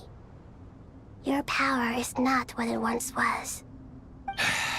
Regrettably, this is true. I too have grown weaker due to the effects of Irminsul. Right now, we're all in quite a sorry state. Then what do you suggest? We take all the help we can get. Sumeru is our shared home. You and I, gods and humans alike. We must unite all our strength in this moment. Though Al-Ahmar is no longer with us, the alliance between the three gods remains in force. Regardless, as subjects of our king, we have a responsibility to support Sumeru through this catastrophe. Not to mention that it was the people of Sumeru who released us from this prison of Aru. Times have changed, and the people of today possess greater wisdom than those of the past. You really know how to give a rousing speech, Goti. Now then, let us learn more about your plan. The brightest minds of the Sumeru Academia are busy opening and renovating Aru. They claim it has something to do with Irminsul? Correct. Irminsul has existed in Teyvat since the very beginning. But during the Age of the Dragons, it did not possess the significance it holds today.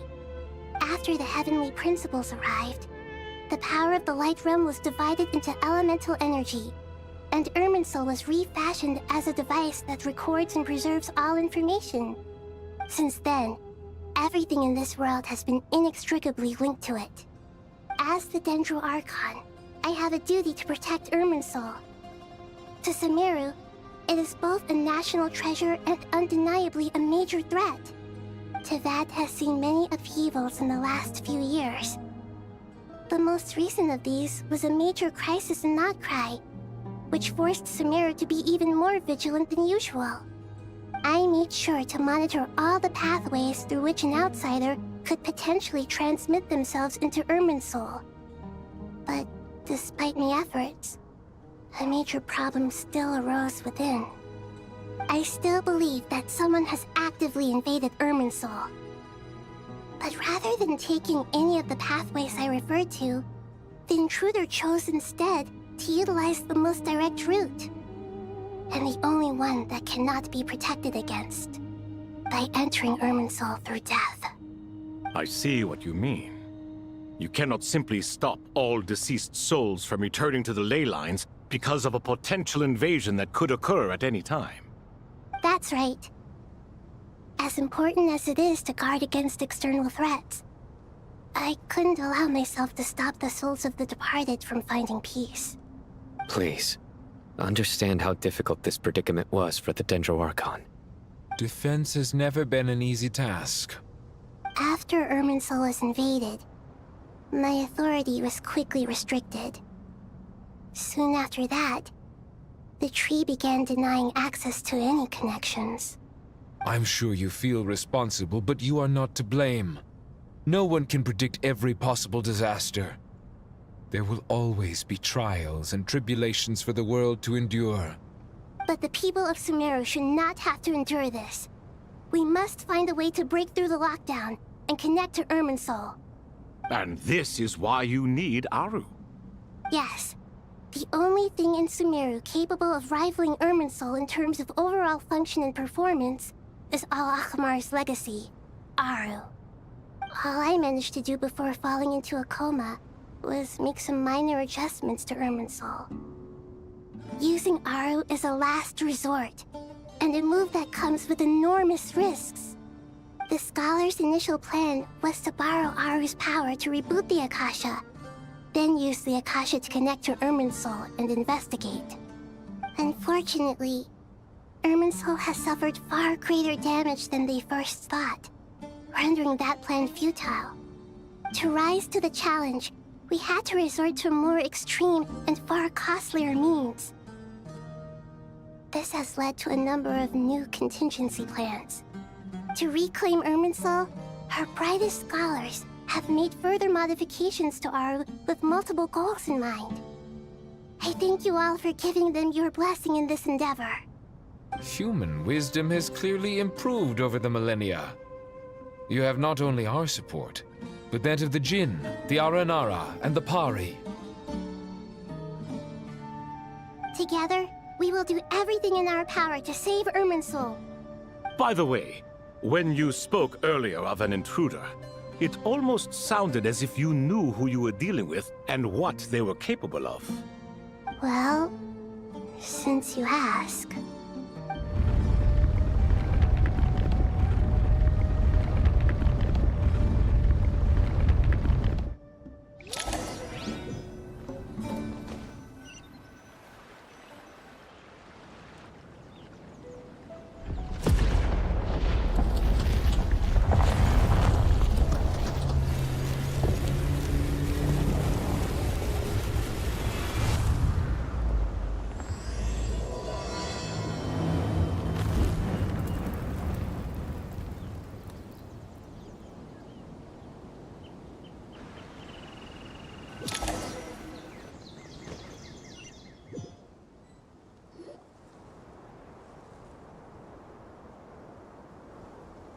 Master Tainari!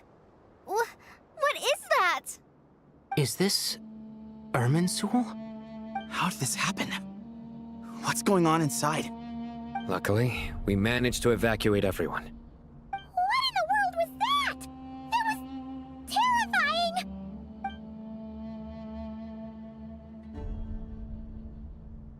Oh my. I understand now, Dendro Archon. You make yourself quite clear indeed. Not once over the millennia has Irminsul been so terribly afflicted as this. Please continue, Dendro Archon. Irminsul's root system is what comprises the ley lines.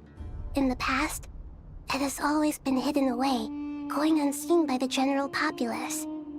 But now, an evil intruder is making it reveal itself.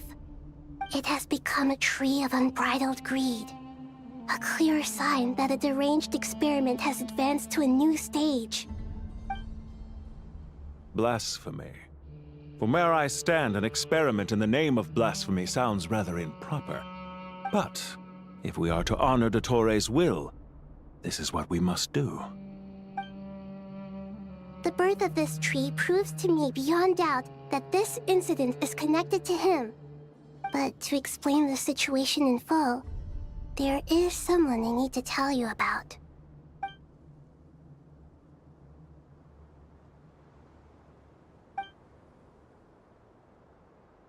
Zandik. So it was him. I saw him in the desert once. A man of supreme arrogance. So this is where it has taken him. But didn't Dottore die and not cry? How is he still able to do all this? He must still have loyal followers amongst the Fatui. Even so, I'm still unclear as to how he has been able to wield such a profound influence over Irminsul. I can confirm that Fatui forces have arrived in Sumeru City. Furthermore, Irminsul seems to be undergoing some kind of mutation. Evil branches are beginning to grow. Things that do not belong to this world are slowly but surely materializing. Sorry, I couldn't think of any other word to describe it. They don't seem to be fully formed physical entities yet, after all. But they are gradually becoming real. A baleful tree climbing up into the heavens. Speaking of Dottore, I have some information on that front as well. I didn't think it was wise to state this out in the open. But my theory is, the mole wasn't cut off after he was caught. They wrote him off from the beginning. You mean, the Fatui never intended to follow through with him? Then why plant a mole at all? It's hardly a conventional strategy, and the rationale behind it is pretty twisted.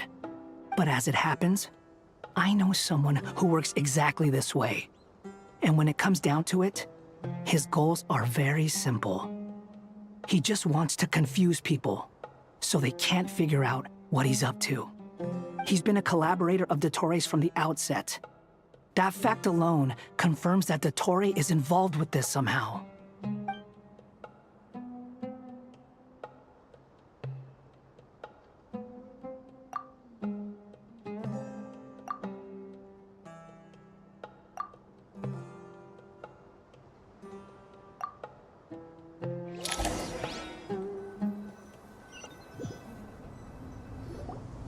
There is still much to be done.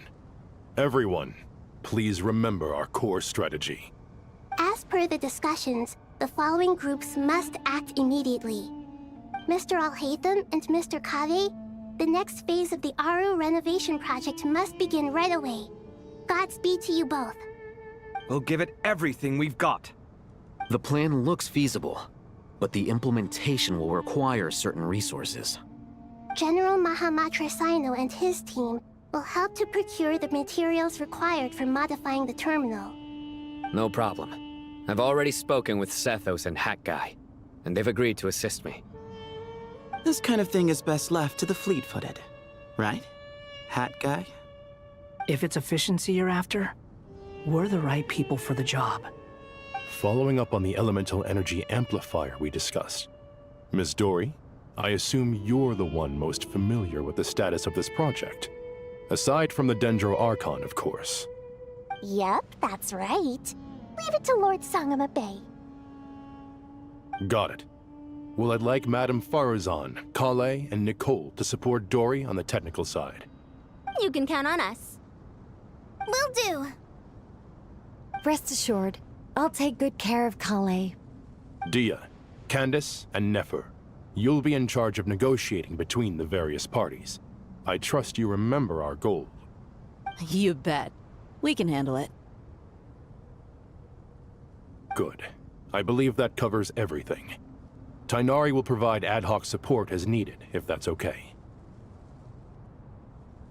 Poor Tainari. Must be tough being Nephis' student. Getting bossed around all day, every day. Hey, don't try and drive a wedge between us, you old rascal. All it says to me is that Master Nephis has faith in everyone's abilities. While I'm nominally here as backup, I doubt there will be many situations where my help is needed. Exactly. Finally, Traveler, you and I will head to the border between Sumeru and Natlan. Once that task is complete, I'll be asking some of you to accompany me to the Eternal Oasis. The Eternal Oasis? I thought that was just a legend. So it does exist after all. Regarding your trip to Natlan, under normal circumstances, a meeting between our two nations would be a far more formal affair. Unfortunately, Sumeru is all but completely cut off from the outside world at present. So regretfully, we won't be able to give the Pyro Archon Mawika the grand reception that she deserves. My apologies for the inconvenience. No point putting too much pressure on yourselves. That goes for everyone. Right. Especially you, Dendro Archon. I'm sure you're still feeling quite weak. Don't worry about me. The Dendro Dragon's life force will sustain me. Plus, we'll be there every step of the way. Nahida will be just fine. Yes. I believe in myself. And I believe in every one of you. Well, time to get going.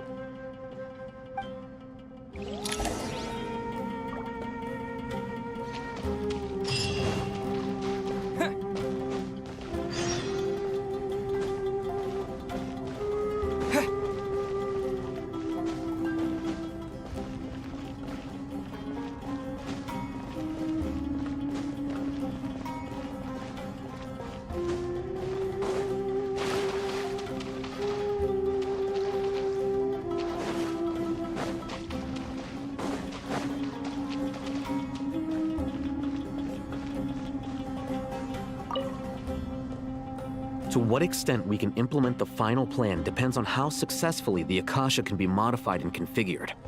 And to make sure the configuration works, Aru will also need some further optimization. Yeah, no surprises there. Once we roll this out, Any Sumeru citizens who already have Akasha terminals can simply continue to use their existing devices. This still leaves us with a significant equipment shortage, though. Many groups of people were never issued Akasha terminals, including mercenaries, the desert folk, and many others. We'll need a supply of rare materials for the renovation of Aru and the production of new terminals. Right now, the best place to source these locally is from the primal constructs within King Deshret's mausoleum. Time is not on our side here. It's gonna be a race against the clock. The Aru merge and renovation project will have to be carried out by you two.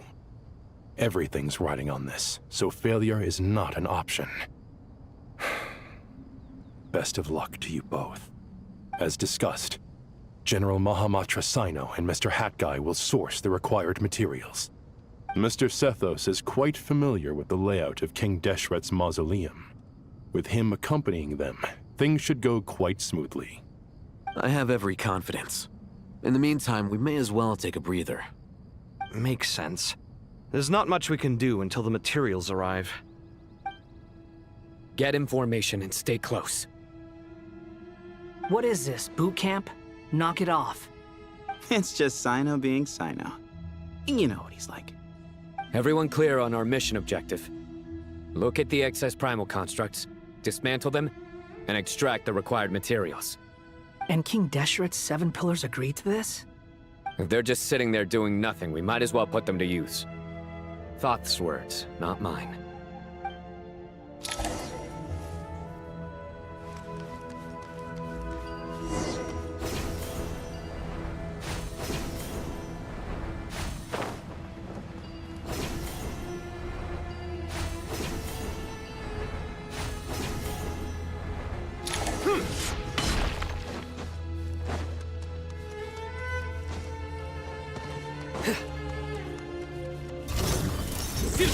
Judgment is upon you. Their penance is due.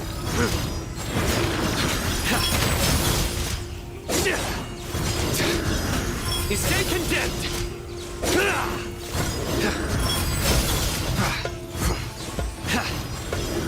Their penance is due.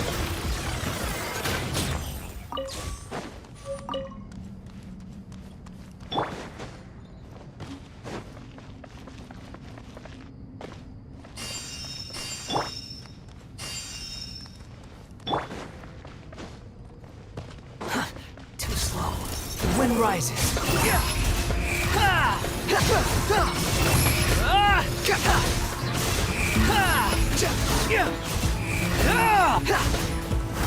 Unsightly insects.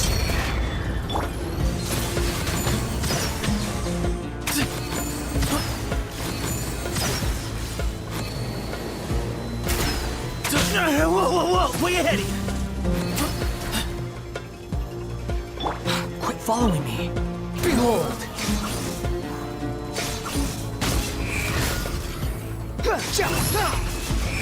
Search for it!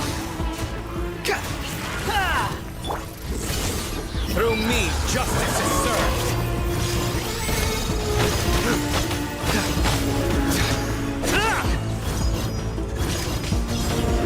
Guilty! Their penance is due! Guilty! These devices should still be usable even though they're broken down. Let's take them back for the others to review.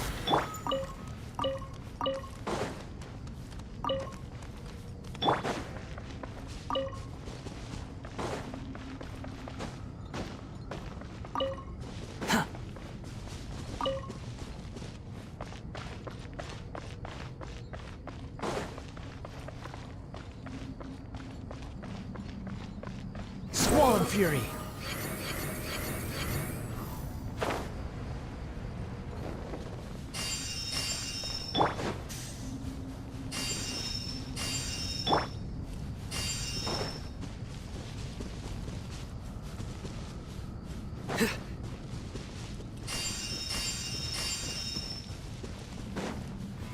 Nowhere to run! Judgment is upon you! You stay condemned!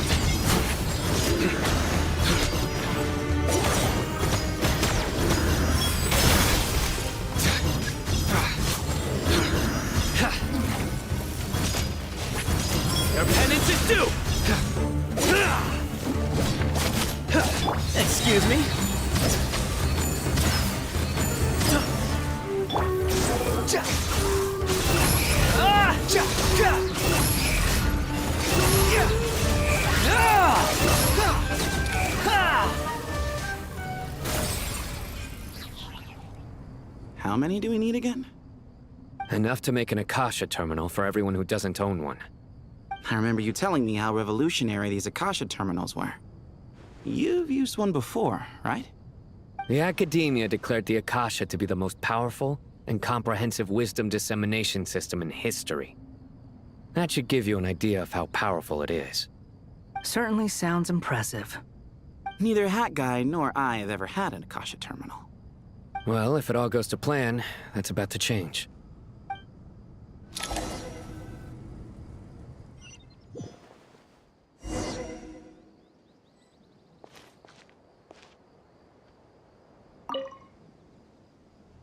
Oh, goody! Thank you so much for handling the delivery. What a long way it was. You've really outdone yourselves. I'm well aware what a bumpy, dangerous journey it must have been. Now, I would have loved to oversee the process myself, but of course, those of us who know the plan can't leave the mausoleum. Oh, trust me, I'm patting myself on the back for my assembly work here. Simply flawless work. But will you really be needing all of this?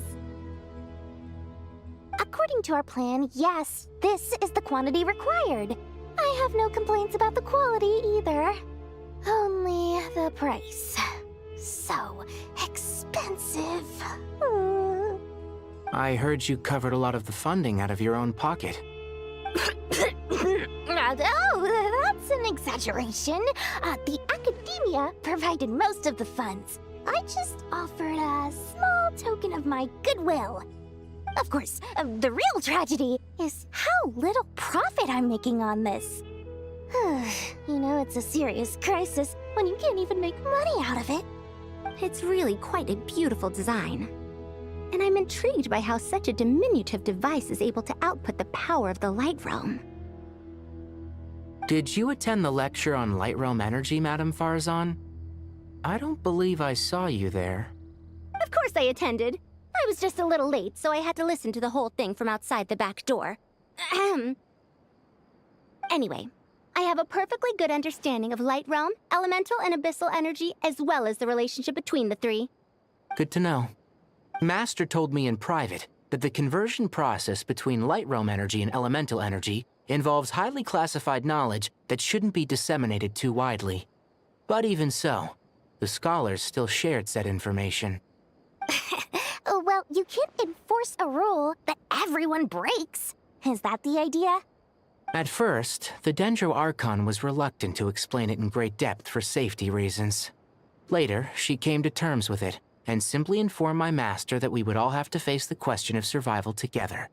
To protect someone from such dangers means keeping them in the dark, but for someone to know and embody the wisdom within, they must understand its very essence.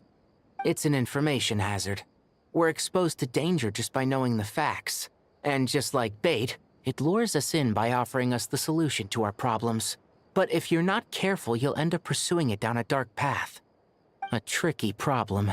But today, this big problem has been broken down into many smaller, more trivial ones. What do you mean? Ah, I get it. For instance, you and I share secret knowledge, while she and I take on the risks of life, death, and fate. Something like that? Hey, what?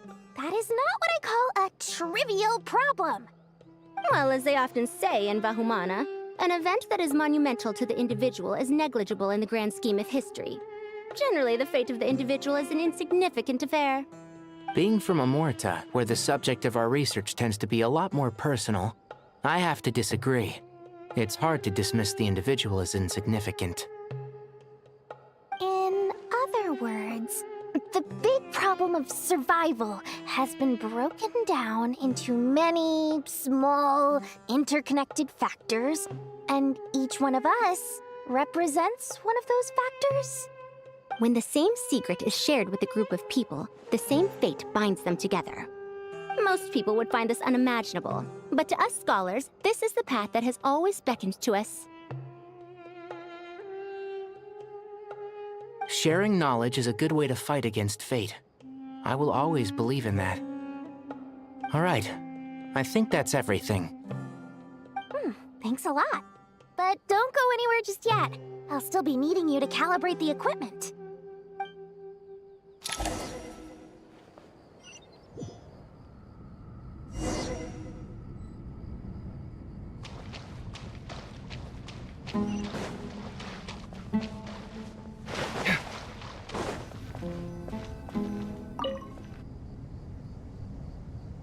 Okay, the materials are ready.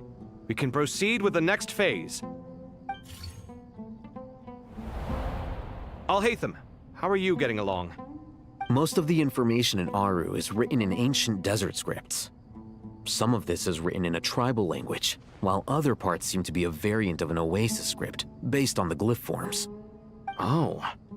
Not lost to history, I hope. Some are. All we can do is infer the meaning based on the rules of related languages. Although, this section actually fills in some of the missing historical record. I'm transcribing it so we can bring it back to the academia. After Aru started up, 2 more lines of text appeared here. Can you read them? Humans may not read what is written by the gods, except by not reading. Victory should not be easy to attain, for it symbolizes divine wisdom. Knowledge must not waver, for it has external borders. Is this a clue to solving a puzzle? Or is it being symbolic? You can't read it unless you don't read it. Victory is wisdom. Knowledge is confined by borders. Wait, I think I've got it. It's a metaphor, isn't it? It's talking about... A chessboard.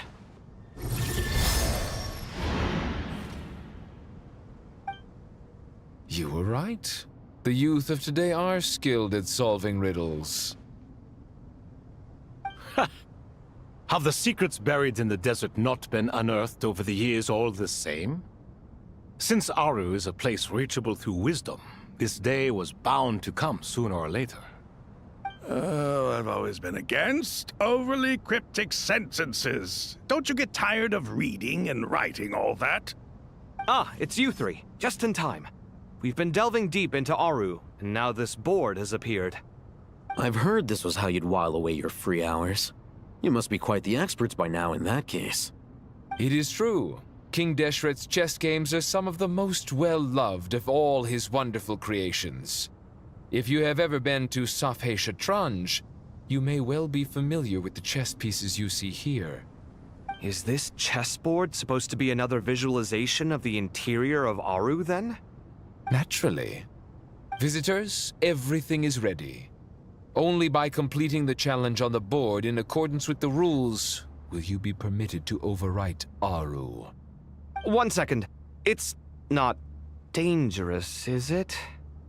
Dangerous? Why, yes, of course. I should be the one to go, then. Wait for me here. Sounds like the self-confidence of our present company has rubbed off on you. Don't be ridiculous. I'm your upperclassman, and that means I have to look out for you. I appreciate the sentiment, but a game of chess typically requires 2 players. Besides, I'm sure they won't let things get out of hand. Keeping things relatively safe is in your best interest too, isn't it? Fair enough. I mean, you guys are controlling the difficulty, so please don't go too hard on us, all right?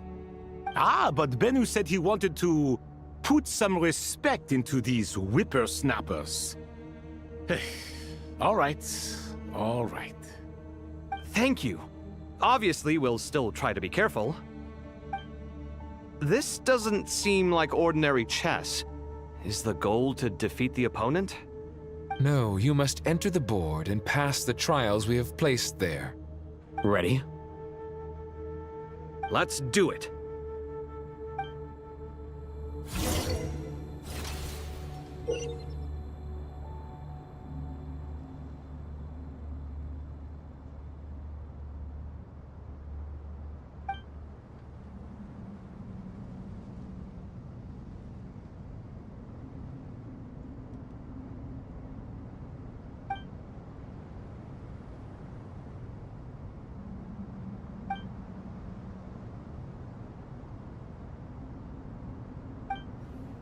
The first trial is posed by me.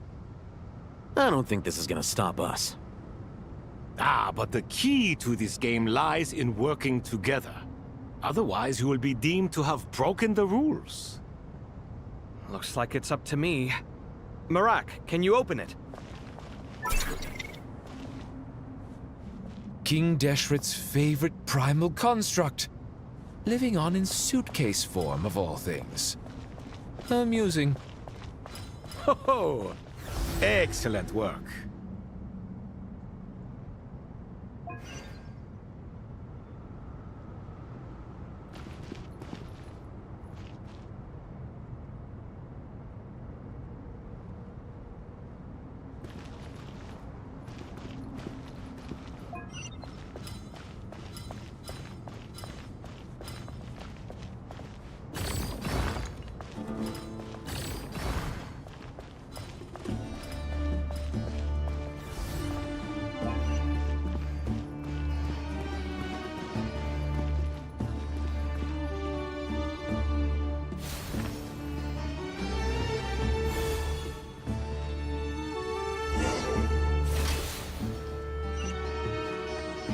Now is the time for my trial.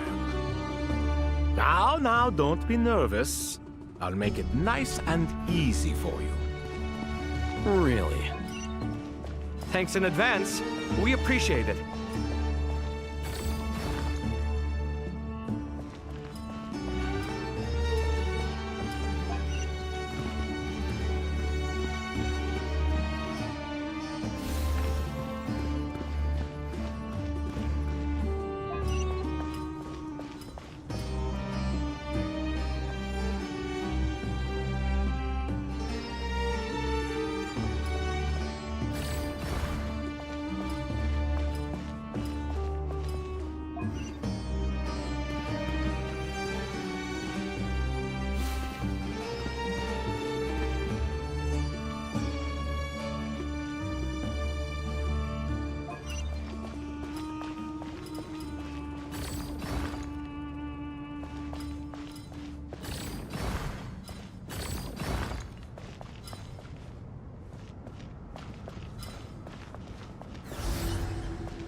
Ibis King, don't you think this all rather inappropriate? You may as well be handing them victory on a silver platter. Do not expect me to follow your lead. Ha! Suit yourself.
Strange time to catch up on sleep.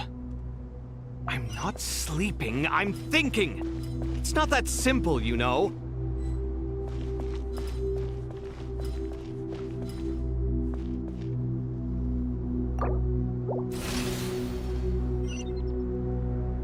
Ibis King, don't you think this all rather inappropriate? You may as well be handing them victory on a silver platter. Do not expect me to follow your lead. Ha! Suit yourself.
Strange time to catch up on sleep. I'm not sleeping, I'm Ibis King, don't you think this all rather inappropriate? You may as well be handing them victory on a silver platter. Do not expect me to follow your lead. Ha! Suit yourself.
Done. Finally. It's over. But seriously, that was incredible. Standing on the chessboard felt completely different from standing on solid ground. And also... Oh, sorry. I'll save my thoughts for later. Thanks to the three of you for helping us out with this. Is it just me, or were you giving us quite a lot of guidance along the way? We made but a humble contribution. You lived up to our expectations. Bravo! Our aid was not given for naught. In addition to the existing functions, I'd like to ask you for another favor. Since Aru's interference shield can cover the entirety of the mausoleum, it should be possible to extend its range even further. Perhaps you can find a way. So, building upon the existing functions to... I'm with you! Imagine for a moment. What would the ideal outcome look like if this function were compatible with the devices? I agree. This is the best solution possible. Please, everyone, we beg you to help us. Me, oh my! Well, since you ask so very nicely, I suppose... Goti? Kroko? What do you say? Naturally.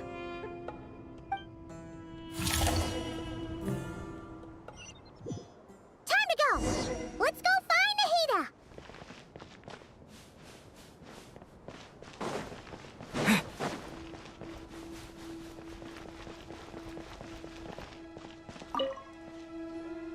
There you are.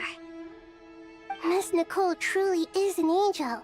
She shows great wisdom in guiding others, and she has already sent word to Natlan on our behalf.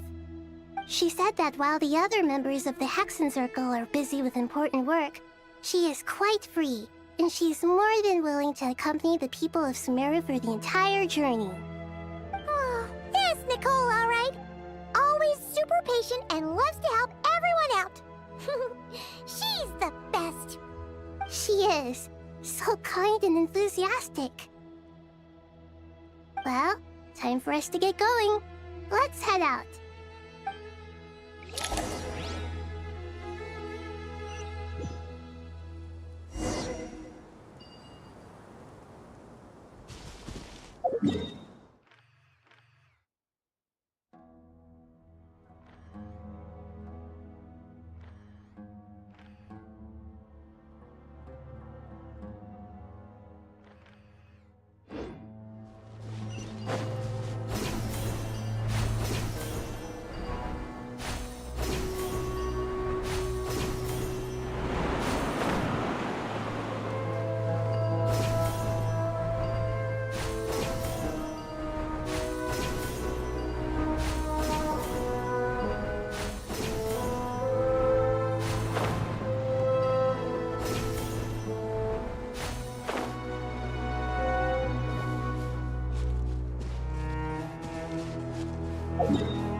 This should be one of the closest places to Natlan in all of Sumeru. There's the barrier Nicole and Nefer mentioned. It completely cuts this nation off from the others. But why? Why separate you from the rest of the world now, specifically?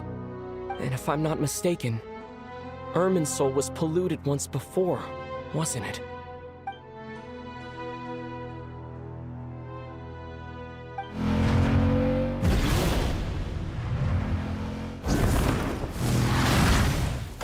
Good question.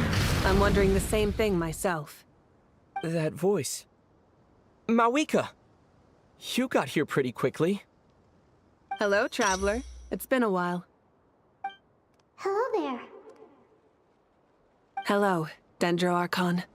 Mawika, I apologize for asking you to meet at the border on such short notice. I also apologize for not being able to greet you in person. The form in which you see me now is one carried by the Traveler. The real me is inside the mausoleum of King Deshret, and I am reaching out to you with my mind from here. Irminsul has been infiltrated by the Doctor. We must be on our guard, as he can spy on information in the world from within the tree. Fortunately, there is no record of the Traveler in Irminsul, and you are still within Natlan's borders. My records will be preserved in the Night Kingdom, rather than the ley lines. As long as the Night Kingdom remains disconnected from the ley line cycle, the Doctor has no way of knowing my movements. Exactly. So by meeting each other in this way, the meeting essentially never happened. No wonder Paimon didn't come.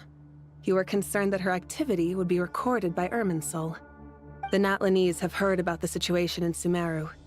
With the borders sealed off, merchants have been forced to stop their shipments. It's pretty serious, and you're the ones bearing the brunt of it. I'd like to address the question you raised at the beginning. I can offer a brief explanation, although it will sound rather cruel. I don't reach this conclusion gladly, but Irminsul predates the Heavenly Principles. It existed long ago, when the dragons of Natlan were at the height of their power. So even when the people of Sumeru became ill because of pollution, it was not a critical issue from the perspective of Irminsul itself. As long as it continues to function normally, the barrier will not be activated. But this time, the Doctor's invasion has directly affected the tree. That is what caused the barrier to deploy. The Heavenly Principles established a rule that when Irminsul is plunged into grave danger, a portion of power will be reserved to isolate Sumeru. That way, even if Sumeru is destroyed, the outside world at least has some time to catch its breath. We'd certainly need it. The Heavenly Principles created almost everything that exists in Teyvat today. To them, preserving the existence of the world and its inhabitants takes priority over protecting Sumeru. Meaning, protecting Sumeru now falls to you. Yes. My own power may be limited, especially compared to yours. But that doesn't mean that we're just gonna sit around and wait for the end. If necessary, I will utilize any and every means at my disposal. Nicole of the Hexen Circle didn't say exactly what this meeting was about. But after hearing everything you've said so far, I think I can guess where this is going. That's right. Nahida and I discussed it at length. We both know how presumptuous this is, but... You need the pyronosis, don't you? Yes, you guessed correctly.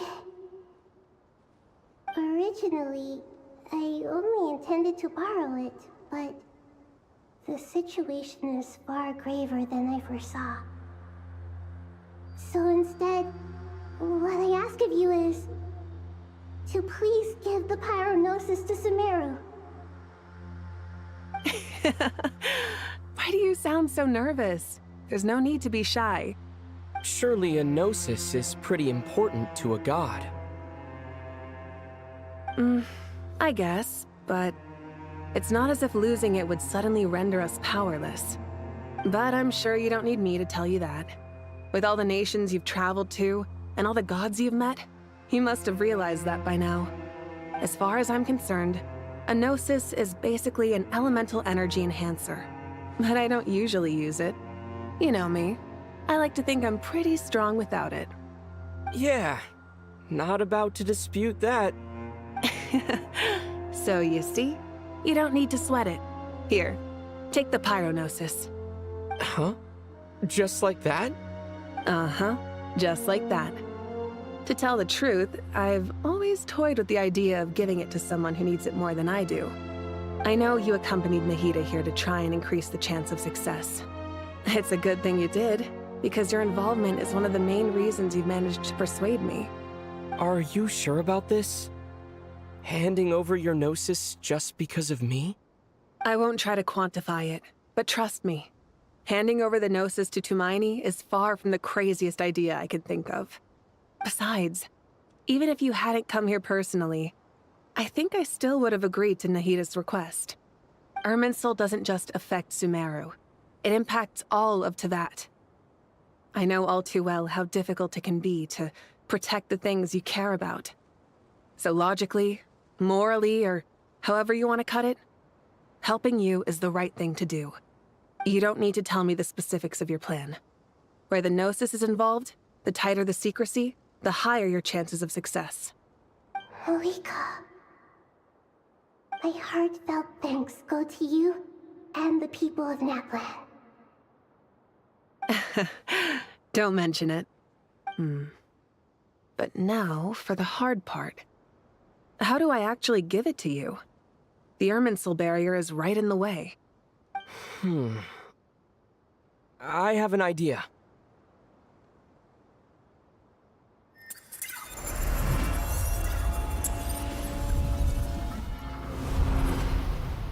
Just as I thought. Incredible. What did you do? Just made a lucky guess. This seems to happen quite a lot. Things that apply to everyone else don't seem to apply to me. I figured the same might be true here. Irminsul usually produces effects based on the records it holds. Since the Traveler is a Descender, Irminsul contains no records of him, and thus has no way to impede him. Is that right? You really are full of surprises. Catch. Whoa! Thank you, Mawika. Thank you for trusting us with something so important. All right. No need to get so formal. It's not like we're strangers. Besides, there's still one problem. You might be able to pass through the barrier, but I don't know about the Gnosis. Any other surprises for us, Traveler? Let me try something. I have the Pyronosis in my hand. It feels strangely ordinary. Not particularly heavy, and yet this tiny thing symbolizes the mighty authority of a god. I need to think hard about my memories of Pyro. My memories of journeying through Natlan. All those important experiences I've had. The Gnosis disappeared. Traveler, are you alright? I'm fine. The Pyronosis disappeared into my body. Just like phlogiston.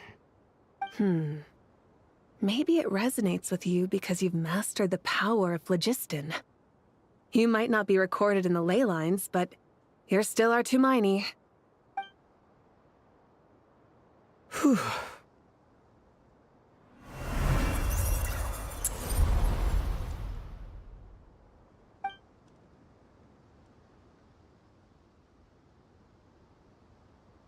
please allow me to express my gratitude once again, Malika. Pleasure. Well, I've given you all the help I can. The rest is up to you. Good luck. We won't let you down. Yeah, we aren't about to lose.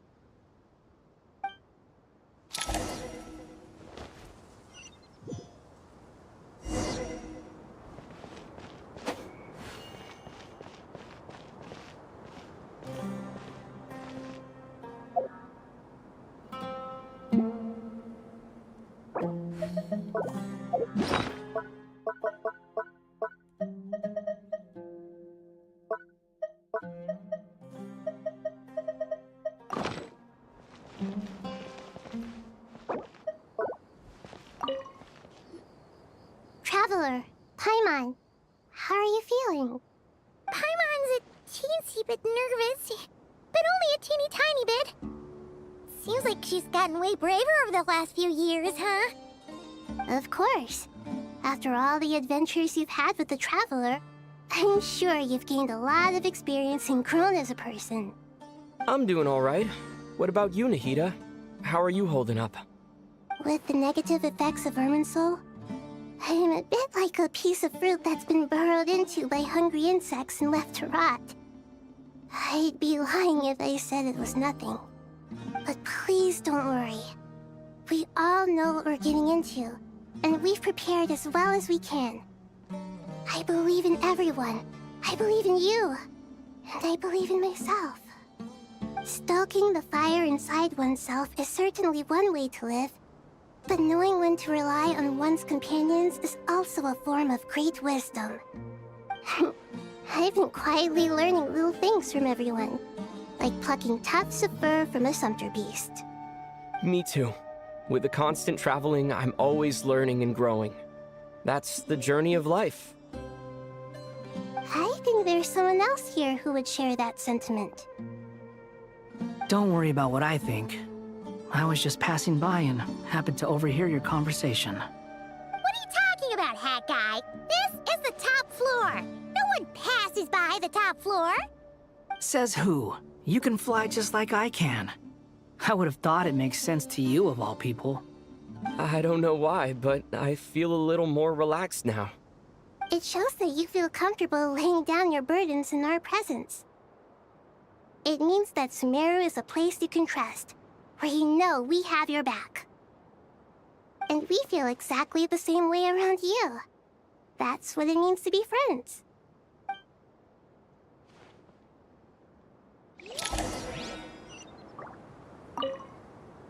Feel free to mingle if you'd like some time to catch up with people. Just remember to get a good night's sleep when you're done. Tomorrow is a very important day.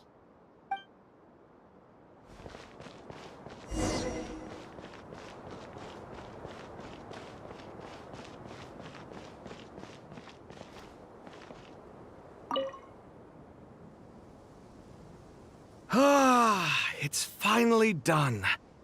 Ugh, but I have a nagging feeling that there's something I've forgotten. Oh, there you are. Everything wrapped up on your end?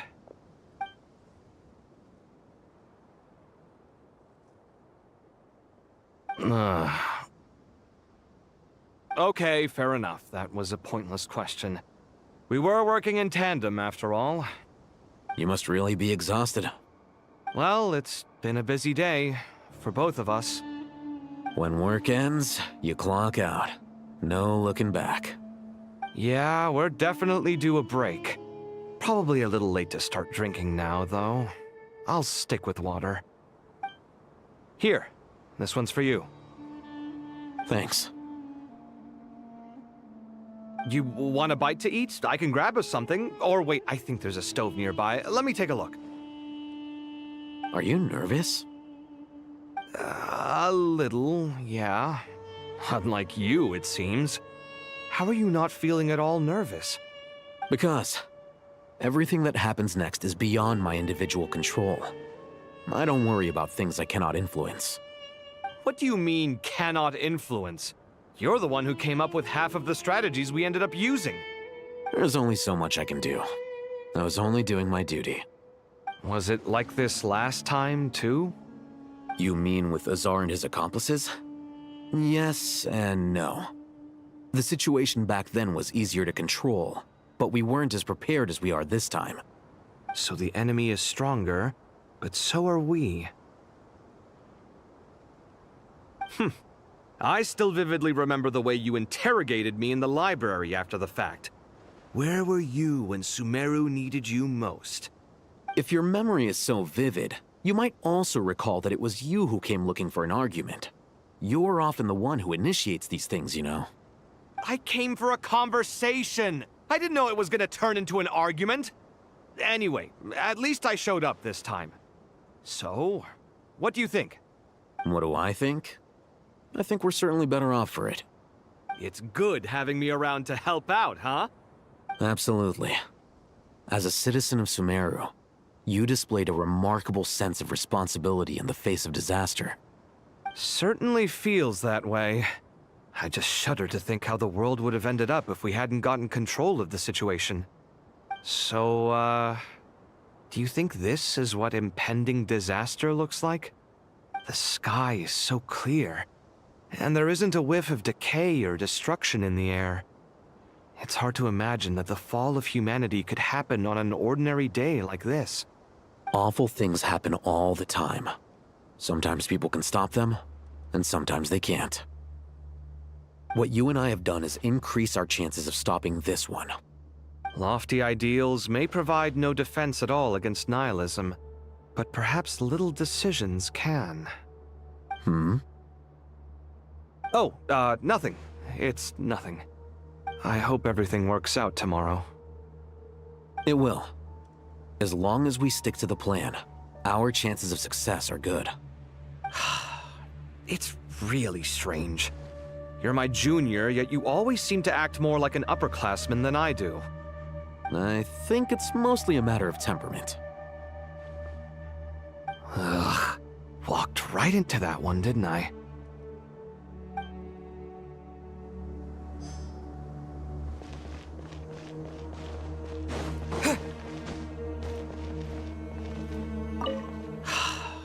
It's really strange. I think it's mostly a matter of temperament. Ugh. Walked right into that one, didn't I?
We'll make our move after sunrise tomorrow. Good. Is everything ready? As much as possible. That'll be enough. Don't let the pressure get to you. We'll take things one step at a time. That's how we've always done it. Master Tainari! Mr. Sino! So this is where you were. I brought some juice and some water. Would you like some? I know how easily you get dehydrated in the desert, so you should definitely have some water. In which case, I'll have the juice. I gotta ask, though. Who's on juice-making duty at a time like this? Madame Farazan said she was feeling a little nervous, so I told her about the automatic juicer my friend invented. She took it right off me and started making carton after carton of juice. A juicer? Did Sucrose send that to you? Yeah, I hadn't had the chance to try it out before this incident occurred, but I couldn't bear to leave it behind in Gandharvaville. The juice is very sweet. I think so too. Kale, how are you feeling? Physically, I'm okay, but it just still feels strange to me. Why would a great power like this come to someone like me? I know the feeling well. That same question ran through my mind every day as a kid. At least now, you have someone who can relate to you. All the more reason that you should apply for Spontamod. Tainari fiercely opposes the idea, though. Those two things are completely unrelated. What are we all chatting about, Would anyone like any juice? Oh, you have some already. I had some earlier, ma'am. Maybe give the extra to someone else? Very well, very well. I shall be off then.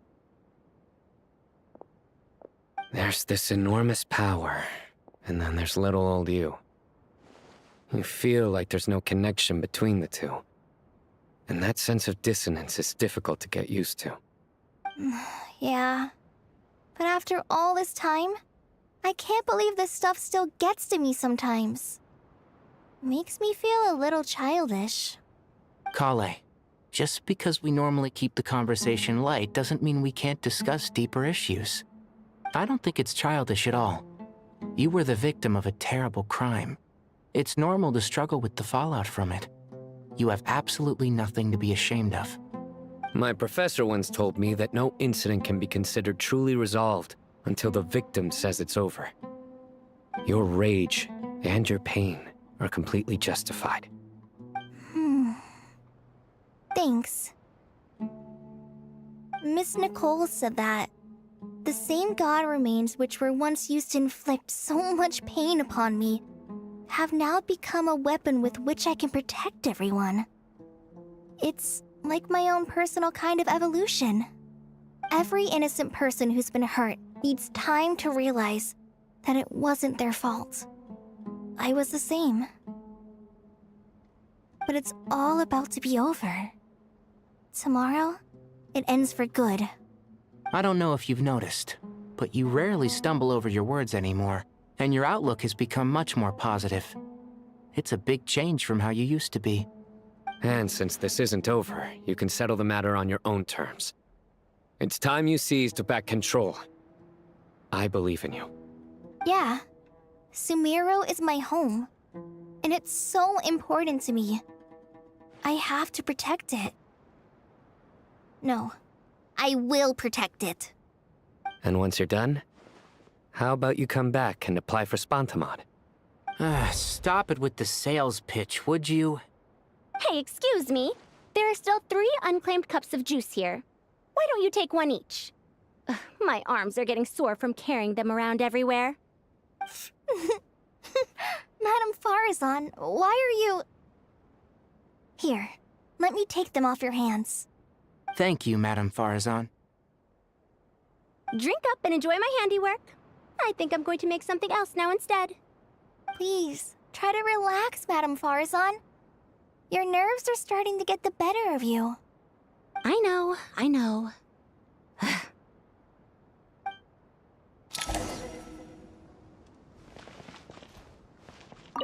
Drink up and enjoy my handiwork. I think I'm going to make something else now instead. Please, try to relax, Madame Farazan. I know, I know.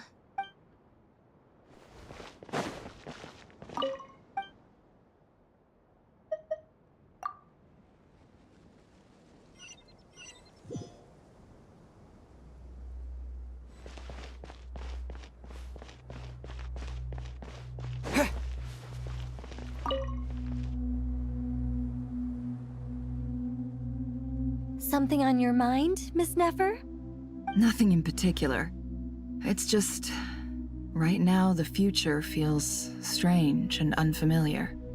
But the future has not yet arrived. How can you say how it feels? Some people know that there's an impending disaster. Others remain blissfully unaware. Each group is imagining an entirely different future while walking towards the same one. But when they get there, they'll still find they feel differently about it. People are shaped by their circumstances. Different circumstances create people with different perspectives. I've always found the perspective of the Vahumana Darshan to be a particularly incisive one. Even at the height of the crisis in Nodcry, people held diverging opinions. But things are different this time. Indeed. Regardless of faith, gender, wealth, skin color, or eye color, everyone in Sumeru knows what will happen tomorrow. The world has never been an especially fair place. Yet now, against all odds, a moment of unprecedented unity and equality is about to take place. It's fascinating. If only my father could have lived to see this era. Era. To me, that term represents a much greater span of time. It can be an unsettling word. I would even say I'm afraid of it. Do angels even feel fear? Yes, at least I do. I fear the gap that grows wider with each passing day, and the never-ending flow of time.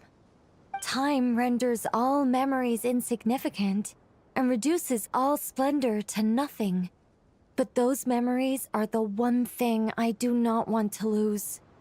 You're very human in that regard. If angels draw too close to humanity, our wings burn away in the bright flame of awareness, and we fall to the earth. After spending so long among humans, I have lost much of my former glory. Maybe that's a good thing. You're more human than some humans are. I've been talking to Kale a lot in recent days. We seem to be in completely opposite situations. I suppose that makes us good case studies for comparison. Case studies for who? Myself, I suppose. After comparing the two of us, I suddenly discovered that I desired more than before. It was a gentle, pleasant sensation. Just as most people pursue glory and miracles, I too am pursuing miracles of my own. Guiding humans to make the miracles in their hearts a reality. That is my miracle.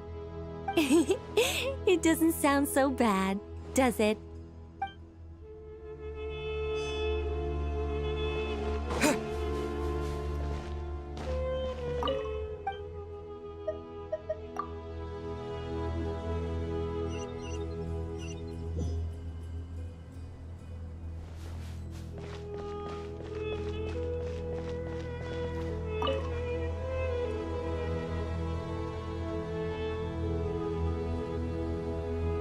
Look at the time. I should head back. I'm so sorry. I was in a hurry and didn't look where I was going. Are you all right? I'm fine. Wait, you're... Have we met? Not exactly. I think we may have crossed paths by the house of Dana before. Oh. You're Hat Guy! From Vahumana, right? You recognize me? The clue's in the name, Mr. Hat Guy. Fair point. It's getting pretty late. What's keeping you up? I could ask you the same question. If I'm not mistaken, all the workload for the Ratawa Archon wrapped up a good while ago. Well, I have something of a background in Satyavada life, so I was helping the Dendro Archon make some preparations. But I must have lost track of time. Did you find the experience enlightening at all? Honestly, it was tedious and uneventful at first. But eventually, I think I did sense some profound truths. But they also brought a lot of suffering with them. I was told that I even shed tears while I was meditating, though I have no idea why. Sorry. I hope I'm not scaring you. Not at all. It just proves you're very accomplished in your research. Good night. I wish you all the best for tomorrow. Thank you, sir. You too.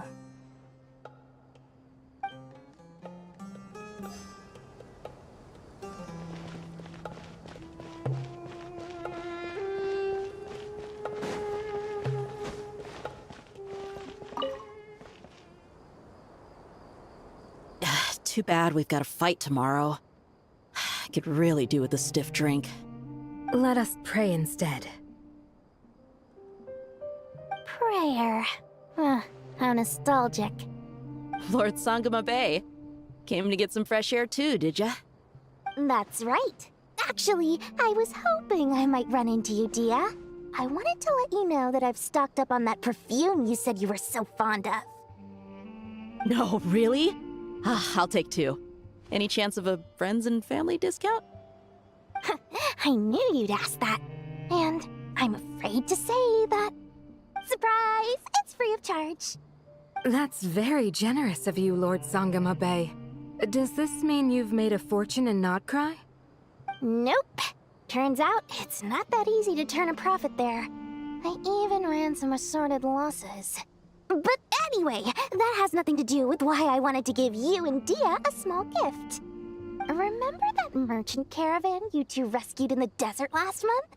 That was transporting my goods! No way! I had no idea that was your shipment. Explains the, eclectic mix of goods, though. Lord Sangama Bay's investment in the desert and generous stockpiling of goods has helped many people over the years. The shelters you funded especially have made life a little easier for the children and the elderly. Wait, how did you know about that? Oh, I see. Nefer told you, didn't she? Ugh, that pesky lady.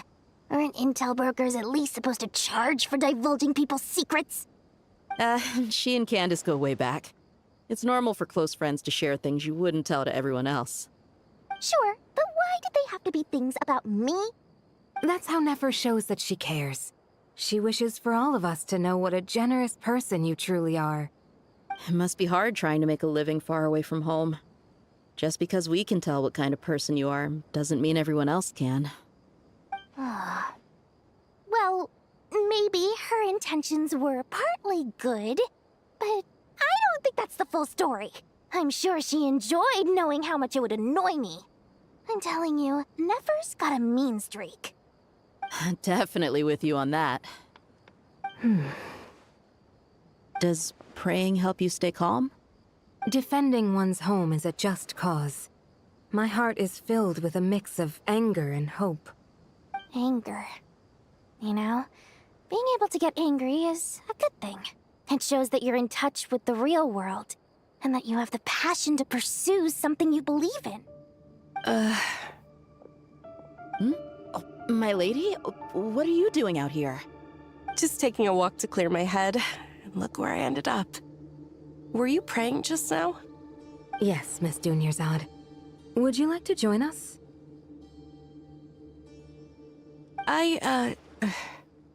Come on, it's fine. She won't mind who you pray to. Oh, then sure. I remember you, Miss Dunyarzad. You visited my shop before. If I recall correctly, the god you worship is the Dendro Archon, correct? That's right. She is such a gentle and kind god. But to me, She's more than just a god I worship. I see her more as a friend. And so do many others. She's not some almighty god who reigns on high, but a genuine friend. Agreed. She's a wise teacher and a good friend. I spoke with several people during the evacuation. Everyone's aware that tomorrow's battle is one that ordinary people can join too. A battle to fight for our friends and our homeland. Oh, it makes me glad. I can finally do something for those who protected me. You've grown so much since we first met. Oh, a compliment? Ooh, more please. Thank you. My lady, you've always been a remarkably strong and ambitious person. It's indisputable. And that's not just a compliment. It's a statement of fact. What are you praying for? Our beliefs may not be entirely the same, but we both wish for the same thing. I pray that everyone will rise to the challenges ahead and return safe and sound. I pray for the safe return of all my companions.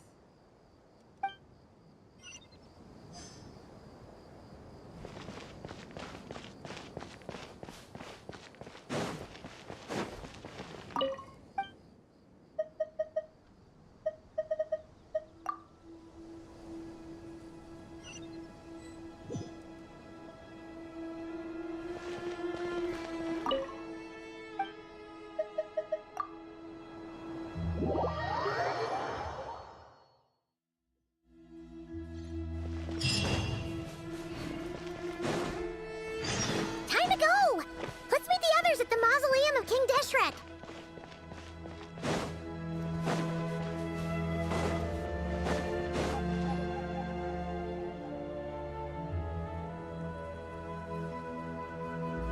I have not felt this way in a long time.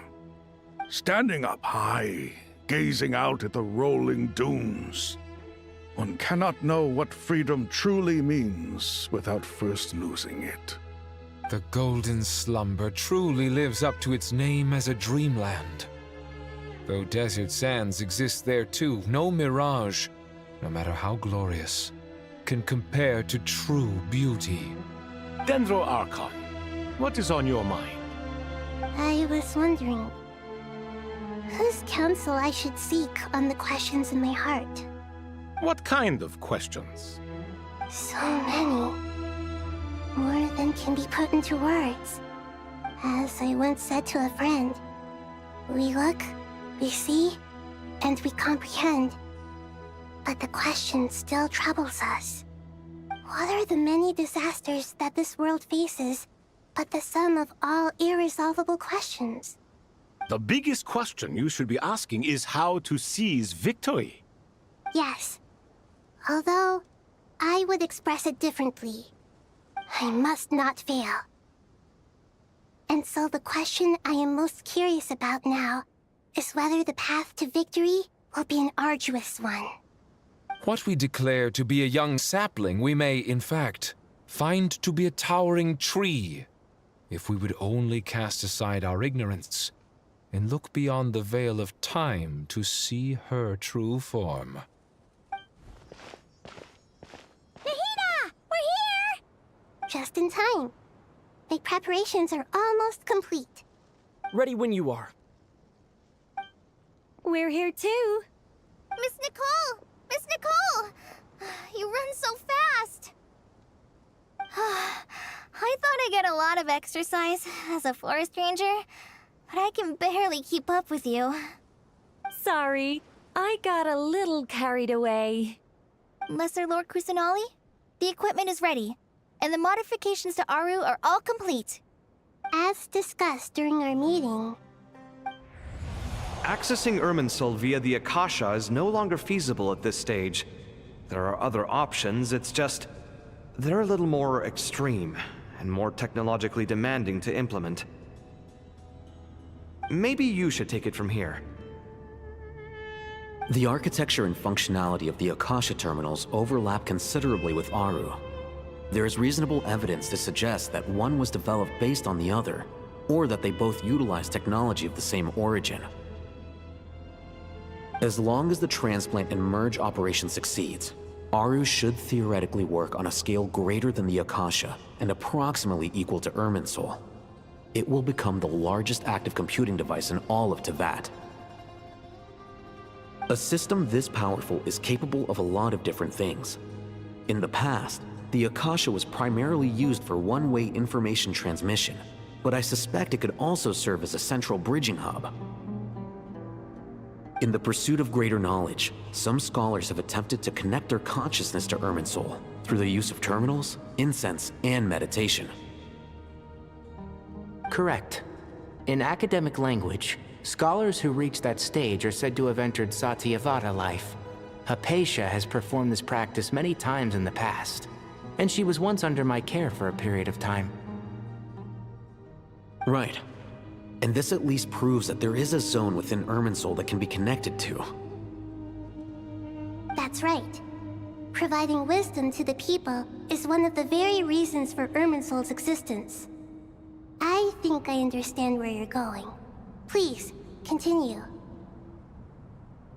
In that case, I'll skip to the conclusion then. We need to further modify Aru, merge it with the Akasha, manufacture terminals, and distribute them to every single person we can reach. Every person? Even the desert folk? Yes, everyone. I've already calculated the amount of raw materials we need. So you mean we're going to get new Akasha terminals? Yes, but this time the people of Sumeru won't be using them to acquire knowledge, just to connect to Irminsul. That's the key. When we evacuated the city, we brought all the important assets from the House of Dana, in case we ended up needing them. Fortunately, this included the Akasha system's main terminal. We've checked all the relevant records, and one thing is certain. Nothing like this has ever been done on this scale before, so... Everyone in Sumeru is part of the plan. Whoever controls the people controls the situation. Since this function of Irminsul was introduced, it has only ever been made available to scholars, who don't constitute a particularly large group of people. But by expanding the scale to include all the people of Sumeru, all the individual connections will stack up to create a significant load on the system. Under normal circumstances, Irminsul would be able to cope with the additional load. But with it already being under strain from other activities, its remaining capacity is limited. Thus, it might be possible to shut it down completely by overloading it.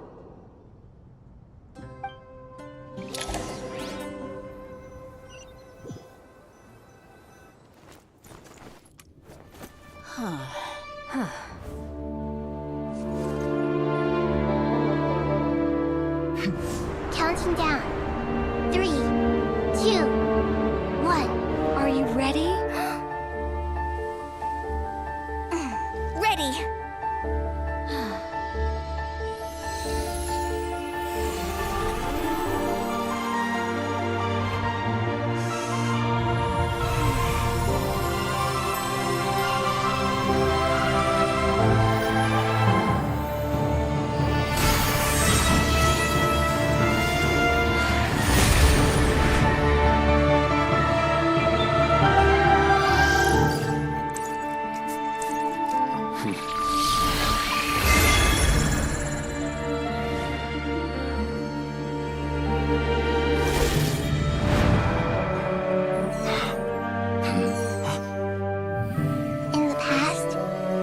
People sought knowledge, they turned to the Tree of Wisdom.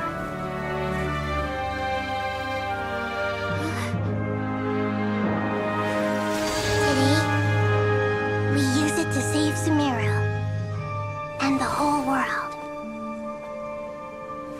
These boughs that nurtured learning must not become tools for destroying the world.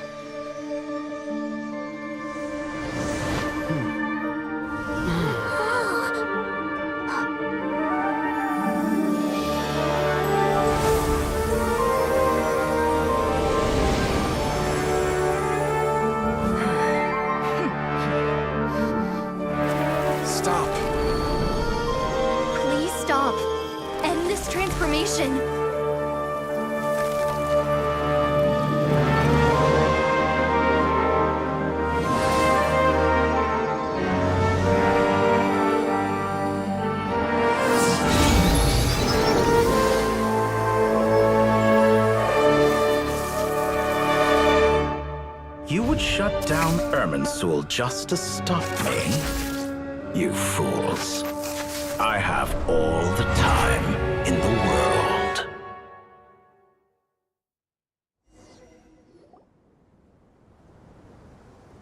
Success! The evil Irminsul tree has stopped growing! Great.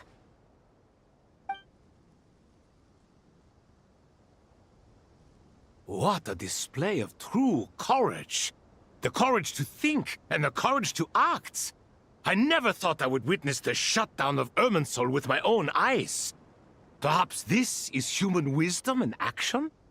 Indeed, only humans could do such a thing. Gods are few and far between. What was once created for spreading knowledge is now used for another purpose. A rather ingenious plan. I am grateful to you three for your help. Only thanks to you were we able to extend Aru's interference capabilities to cover all terminals. Now, nobody who wears a terminal will have their activity accurately tracked by Irminsul. No matter how many eyes Dottore possesses, he will not be able to see us clearly. Now for the next step. I will need the help of your supreme powers once again. How might we be of service, Lord of Dendro? I need to reach the Eternal Oasis immediately. Right now? In that case, Ibis King, would you agree that this is a fine opportunity to dust off our old tricks? Never. I assume you have that chess set with you? You mean the one you gave to me as a gift? Asking for it back, are you? How could I? You misjudge me.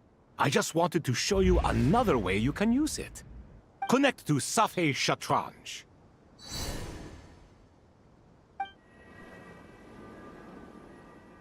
Safei Shatranj? You mean that place in the desert? Thoth's chess set gains its power from the chessboard laid out in the desert by King Deshret and ourselves.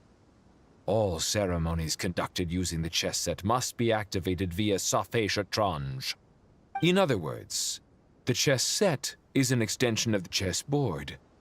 In the past, moving a chess piece was a sacred and momentous act. Transfer initiated. Entering live combat mode.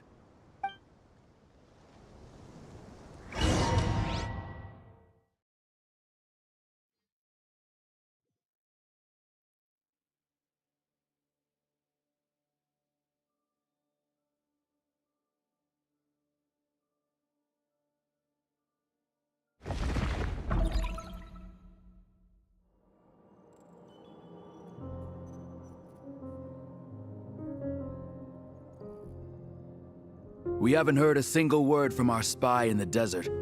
I'm afraid he might have been captured. Never mind. But we spent years turning him. And a lot of Mora. Nothing comes for free in this world, but the loss is not without its purpose. For a small price, we have wasted a precious amount of the limited time they have. Quite a bargain, if you ask me.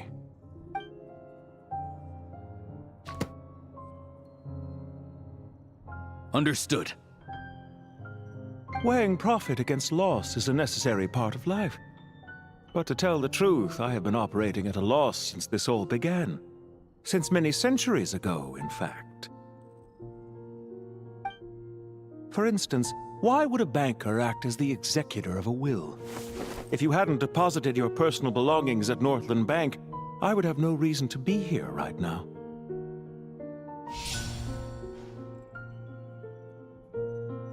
Dottore, I've placed your final data backup into the ley lines as per our contract. I trust we are now square for the safe deposit fees you paid. Is it not a little petty to split hairs like this, given our amicable relationship? I consider sound bookkeeping a matter of principle. Do not forget that you only live to see this day thanks to me.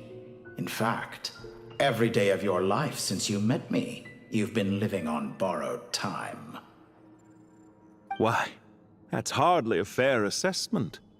I will concede that my survival was perhaps at your whim, but I became a harbinger on my own merits.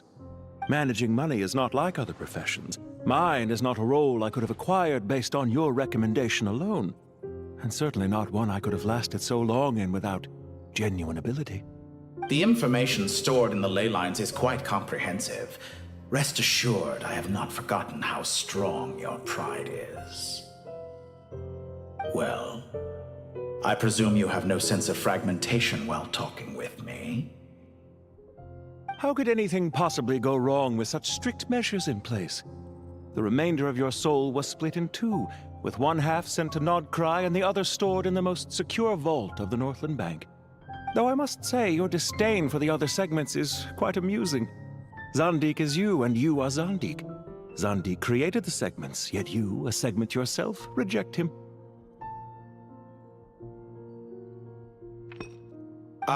That is, Zandik, created segments of various ages in his later years. To achieve this, he had to freeze time and part with a portion of his soul. But as constructive as it sounds, it erases my uniqueness. If each segment is equally me, then by the same token, none of them are truly me. A soul living forever in the past inevitably holds different views than he did in his later years. The same thing that completes me also restricts me. You too might ask yourself which stage of your life you want to be preserved at. The day your business failed? Or the day you were framed by a gang and sold off to a medical lab as a test subject? We needn't dredge up the past. This undesirable plan was eventually scrapped. Lesser Lord Kusanali was quite right. I needed an opportunity to eliminate myself. And after that, I concluded that there was no more effective plan than directly splitting the soul. Once the soul is transferred out, you will find that creating a physical body is far simpler than creating a puppet. The other half of your soul suffered a crushing defeat in Nodcry, you know.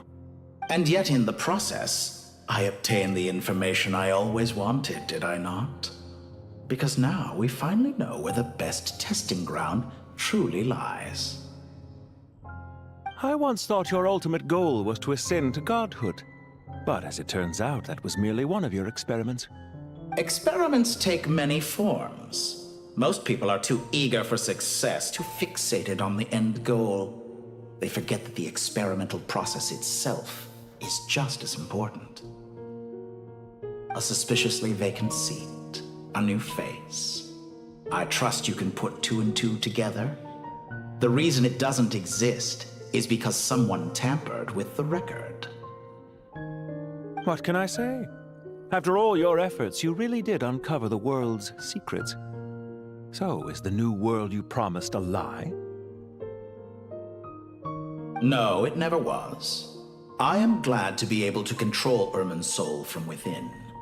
Now I shall attempt to create a new world inside the existing one. Almost everyone faces the prospect of death, but not a single person has ever been able to experiment unrestrained in the afterlife through sheer force of will. I am the only one to have overcome this enormous challenge. Would I not be letting the world down if I didn't make the most of the opportunity to experiment? Clearly, the dividing of your soul did not affect the magnitude of your ego. Out of all the versions of you that have ever existed, this you is the most insane and the most radical. Is that why you chose to work with me? Which was it then? My insanity? Or my radicalism? Could I call myself a venture capitalist without a suitably ambitious plan to invest in? Yours happened to fit the bill quite perfectly. Well then, I must say, while I am surprised enough that you showed up at all, what surprises me more is that you chose to present yourself as my former subordinate, and not as the banker Pantalone. Why make things harder than they need to be? Exposing my true identity in a situation like this would only serve to destroy diplomatic relations between Snezhnaya and Sumeru. I daren't imagine the consequences. Showing up in the name of the original antagonist gives you the recognition you rightly deserve, while also being sensitive to Snezhnaya's predicament. It was an easy win.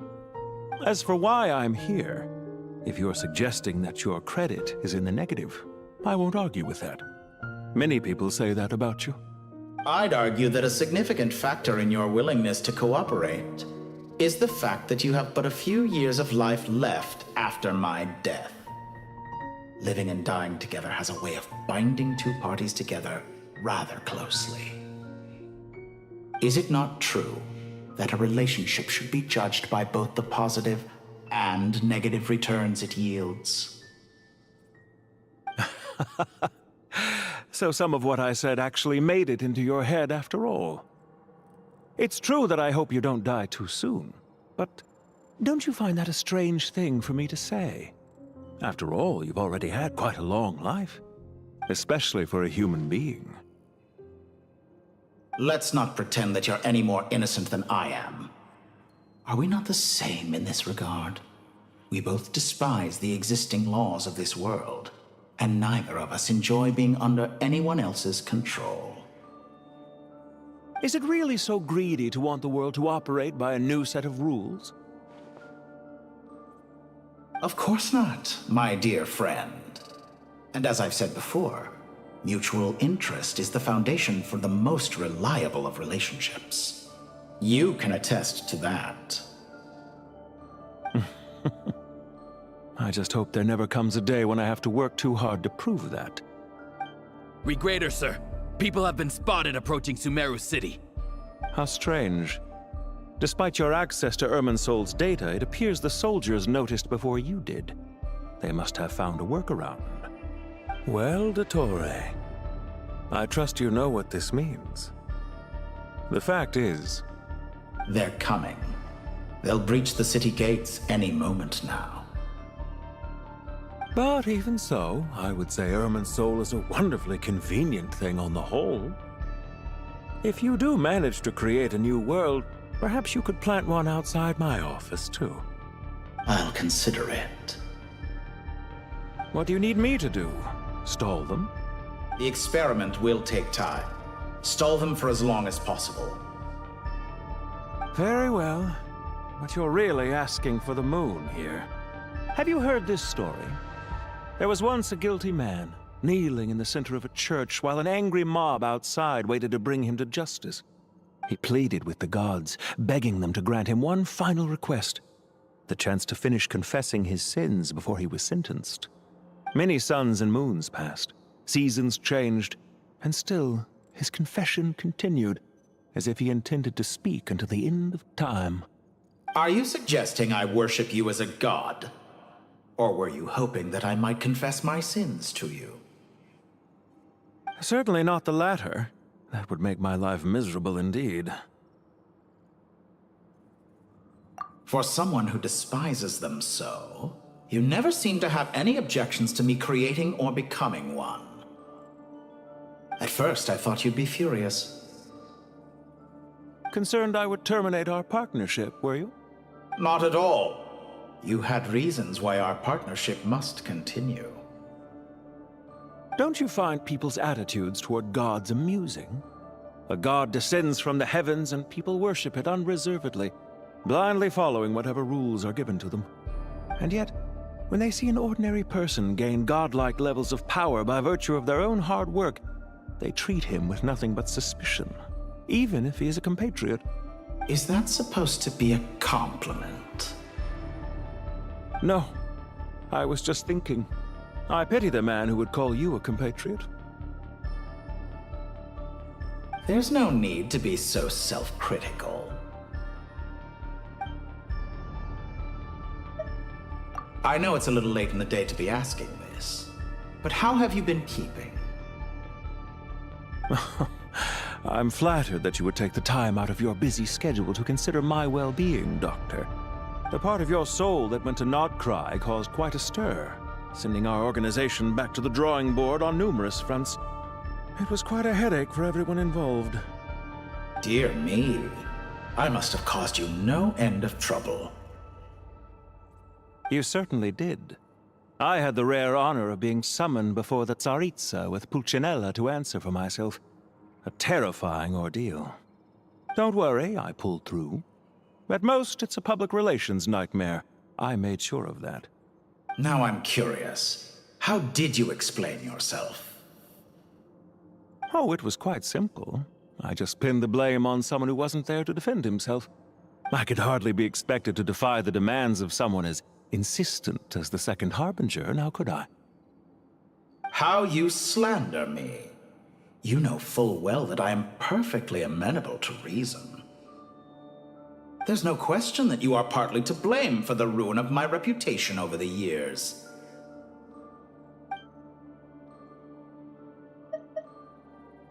Do you have anything lined up for when this is all over? Hard to say. Field work always takes quite a toll on me, as you know. Once I'm back at Snezhnaya, I'll start with a well-earned cigarette. Why are you so eager to ruin your lungs after I went to the trouble of replacing them for you? If you have an issue with it, feel free to try to stop me.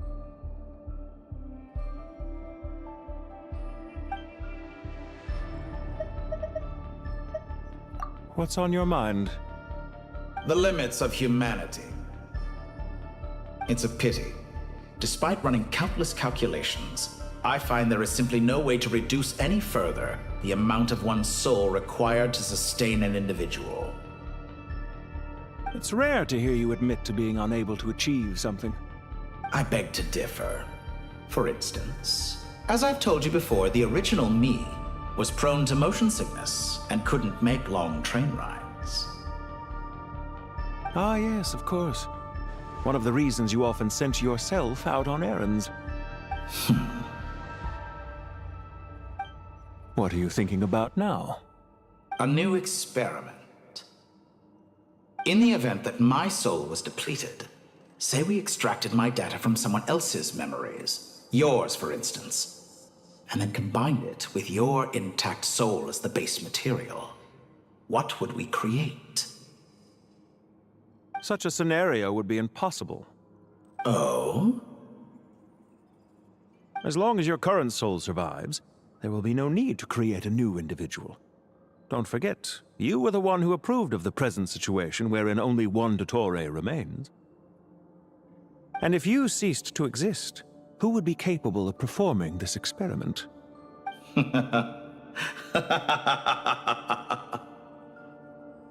Since the day I met you, you've always excelled at talking your way out of a quandary.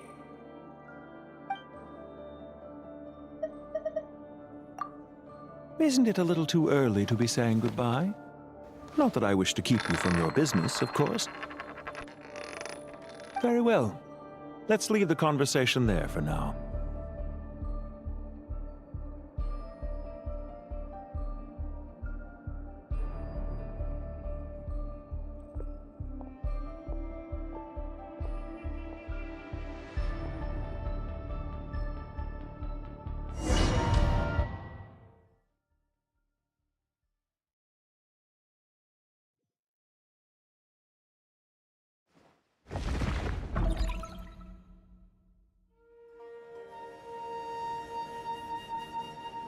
The power of King Desheret's 7 pillars is truly remarkable.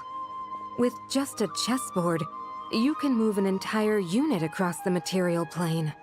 Yeah, sets us up for a much easier fight. Really makes my day. The last time we stormed the city, it involved a lot more running around. I wonder how many people can say they stormed a city twice in their lifetime. I was just thinking that. I've definitely had more than my fair share of unusual experiences in my life. This is my first time here, actually.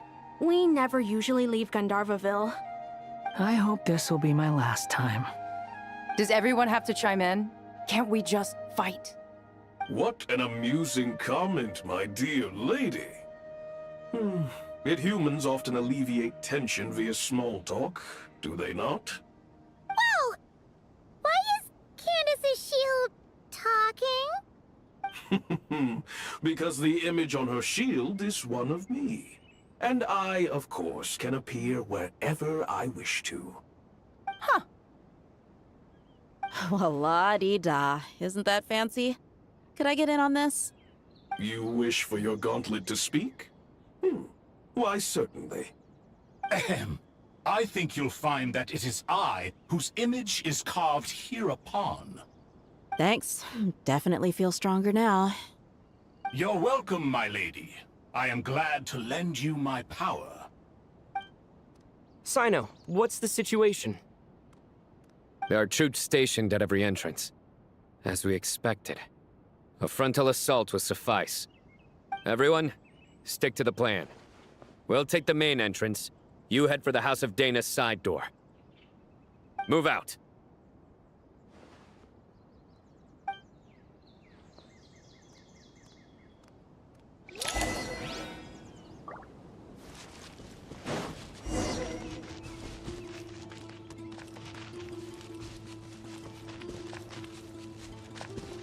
Out of my way! Take this! Watch out! Get lost! Whew. Thank you, Jet. You gotta be more careful.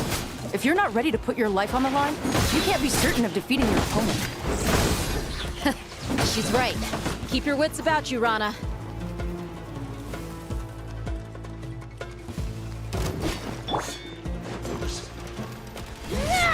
Do your worst!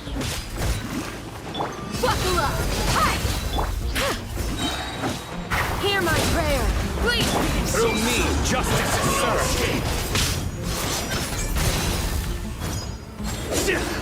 You stand condemned! Their penance is due! Run from death. Take them out and secure the harbor. Reinforcements will arrive by water. Consider it done. Show no mercy! Surrender!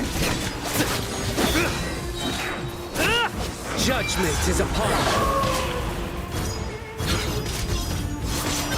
You stand condemned!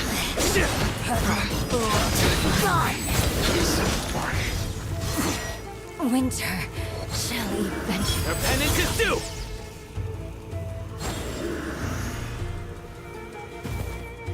Looks like we're in for Change a of plan. fight. Look alive! Ha! Hear my prayer! Yield!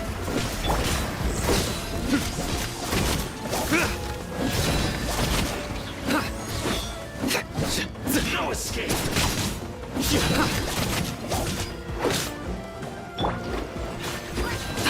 Flee! We shall prevail! Use the force up. Through me, justice is served!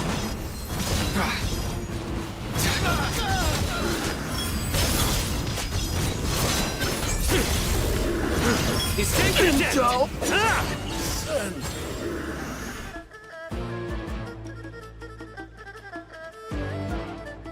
Waterway secured. Brothers! Sisters! Perfect. Just in time. Welcome. Once we've linked up, we'll continue the advance. The team has arrived at the north entrance, as planned. Good. Press on.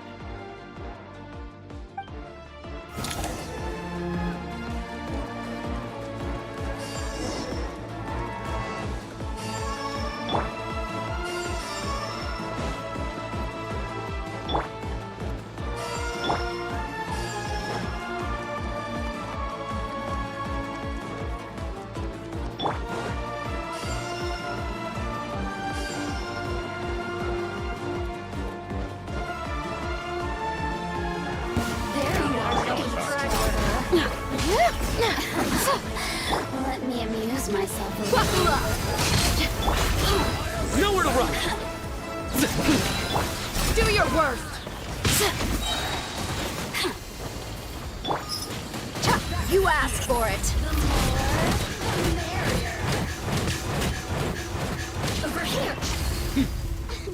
Grant us your blessing! Surrender! Judgment is upon you!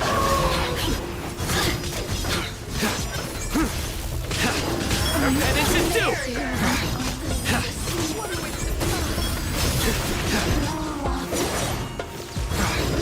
You stand condemned! Guilty! Please, hear my prayer!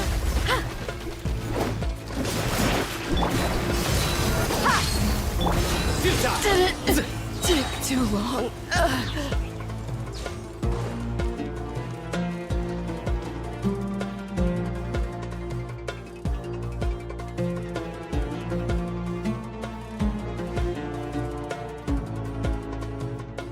Look out! It's an ambush! Finally. We need to hurry. Take the middle road now. Mahamacha Sino, area clear. Don't relax just yet. More Fatui approaching from the right.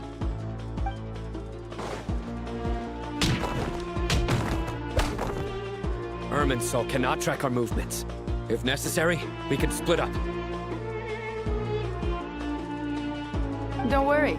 We'll wipe them all out. As you can see, our people came raring to go. Good, good. How are things with the Traveler? Can Tainari keep him safe? Don't underestimate Tainari just because he's a forest watcher. He can handle it. All right. You know that's not what I meant.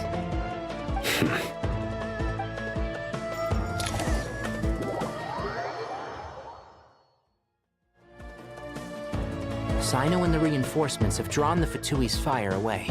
It's our turn. By using a cluster leaf of cultivation, we can pass through certain terrain silently. Good luck with that. We'll just fly up there. Huh? Oh, yeah. Paimon forgot she could fly. Ready? Ready.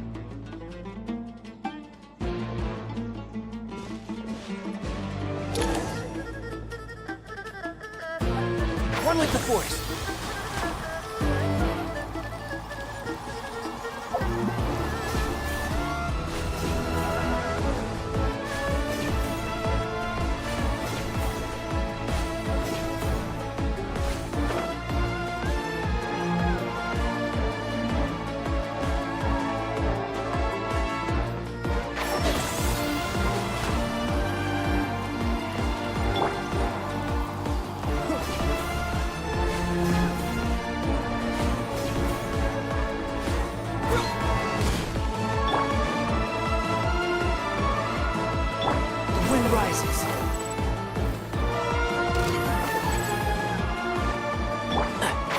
Can't see?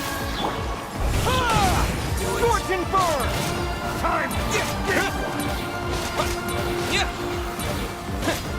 Squall and fury!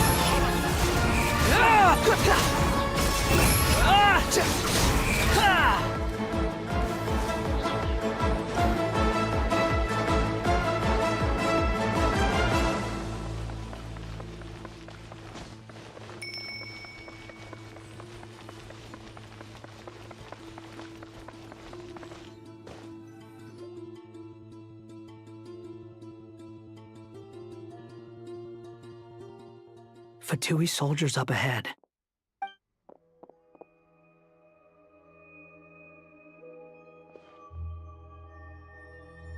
Careful. Prepare for battle. Hey! There's people over there. You have some nerve showing your faces here in the center of Sumeru City.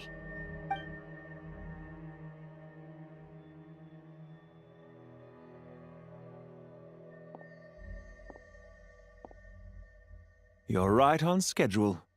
Well, this guy sure as heck isn't your average Fatui sergeant. They've stationed quite a few people nearby. It definitely looks like they were waiting for us. But something feels off. Everything about this guy feels too deliberate. I highly doubt he's just a subordinate of Dottores. And he's no mere sergeant. Whatever his rank is, it's high. Much higher than we thought.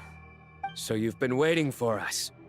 But it looks like you're geared up for a conversation, rather than a battle. Very clever, General Mahamatra Sino. I know you're the one in charge of this siege, and I look forward to making a deal with you. A siege? Sumeru City belongs to us! Historically, yes. But things can always change. We have quite a sizable force with us, you know. For instance...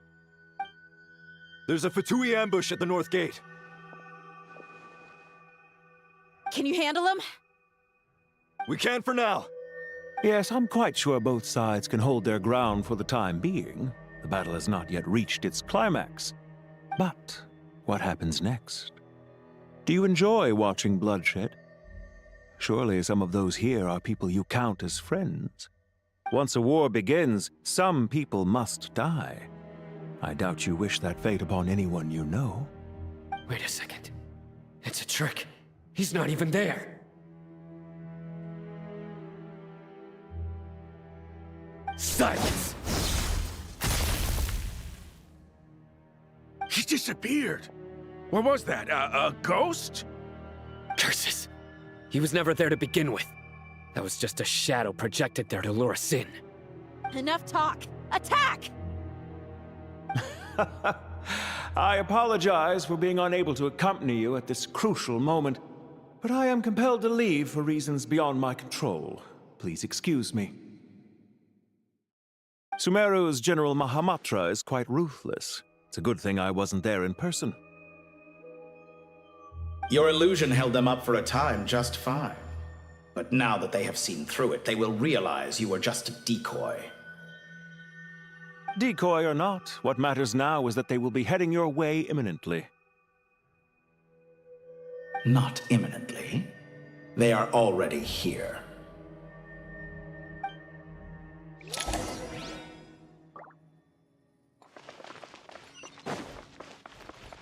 The wind rises.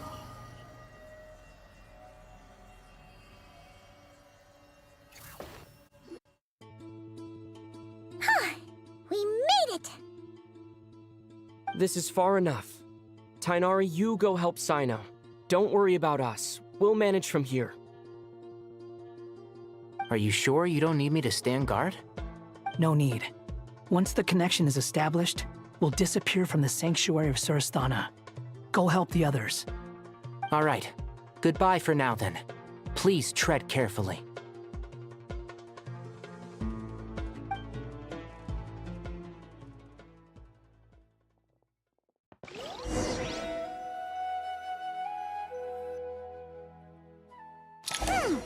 Now where's the interface Nahida mentioned? Come on, where's it hiding? Found it. It's over here. We can connect to the inside of Irminsul through the Sanctuary of Surasthana's built-in security system. You should be pretty familiar with the process. Is it the same route as last time? For the most part. We don't need to adjust any of the parameters. Then I should be fine. And Paimon? Once you're both ready, we'll set off. Wait! The stakes are way higher this time, right? Maybe Paimon should stay outside and help the others. Then, you can focus on the fight without having to worry about Paimon. Huh? Why are you staring at me like that? It's nothing. I just suddenly realized how much you've grown. Hey, you've grown quite a lot yourself. Don't you two start getting into it again. Well, anyway, Paimon thinks she's pretty knowledgeable. Who's the best guide in Teyvat again? And don't forget, Paimon's a college student now. If we say Alhatham's not a weirdo, it's hard to explain how he came up with the idea of you applying to the academia. But for all that he counts, you're doing surprisingly well in your studies. Just goes to show how important it is to have someone supporting you. And Paimon's not the only one. Let's not forget that you only became a student because of Nahida's personal recommendation. That's fair. I have learned a lot in Sumeru. Oh yeah. Did you ever come up with that ugly nickname you promised me? What? No way! We're friends now! Paimon gave up on giving you one ages ago. Anyway, isn't Hat Guy enough of a nickname for you? Fine. Suit yourself. We need to go. Paimon, if you're staying, look after yourself. Will do. Paimon's gonna link up with Tainari and Sino. You guys are the ones who need to be careful. We will be. Bye for now.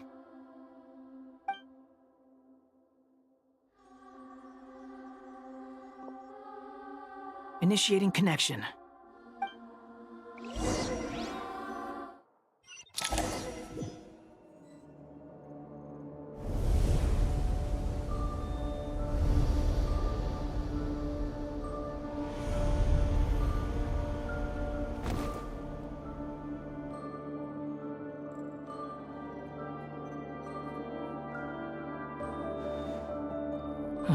Well, here we are again.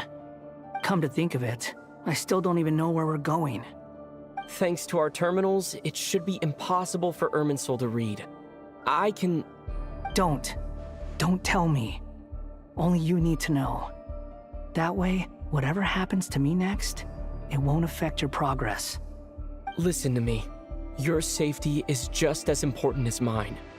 Don't even think about sacrificing yourself for the greater good. We came here together, and we're leaving together.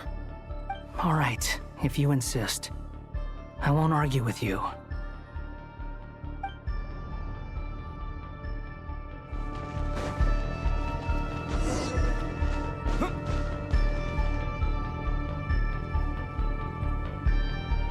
This place looks so different from how I remember.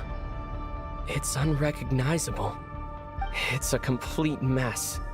Like someone's turned the place upside down. Must be Dottoro's doing. Either he's searching for some information he needs, or... It's still changing. He has to know we've entered Irminsul. But luckily for us, he can't pinpoint our location. Be on your guard. Don't let him find us. The red parts have probably been corrupted by Dottoro's power. Don't touch them, or you might alert him.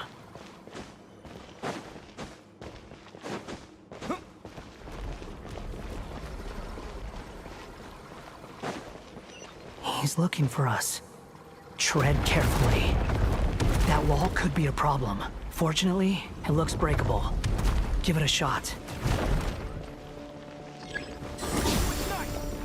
Squall Fury! Ja, ja, ja! Ja, ja!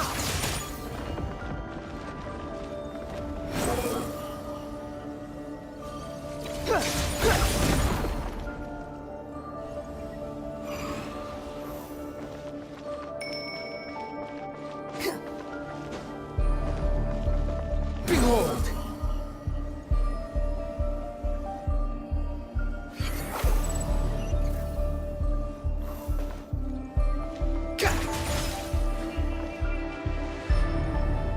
Squall Fury!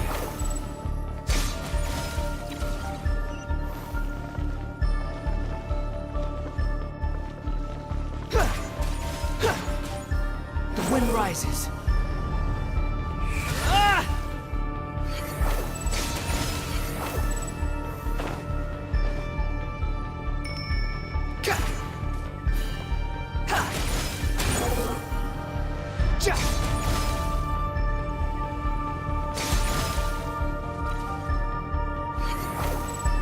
The same old trick again? Are you kidding me? Let's handle it just like we did before. This cheap trick isn't gonna stop us.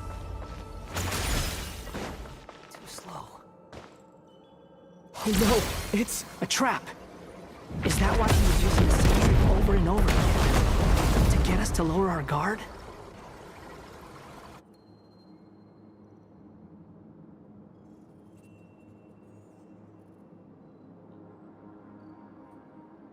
I'm trapped!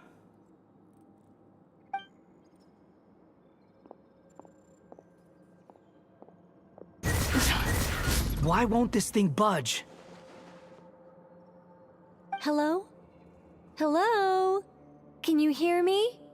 Nicole, is that you? Yes, it's me. I'm monitoring your progress from inside the Eternal Oasis, and I have to say, this terminal is simply marvelous. It makes tracking you so much easier. I couldn't see anything at first, but now that you two are inside, I can use your location with support from the terminals to get a partial view of the situation inside Irminsul. It's not the clearest image, but it's better than not being able to help at all. So, here I am. I can't intervene directly, but I can help to guide you out of the jam you're currently in. So please, just follow my lead.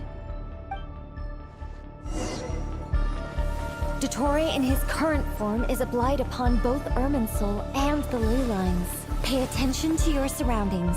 There must be sources of his contamination. Is that one of them? Precisely. Good work. But we're not done yet. Stay close, and let's see if we can find any others like it nearby.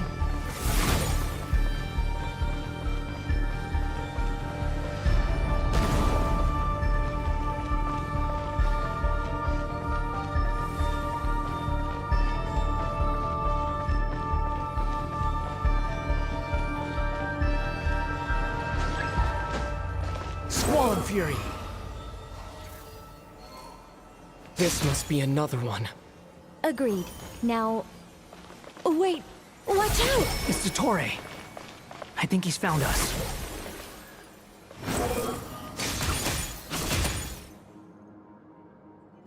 The seal is broken. Quick! Get out of there!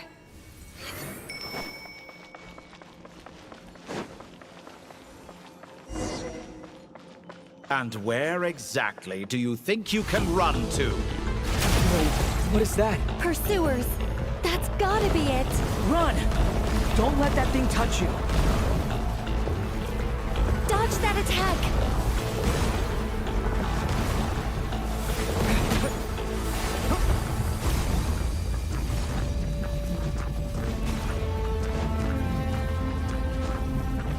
There's more than one path. Which way do we go? To the left! Trust me!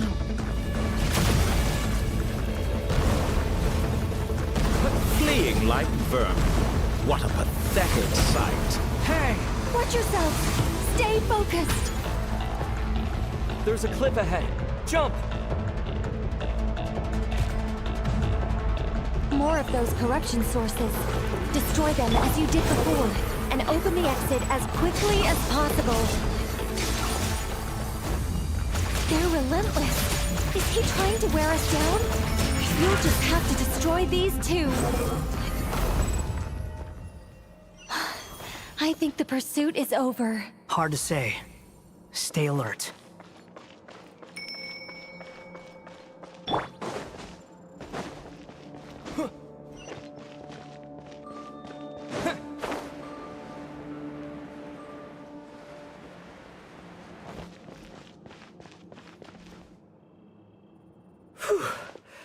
I think we've made it to relative safety.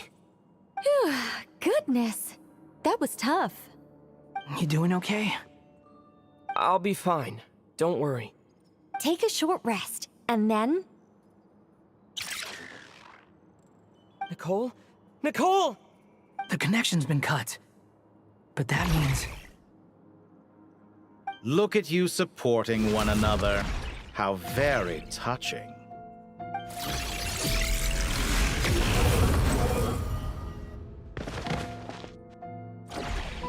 Dottore! Took you long enough to find us. You're more useless than I thought. Oh, really? I think I deserve a little more credit for my methods than that.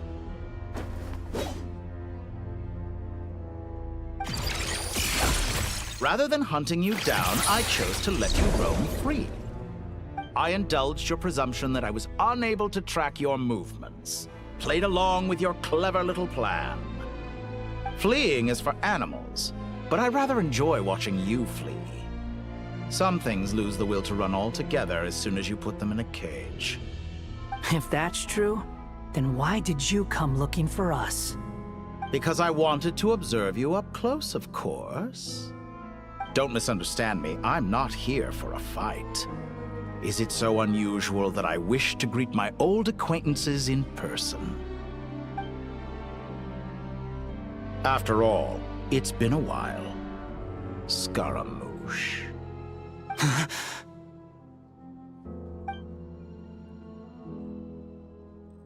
Why are you so afraid? I have done nothing unprecedented in discovering the truth. Nor did I go to any great lengths to uncover your story. You made a bold series of moves in deciding to erase yourself.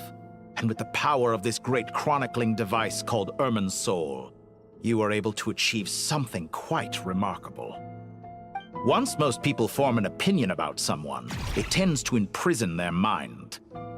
Yet you managed to erase every trace of your existence. A novel take on death indeed. However, this meant that you stood out to me all the more when I saw you in Nodcry. I didn't even have to go looking for you. Just the sight of you was enough for me to intuit the truth. For someone in my position, connecting the dots was a trivial affair. It would have been more surprising if I hadn't managed to piece it together.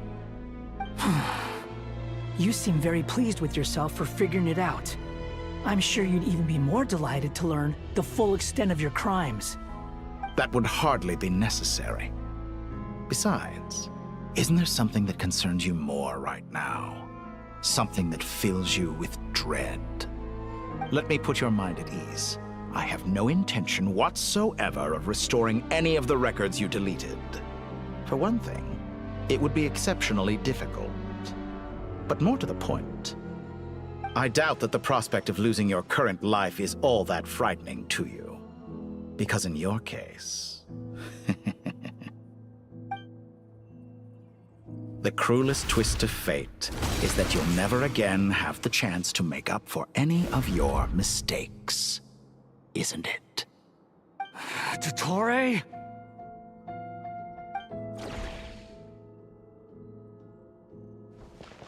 All here shall bend to my will. The wind rises.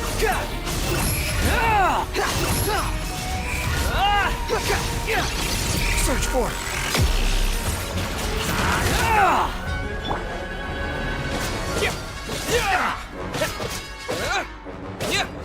I'm afraid you'll need to do better than that to take me down.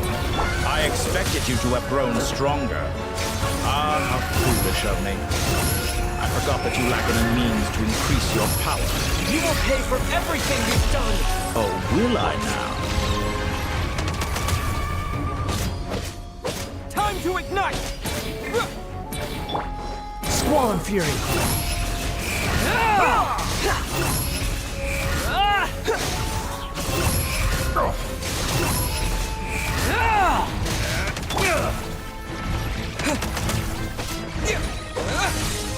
Scorching Burn!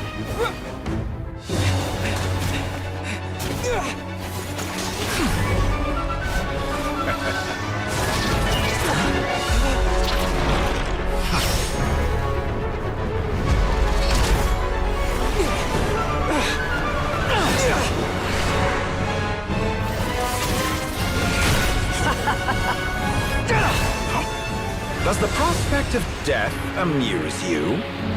I could ask you the same question! I'll distract Dottore. You focus on the mission. Got it!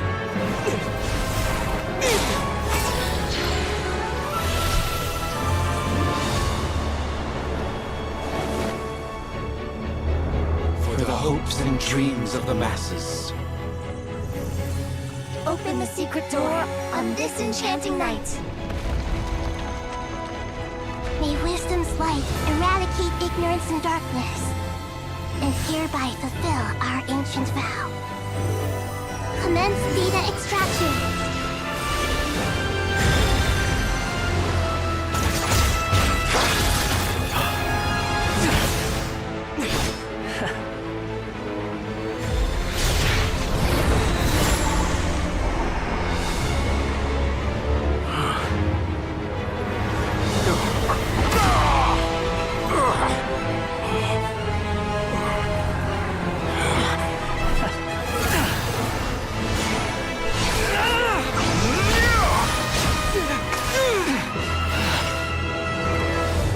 cling to outdated ideals and stand in the way of progress. You will pay for interfering with the grandest experiment of all time.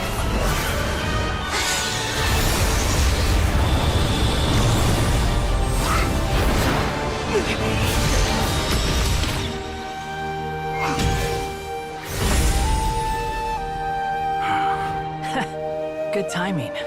Dottore, as clever as you are, you fail to understand wisdom. Wisdom takes many forms, but the path you have chosen eschews them all.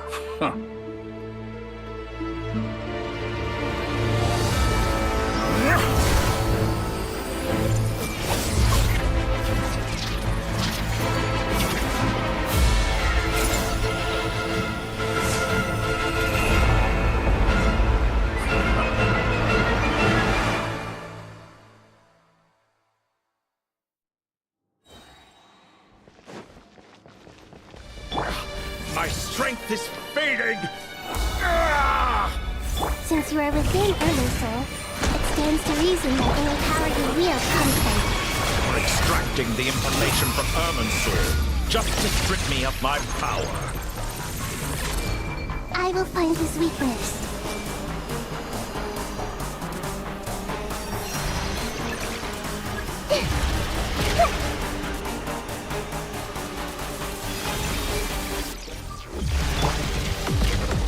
Behold!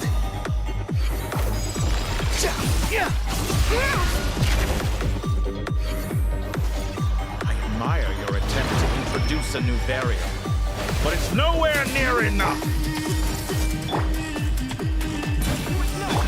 Squall and Fury! A petty trick!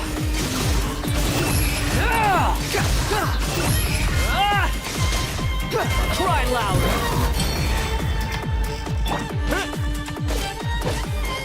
Commit it to memory!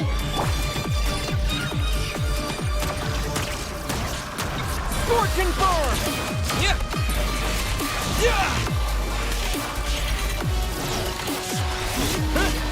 Behold! Let's try this! That's far enough!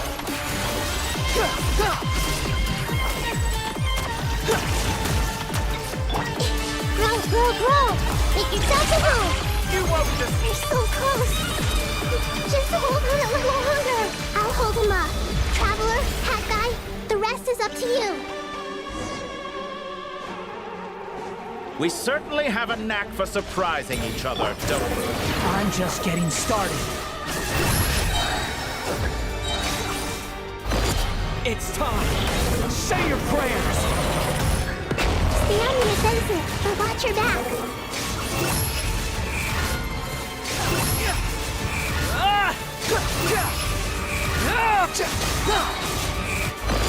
It's time! Say your prayers!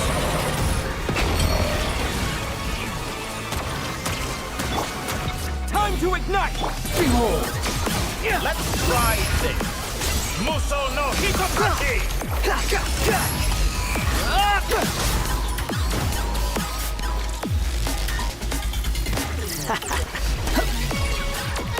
The wind rises.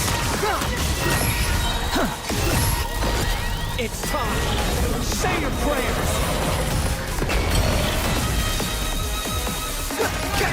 Primal blade!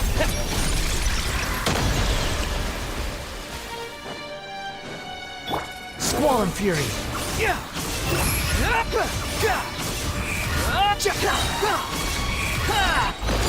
It's time. Say your prayers. Finally, time for you to die. Excited? Time for me to die? How could I wish this blessed death were something I feared? The last gasp struggle of a dying man. It's time. Say your prayers.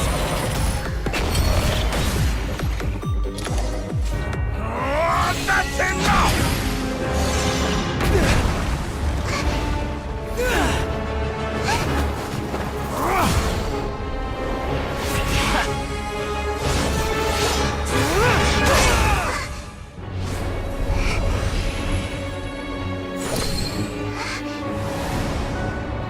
It's all yours.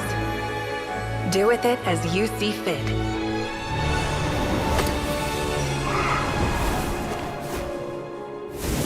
Just as you say, this world is home to some archaic things. And as you suppose, you are a formidable opponent. You have long coveted the secrets of wisdom. So now, I will demonstrate true wisdom in action. I invoke my supreme authority as the keeper of Irminsul. Commend me or condemn me. But give your verdict now!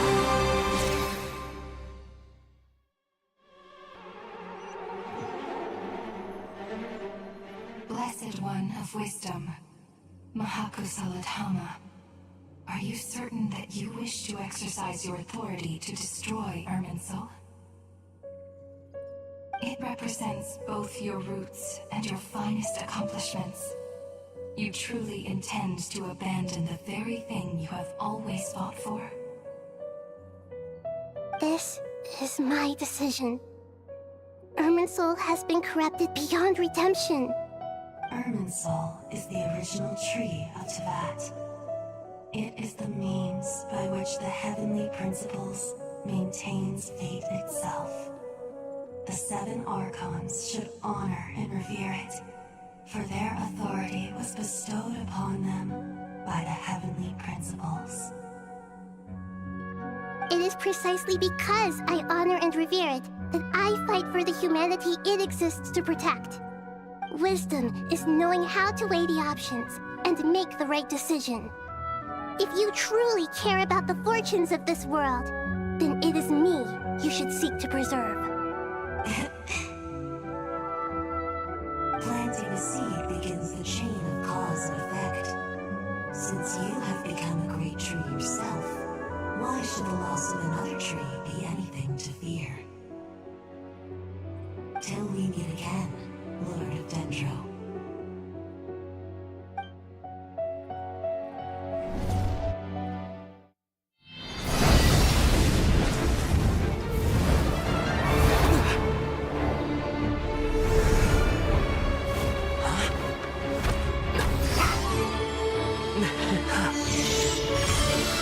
The first flame. The pure, cleansing fire.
Shall we? Where were we? I was suggesting that you needn't perform when signing a contract. You're only sitting here because your bank demanded an evaluation of the trustee. So you told a story about a young scholar from a merchant family in Sumeru? I told a compelling tale, didn't I? The post-expulsion story is far more captivating. The human experiments or the elixir of immortality?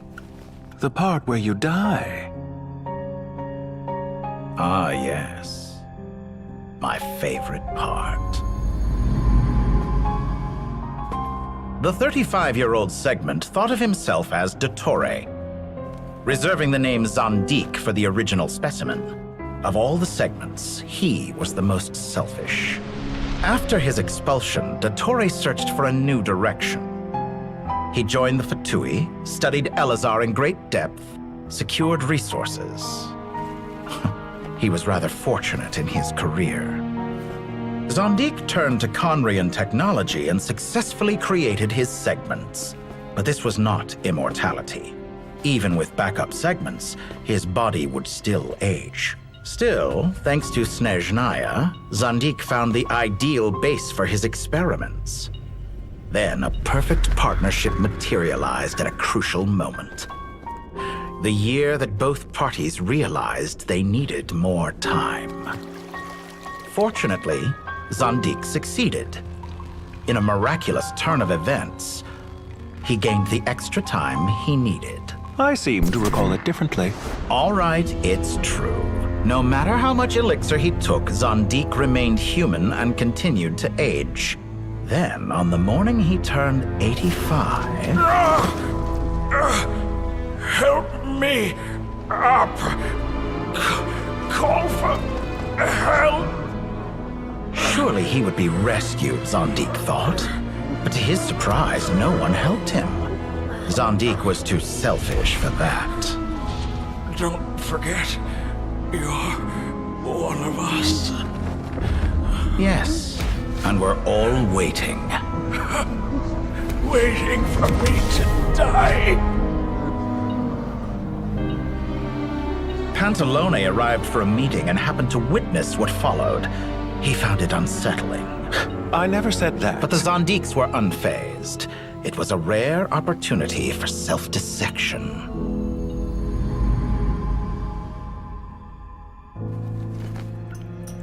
What does all that have to do with you depositing your data at Northland Bank? It has made me cherish my time in this world all the more. Fair enough. So you do have a sense of self-preservation.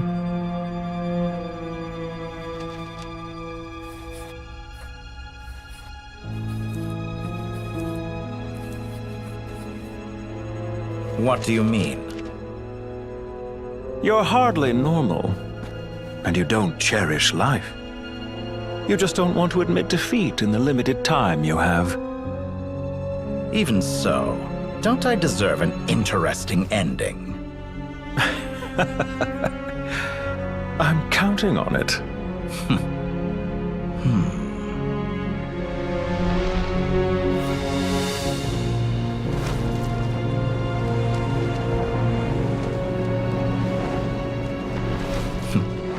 If nothing else, I expect my funeral will be a grand affair indeed.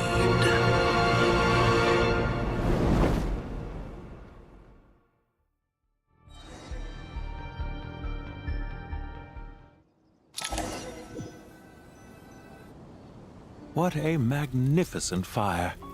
In Snezhnaya, we light fires to ward off the cold. Fire, it seems, is antithetical to ideas such as cold, frozen, and unchanging. Perhaps it has always been that way. From the beginning, fire has been used to drive away wild beasts and warm the body and mind. You could say it's a form of treatment. One that cures the human heart of mortal fear. Mortal fear? Something you haven't been acquainted with in a long time, by the sounds of it. Whereas you, I'm sure, must know the feeling quite well indeed. I remember when we first discussed the elixir of immortality, you claimed that extending your lifespan was about buying more time. But was that really the truth? You fear the prospect of dying a wretched end in this world, don't you? Of course I do. I'm only human, after all. And while you may have forgotten it, you cannot deny that you too were once human, Dottore. I do not believe that there is no such fear in your heart. Perhaps you are right. But I abandoned it long ago and devoted myself to my experiments. I have felt no fear since. From the very beginning, I never thought you could win this game. But still you came. Contract in hand. To honor our agreement. Because I am a reputable partner. And as we have discussed, experiments are about more than results alone. The process is equally important. I have come here and completed my creation, and I do not regret my decision. I'm afraid your journey ends here. After I die, there will be no one to make the elixir of immortality, and your remaining stock will only last a few more years. How then will you prove that you didn't perish in this incident alongside everyone else? When I feel optimistic about market environments, I never forcibly adjust them. They have their own direction. And I myself am one such environment. I have been quite particular about many things in my life. But where the manner of my death is concerned, I choose not to be. You make yourself sound so magnanimous. Oh, but I am. And I hope you will be too. It may have been a long time since anyone told you this, Dottore, but I recognize that you are a truly rare talent. Ha! I can see it. The experiment in blasphemy that I've been performing all this time. It has been a long process, and I do not care about the results as much as people might imagine. If the very goal of your experiment was to explore infinite possibilities, then there was never any reason for it to end. Indeed. Yet now, the experiment has officially drawn to a close. What should I call you? Zandik? Or do you prefer Dottore? Suit yourself. Goodbye, Feofan. This time, that's what it truly is. And don't I know it? Goodbye, Zandik.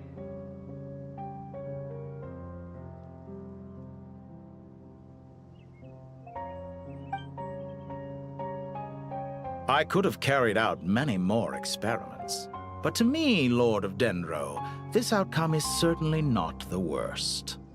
I believe you. But unfortunately, this is where it all ends for you. This experiment does not belong to you, nor do any of the results. Experiment? It sounds like you're trying to outdo me in my own field. Wisdom is conveying information in terms that people can clearly understand. You know exactly what I mean. Indeed. I can see no further outcomes. Ha. You have a formidable mind, and you are braver than I thought. Setting fire to the very thing your survival depends on. Your previous threat was empty, but this time, it is real. When necessary, wisdom can be as fierce as an inferno. Some of the flames that incinerate you come from within yourself. Perhaps you are right. You see what lies at the bottom of the human heart, and that is your wisdom. Here is where your journey comes to an end. All that is yet unknown belongs to those of us who will carry on living. It seems I have unwittingly been your arch-enemy all along. But now, it's all over. I do not deny your intelligence. But what you refer to as experiments, I would never describe in those terms. They are events that take place in the real world, and they are so much more than mere data. Goodbye. We will never meet again.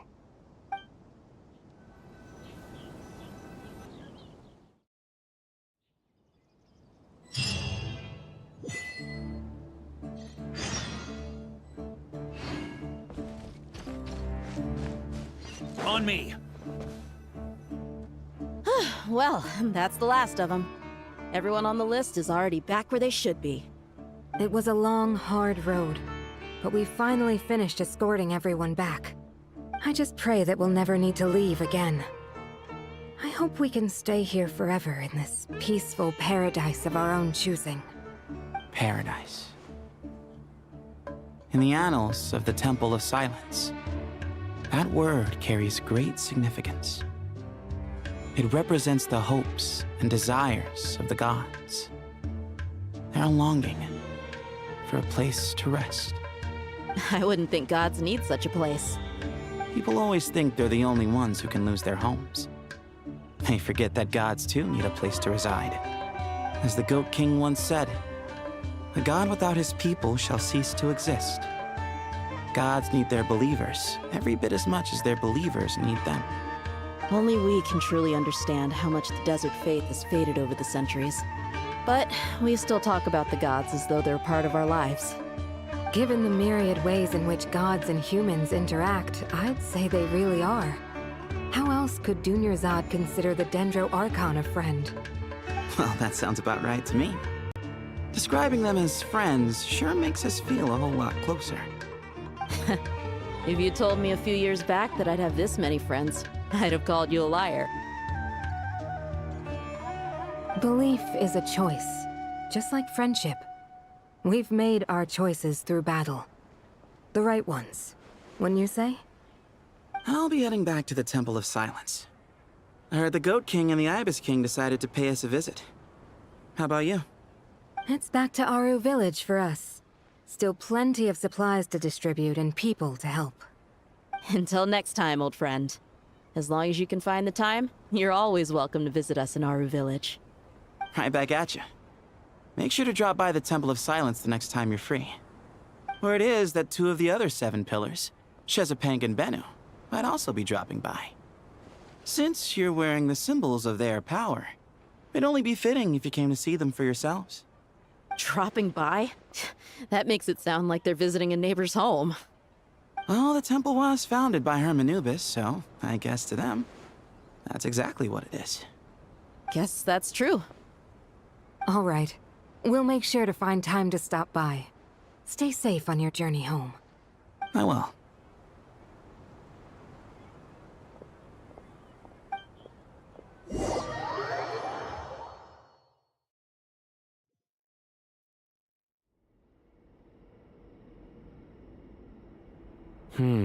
You do have a point. See? Retirement has always been a problem, especially for old-timers like us who've been locked away all these years. You finally step out into the light, and bam! You're face to face with a whole different world. Naturally. What do you think, Layla? Huh? Why would you think to ask me? How could I possibly be qualified to decide where the servants of King Deshret should live? Sorry if my question was unclear. Do you think their statues will stand out too much if we place them here? Hey, I never agreed to this. How could we possibly allow our statues to be left in Hermanubis' home? That would be like breaking into someone's house, then pretending it belonged to you in the first place. Different beliefs can coexist. We still need to respect one another. By which you mean, you two plan to stay at the Temple of Silence, for a while at least. But you have no intention of relocating your statues here. So, you see this as sort of a family visit? Is that correct? Family. Huh. You could say that. In a sense, Hermanubis would view this as his home. Just look at this place. Magnificent, is it not? The sad truth is, in the past, all 3 of us invested so much into misguided ventures. We failed to build what we should have, and wasted so much time instead. And what do you mean by that? I mean that for the most part, time spent associating with the likes of Sobek, and, let's say, Thoth, might reasonably be considered wasted. Why does that not surprise me? Go on. Anyway, given how much time we'll all be spending together, I'd say that the bonds we built will end up proving to have been a sound investment. Once Sethos, the current leader of the Temple of Silence, returns, you can discuss the matter of staying here with him. But judging by the expressions of everyone here, I imagine you'll receive a very warm welcome. This sacred ground houses untold knowledge, after all. What better place for the servants of King Deshret to appear in the mortal world? How about we share a meal together first? I imagine it's been many years since you last tasted fresh food. Oh, that sounds wonderful! After so many hundreds of years, I can only surmise that desert cuisine has become a lot more varied. Are we having a get-together? If you'd like, I can help prepare some food. After all, Lord Thoth, you helped me so much in the desert, and I still haven't properly thanked you. Oh, my, that would be wonderful. I'm touched that you still remember. How the times have changed. To the people of today, it seems the Ibis King has become a kind and passionate god. And you, Mr. Herreshoff? What kind of god do you wish to be? To be honest, I haven't given it much thought. How about you, Dendro Archon? Do you have any hopes for your future? Me? I'm very happy with my current life. Forgive my bluntness, but you do not seem to derive your authority from majesty and might, like Lord Al-Ahmar. Clearly your approach has its advantages, but also its dangers, don't you think? I do, but projecting a majestic front doesn't really suit me. Besides, my relationship with others isn't simply one of a god and her people. Not putting on airs might earn you more adoration. Exactly. Besides, I really like parties where everyone brings their own food, and we all come together to share. You should join us. I'm sure you'll find it fun. Last time when we got together for a picnic near the Avidia Forest, it was quite the occasion. Seeing as you're already here, how about we hold the next one in the desert? Can we do that? Wouldn't Tainari have to transport a ton of drinking water? Don't worry, I can help out. Layla, would you like to join us next time? Me? Sure. The more the merrier. That way we... Don't take this the wrong way. I just think you should know. When it comes to passing the time, chess is more our thing.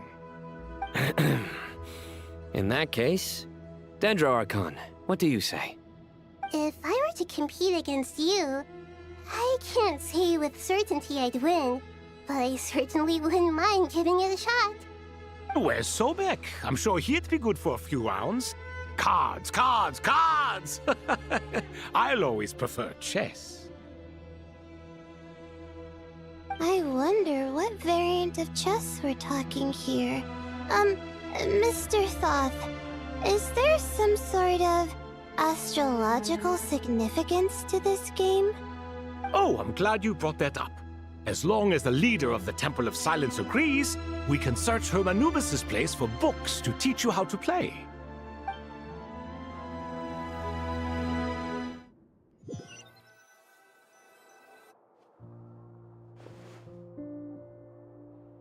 Such devastation visited on Sumeru City.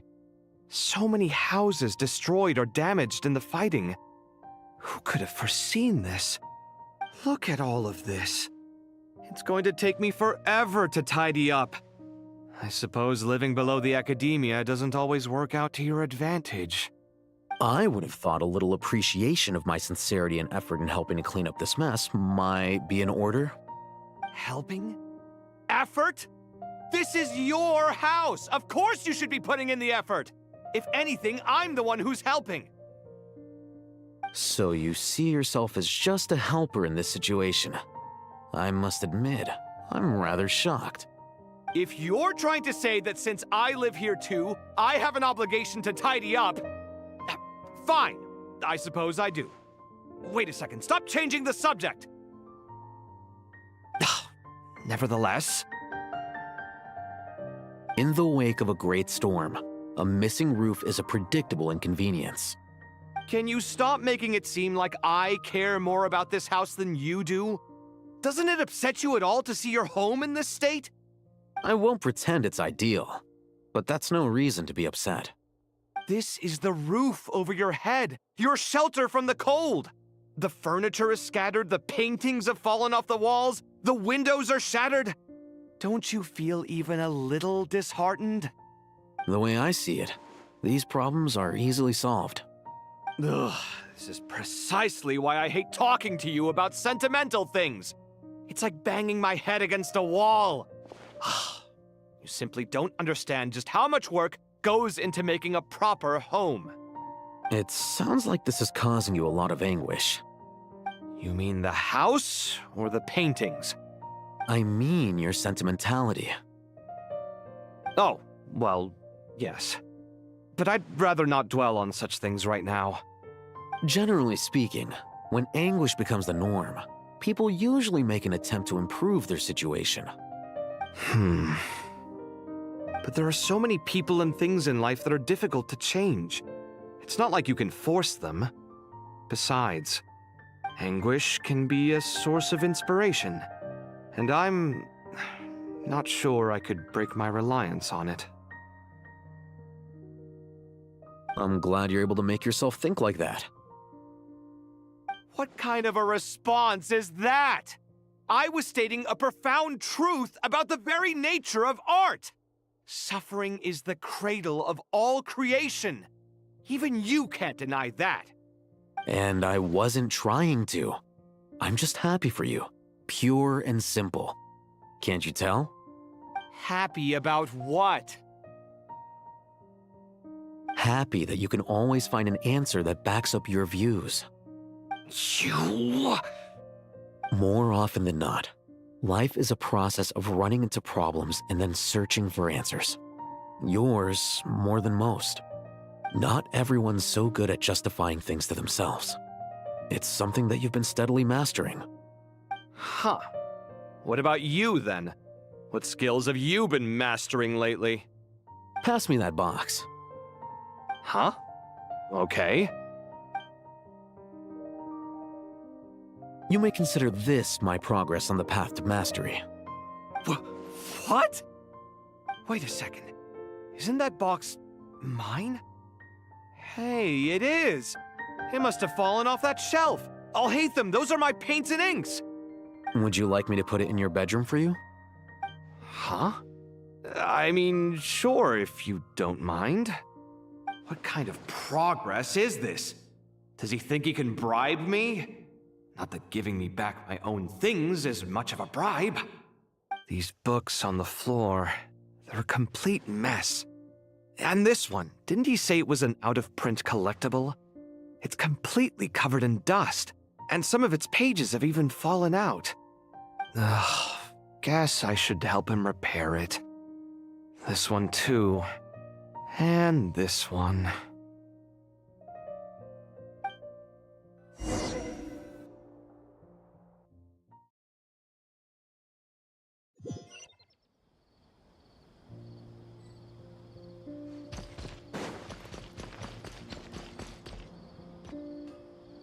Local Sumter beasts, imported goods, such a bright future ahead. I can picture the Mora just rolling in.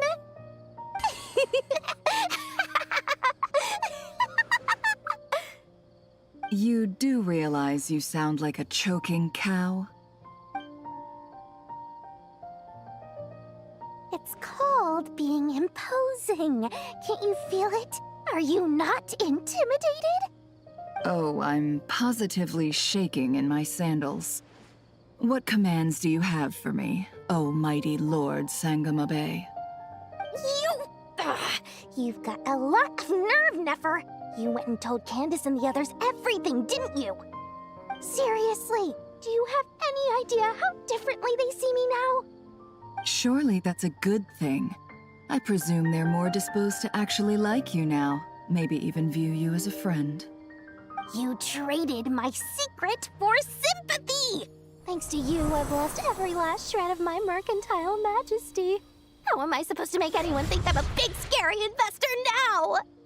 The dark days of Lord Sangama Bay are behind you. Why not take this chance to make a few honest friends? Speaking of friends, since when did the notorious Lady Nefer gain such an admiration for holier-than-thou types? A moon chanter here? An angel there? Who'd have thought it? A coming together of fates, nothing more. No need to throw around accusations of admiration. Forget it. You're right about one thing at least. Making friends is never a bad thing for a merchant. Still, I really took a loss this time.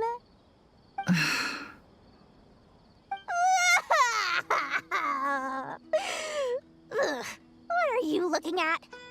I'm trying to see if you're really crying or if those are just crocodile tears. A little birdie told me that when Lord Sangamabe makes money, the tears flow from the center of her eyes.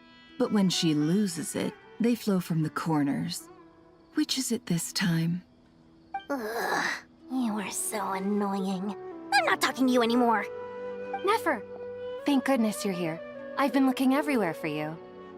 Huh? Oh, well. If it isn't the House of Dana's very own librarian. What can I offer you today, Miss Katayun? Oh, no. I'm not here to buy. I'm here to bring Lady Nefer a book, and a fascinating one at that. We agreed to meet at the entrance to the mausoleum of King Deshret. One more thing. I bought this copy with my own money. It's not borrowed. Reasoning knows not time of day, but suspense always follows a blizzard. That's quite the mouthful. Huh? Isn't that the one that... It was all the rage for a while. People throughout the city were clamoring to get their hands on a copy. The names inside were all circled. Everyone thought it was a riddle. Don't bring up that book in my presence. I don't even want to hear its name. That thing was nothing but a scam! Surprisingly enough, I've actually heard of this book, though it doesn't seem of much consequence. So, what truth lies behind it? You're from the Vahumana and you're asking me what the truth is? I'd say the actual truth was about the least important part of the whole episode. I brought you this book because it probably has the most interesting backstory of any in the House of Dana's collection, at least in recent years. As for its quality, well, you can judge that for yourself. Don't tell me it's actually any good. You may not know this, Lord Sangamabe, but Lady Nefer has a fondness for books with... how should I put this? Mixed reviews? No eye for good literature, huh? Perhaps she feels that bad books hide interesting secrets? But I shouldn't put words in her mouth. It's probably fair to say she prefers the conversations that books can spark over the substance of the books themselves. Suits my style as an intel broker, wouldn't you say? Very interesting, thank you. I'll return it to you once I'm done reading. And as it happens, I have something for you, too. Incense? I imagine you've already used up the incense I gave you last time. Here's some more. This batch is from Nodcry, so the scent won't be quite the same. Well, actually, I've been saving the incense you gave me. I couldn't bring myself to waste it without a special occasion. But I'll gladly accept this, too. And I promise I'll use it this time. Katayun, you haven't changed a bit.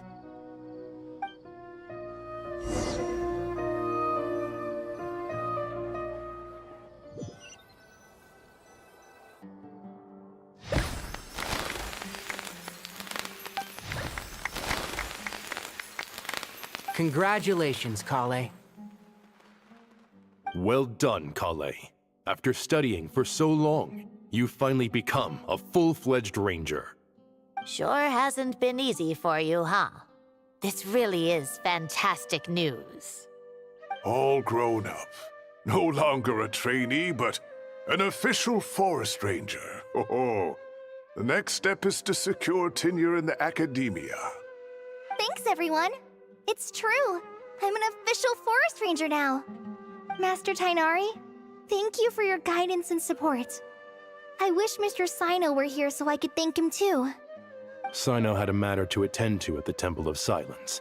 I don't imagine he'll be back for some time. But don't worry, we can celebrate together once he's finished. I'm afraid the party will have to wait. Kale still has some matters to attend to first. Kale? Is everything all right? No, it's not what you think. There's nothing wrong with my health. I just have a few things I need to deal with. I've made plans with the Traveler and Paimon to visit Mondstadt. Master Tainari and Mr. Sino will be accompanying us too. Well, that's a relief. Let's get together when everyone's back. I'm sure you'll be doing even better by then. Of course. I have a feeling you're right.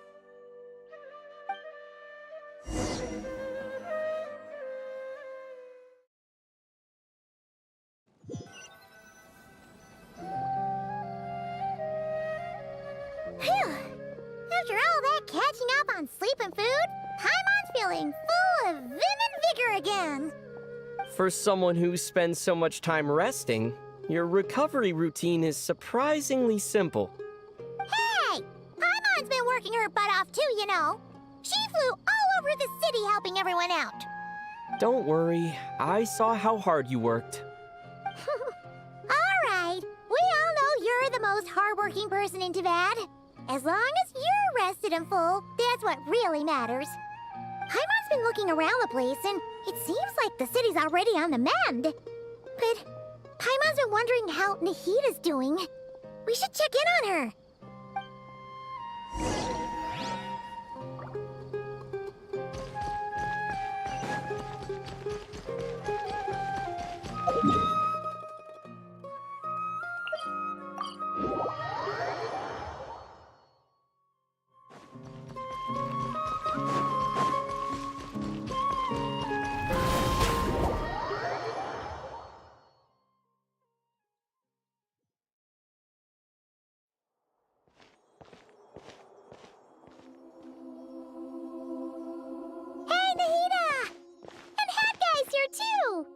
Traveler, Paimon!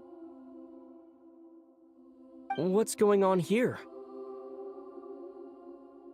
Nothing much. Nahida was just expressing concern for my physical and mental well-being. Oh, the Traveler told Paimon all about that. We've both been very worried about you. Are you feeling alright? You make it sound like I'm on the brink of some kind of breakdown. Truth is, I'm doing much better than you might imagine. If we can just get to the bottom of Dottoro's intentions, we can minimize his negative influence. That's the sort of thing I excel at. Just listen to that newfound optimism. It seems like having you enroll in the Vahumana was a truly inspired move. I can really see the positive influence. Observe, a classic Sumero specialty. Chalking everything up to education and learning. To be honest, even I can sense the change in you. Everything Dottore said to you was a way to manipulate your mind. Fortunately, you're no longer under his sway. Can someone as old as me really continue to grow? If it helps, just think of yourself as a late bloomer. It's all a matter of phrasing, and it comes down to what standards you measure yourself by. For a puppet, developing at such an age is perfectly normal. But if you choose to call yourself a late bloomer, it sounds more like you consider yourself human. However you see yourself, well done. All right, I see what you mean. Anyway, what's your next step? What else can I do but complete my current courses? Everything else can wait. Anyway, that's enough chit-chat. There are still things in the city I need to help out with. I'll be heading there now.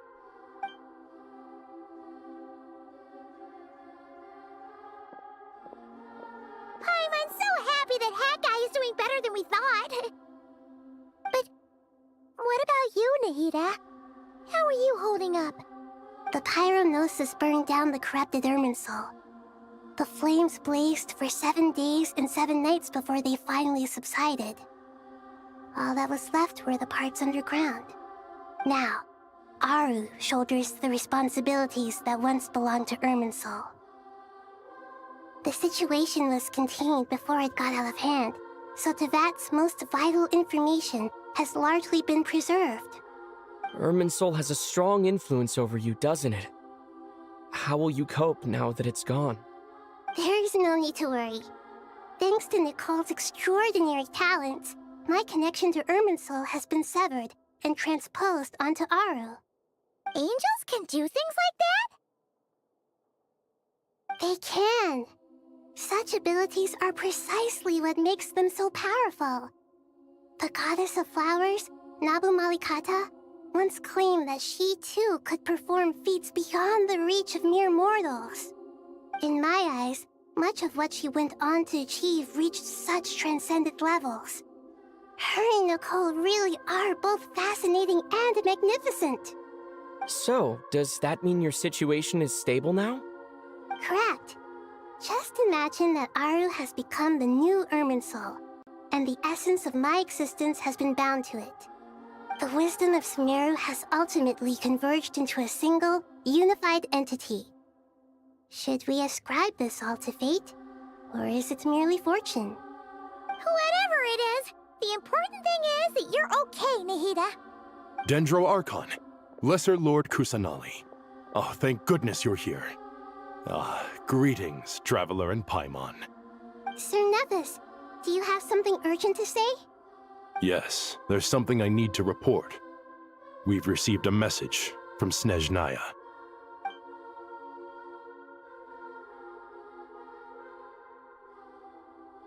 The Fatui Harbinger, the Rooster, sends us his sympathies, along with all the usual pleasantries. His stance is that, following the unrest and Nod Cry, Dottore was subjected to internal censure.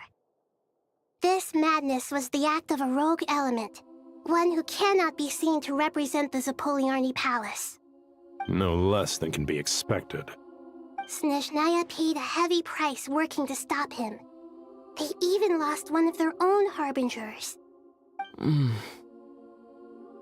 letter goes on to say that even so, Snezhnaya cannot claim to be blameless. Apparently, they will deal with Dottore's subordinates in accordance with Snezhnayan law, holding all those involved in his crimes accountable. Additionally, they are supplying relief funds and supplies, which are already en route. They hope this will aid in Sumeru's reconstruction. Sounds like he's got an answer for everything. True. But as diplomatic rhetoric goes, it's highly effective. Completely watertight, both in logic and sentiment. This disaster has had a profound impact on Sumeru. There is much that I will keep in my heart. The matter of Dottore can be seen as settled for now. We are sure to cross paths again in the future, and in that light, Snezhnaya would do well to uphold their responsibilities and keep a tight rein over their actions. With Irminsul burned, the flow of fate now carries many more possibilities. I will be watching carefully. Perhaps we can move on to a less serious matter? Dendro Archon, will you eat with us once this matter is dealt with? Everyone wishes to celebrate together. Your presence would be most welcome. Of course! Junior Zod, Sino, and Hypatia all told me the same thing. If there isn't enough room for everyone, we can arrange back-to-back feasts. What a wonderful idea. That just leaves the question of what we should eat. Not more tomatoes, surely. More? Dendro Archon, what do you mean by more tomatoes? Those good friends of yours are always talking about tomatoes. Sometimes when I'm walking through the city, I can even hear them arguing in the fields. Since you see them so often, you must hear about tomatoes even more than I do. Tomatoes. Tomatoes. The word has a certain magic to it. Like the autumn fur of a sumpter beast swirling in the wind, sometimes flying up my nose. Tomatoes. What can we make with tomatoes? Wait, why tomatoes? Take your time, there's no need to rush. The Traveler, Paimon, and I still have somewhere we need to visit. You'll have plenty of time to think it over before I return. Does this mean you're going to Natlan? Meet them there in person. It will require a long journey. I know. But this is necessary. I must go myself. Traveler, Paimon, we'll set off as soon as you're ready. Is that all right? Sure. We'll be ready whenever you are. You'll hear no objections from Paimon. We should grab some snacks along the way, though. It'll be just like going on a long holiday. Wonderful. I'm looking forward to this so much.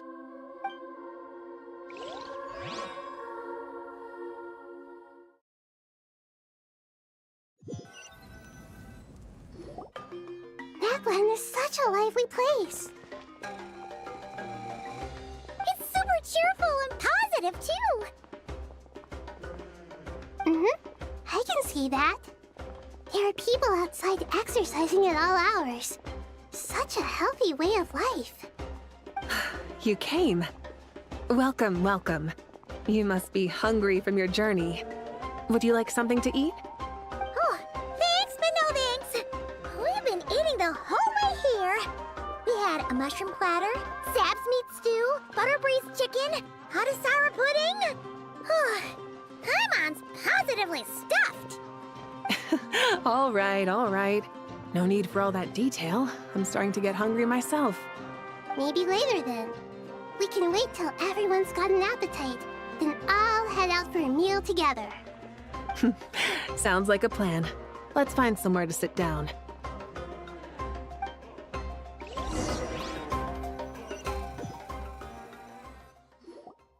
I should tell you, I already have some sense of why you've come. Why's that, Malika? To say thank you. Your senses are spot on. But on top of that, we also feel guilty. Because the pyronosis has vanished? I sensed its loss. Despite scouring through the remnants of Irminsul, we couldn't find any sign of the pyronosis. Not even any trace of it burning to ash. That's certainly unusual. Still, the potential fallout from Irminsul's loss is significant, to say the least. Perhaps the pyronosis's disappearance is simply a knock-on effect of the impact it's had on a certain strand of fate. There's no need to feel guilty. We were clear that this time, there was to be no returning, only giving. Pure and simple. Thank you really is a fascinating phrase. We use it to express gratitude for the smallest of things. Yet, when faced with a kindness too immense to describe, we use exactly the same words.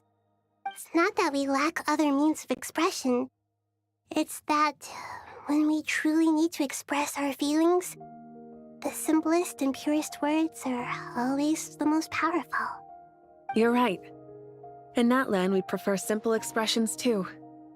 Companionship, friendship, support. They might not sound fancy, but the sentiment behind them is sincere. That's wonderful to hear. Sincere feelings are often a vehicle for the deepest wisdom of all. Irminsul's destruction doesn't seem to have done you much harm. I'm glad to see you're doing well. There's still a lot of work to do, but before we begin, we felt it was important to come here and speak with you. Partly to express our gratitude, but also because we felt that seeing you, in a sense, is like basking in warm sunlight. That's a nice way of putting it. I like that. To tell you the truth, though, I'm not a fan of somber meetings. So, since there's nothing more to say, why don't we go bask in some actual sunlight? The weather's beautiful today. What a great idea! Paimon's gonna lie back and soak up some rays.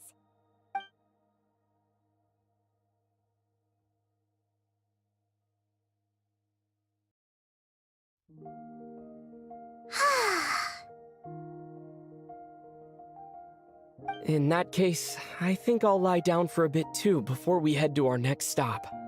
And where might that be? Mondstadt. Paimon and I are gonna head back there with Kale and the gang.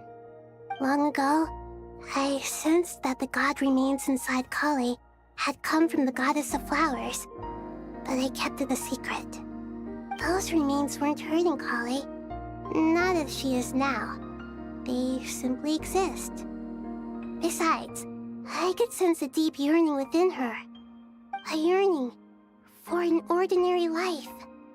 A yearning to hold on to the hard-won happiness she now enjoys. With someone like her, I have a responsibility to keep her secret. She should be ready to face the truth by now. Whenever people meet, there is always the potential to create warmth and kindness. Every child grows up, but even as adults, they are still children in the eyes of certain people. Oh, just like how Paimon sometimes sees Nahida as a little kid. Is that so?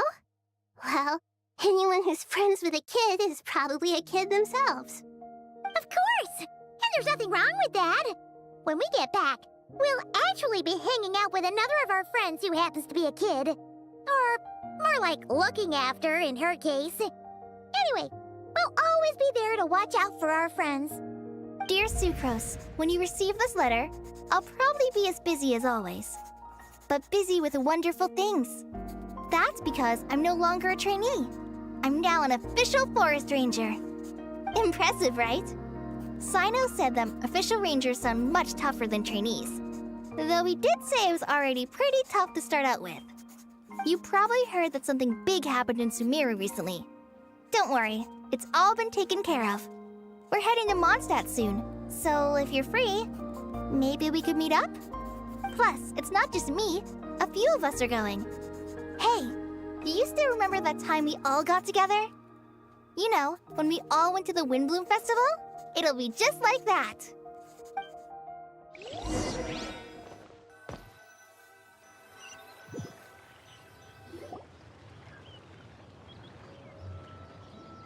Dainari, is that... Don't you say it! Is that the great Vayu-Vyastra? Behold, the great Vayu-Vyastra, General Mahamatra. How times have changed. I wasn't expecting you to beat me to the punchline. You've changed. You've really upped the aggression in your battle against Sino's jokes. Kale, how did you know what I was going to say? For the love of... Hey! Traveler! Paimon! You're right on time! I hope we haven't kept you waiting. Kalei! Sucrose! It's been so long! How have you been? I've been well. Everything's going great. What about you? Are you still busy? Not at the moment. Oh, right! That juicer you gave us works amazing! Farzan loves it! Seriously? That's wonderful. I don't suppose you drew up a detailed test report. Oh, what fruits did you use? How's the texture of the final product? Sucrose, you might want to try asking your questions one at a time. Albedo! Paimon didn't see you there! It's been a while since all of us were together like this. How about we follow the same plan as last time? Good idea, my friend. You never disappoint. So, what are your identities this time? Don't remind him. First things first. Allow me to introduce our very own official Forest Ranger Kale. The rest of us are simply her humble travel companions. This sounds like one of those mushy stories that gets people hooked on some corny, heartwarming premise. Oh, is our story not heartwarming? If I recall correctly, there was even a scene like this in King of Invocations. Besides being heartwarming, our story's also about tough, impressive-sounding job titles. At least that's what I think.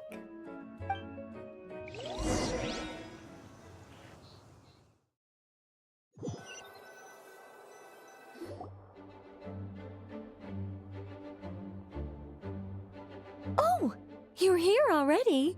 I'm still giving Dodeko a little trim. I won't be a moment. A trim?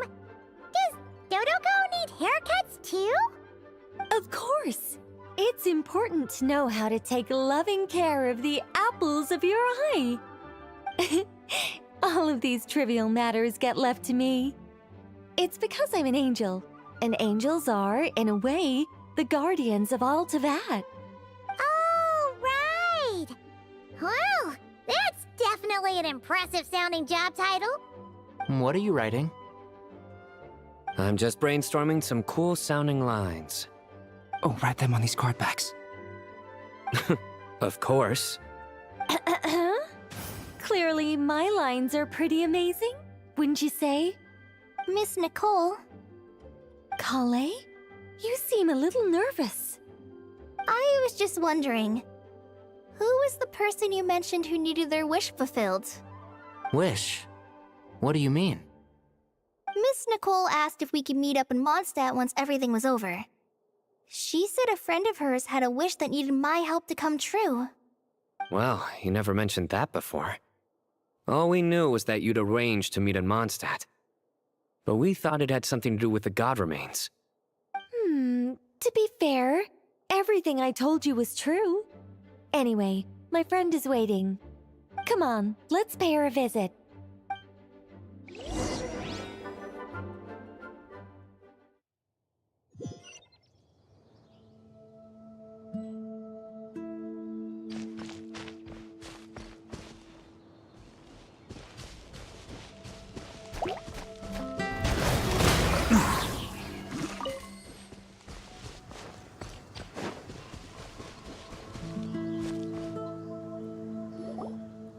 Huh?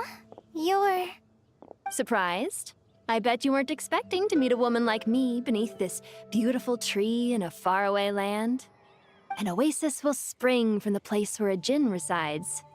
That saying falls somewhat flat here in Mondstadt, given that everywhere is already so lush and green. Lilupar, what are you doing here? I made friends with Miss Nicole. I asked her to bring me here and then invite Kale to come. The prologue to this story is that I have a wish. It has stirred within my heart for centuries, millennia even. Originally, it was merely Al-Ahmar's lie, but now it has become reality. Could this be... related to the goddess of flowers? My dear young lady, my mistress left her final trace in this world upon you. I can't tell you how glad I am to see you here. And now I have seen you, and peered into your heart. You have experienced hardships and suffered setbacks. The torment an ordinary person might expect to face has befallen you threefold. This is the source of your resilience.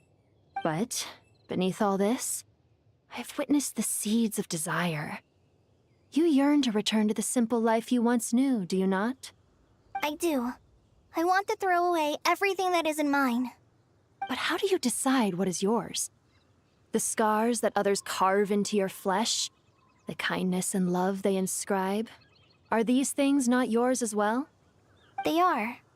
This is something I've talked about with Miss Nicole. Miss Nicole said I should learn how to adjust my standards. I just want to live as an ordinary human. Anything beyond that isn't mine. Don't you want anything from the remains of the goddess of flowers? She gave me a revelation once. I think that's already more than enough. In the past, you would not have possessed such a rich heart. Your brief life has taught you to hold on to everything good, to home in on kindness. How fascinating. You're nothing like Nabu Malikata, and you're certainly not her. Of course not. I'm not some great and powerful being, Miss Lilupar. Yet I am a djinn. We exist because of the Lord of Flowers. We revere and love her. My wish is to see her one last time, to give everything for her. Kale, can you do this for me? But her remains won't be easy to remove. Are you sure this is what you want? That's beside the point. First, I need to know. Are you willing to do something for the soul of this lonely, wandering woman? I'm willing. But look, you know nothing about me.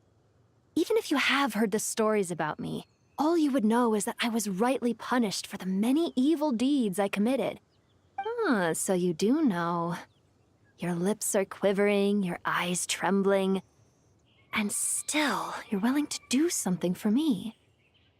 Life has been cruel to you, and yet you've learned to be kind. My dear young lady, to repay your kindness, I too must play my part. Are you sure about this, Lilupar? I yearn to see my mistress. For this moment, the world can burn to ashes, the universe be engulfed in flame. I care about nothing else. And you, Kale, I can give you a gift. You'll become just another ordinary human. But Miss Lilopar, what will happen to you? My wish will be fulfilled, and I can die happy. Why would you wish for that? A long, unending life might seem desirable for one who has never possessed it, yet it brings torment to one who has. My remains are scattered across the yellow sands, but my soul can find no peace. Since you've promised to grant my wish, give me that release. Allow the dying to die, and let the dead rest in peace. You have my thanks. Kale, there's no pressure on you. What she said, it's all true. A wish is a genuine desire, after all. It's as if you want to use the last of your life to give me a better future. Nothing's so selfless. We'll be using our futures to fulfill each other's wishes. This is a noble act, a beautiful and secret transaction between two women. I understand. Miss Lilopar, I'm ready. Close your eyes, Kale. Then open your soul. From there, I will embrace my mistress. The downpour of flowers is your touch. Like returning to the very beginning. Like surrendering to your grace, my mistress. People say that devotion is beautiful, yet filled with pain. How foolish of them. For me, devotion is beautiful, pure and painless. Devotion is my love. Thank you.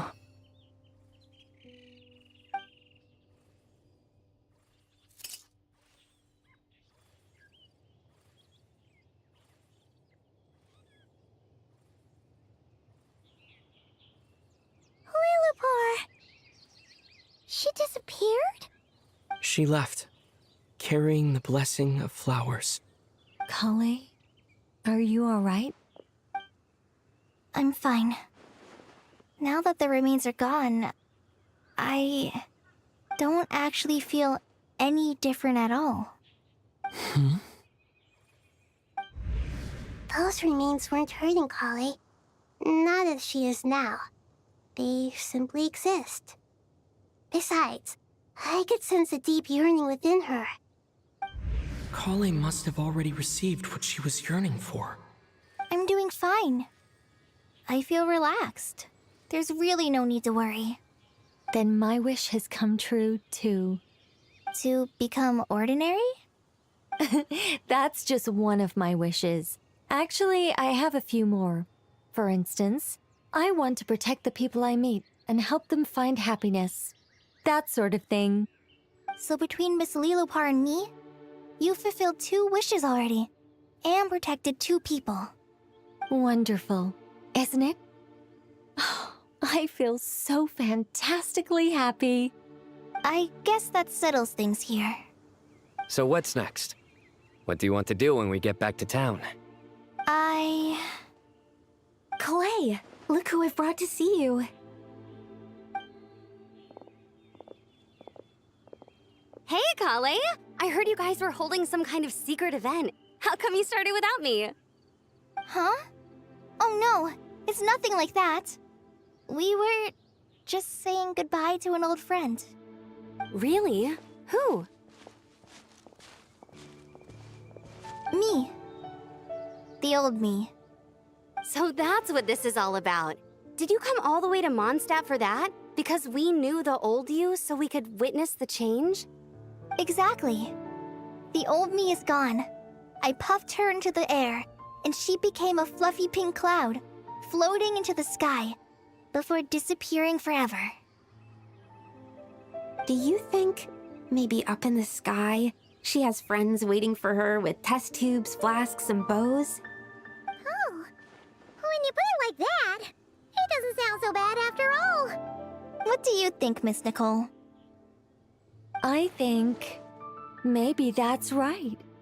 At least, if it were up to me, I'd consider that a happy ending. Dear Sucrose, Even though my childhood ended long ago, these past few days have really felt like growing up again. I've become stronger, and I feel like I can finally accomplish things by myself. Surely someone as mysterious as you will find a friend like this fascinating? Always growing, always thriving like a plant. I came to say goodbye to my old self. I know that after this, she'll be gone. Thinking about it makes me feel a little lonely. I know the weakness that kept me company will one day leave me too. But somewhere in my heart, I feel a great sense of joy. It feels like I've always wanted to take this step, to walk towards the new me.